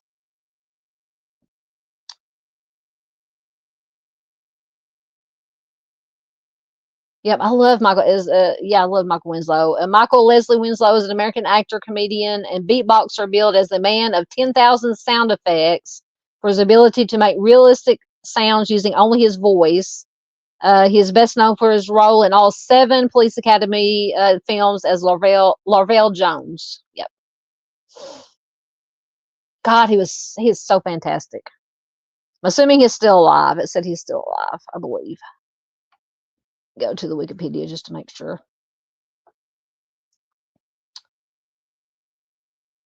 Yep, he is still alive. He was fantastic. I need to look up. I bet we could find some stuff on him on YouTube. All right. So this one is easy. Was it the Flint Stones with no T or the Flint Stones with the T? I think we all know what this one is. Dandy wants to know if it is cold or snowing yet in the western slopes, because Dandy's in Colorado too. You talking about Michael Winslow, Dave?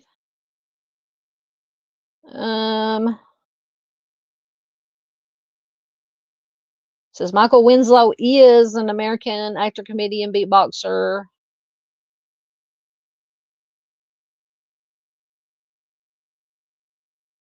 No Wikipedia. I'm not giving you any money. I think he's still alive. It doesn't give a deceased date for him, at least on Wikipedia.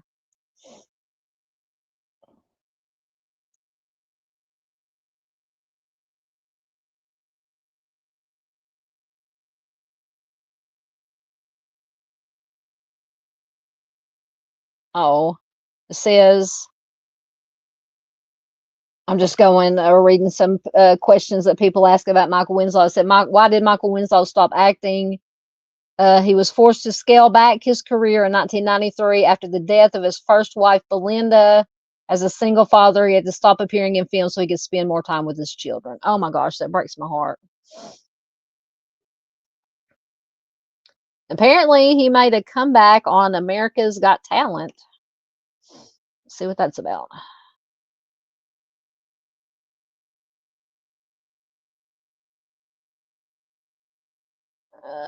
Says actor, comedian, and self-proclaimed voice instrumentalist, Michael Winslow was just about everywhere in the 80s. His incredible ability to make sound effects with his voice and uncanny beatboxing skills landed him in the role of Officer Larvell Jones in all 7 Police Academy movies. He also did voiceover work in Gremlins and appeared in Mel Brooks' Spaceballs, but was forced to scale back his career in 1993 after the death of his first wife, Belinda Church. As a single father, he had to stop appearing in films so he could spend more time with his children. He continued to star in the occasional commercial, perform stand-up comedy, and make guest appearances, but he did not have the profile that he once had. Back in July of 2021, Winslow stepped back into the spotlight with a performance on America's Got Talent. After some prodding from his son, he decided it would be the perfect venue to relaunch his career on television. Wow, I didn't know that. Cool. Uh,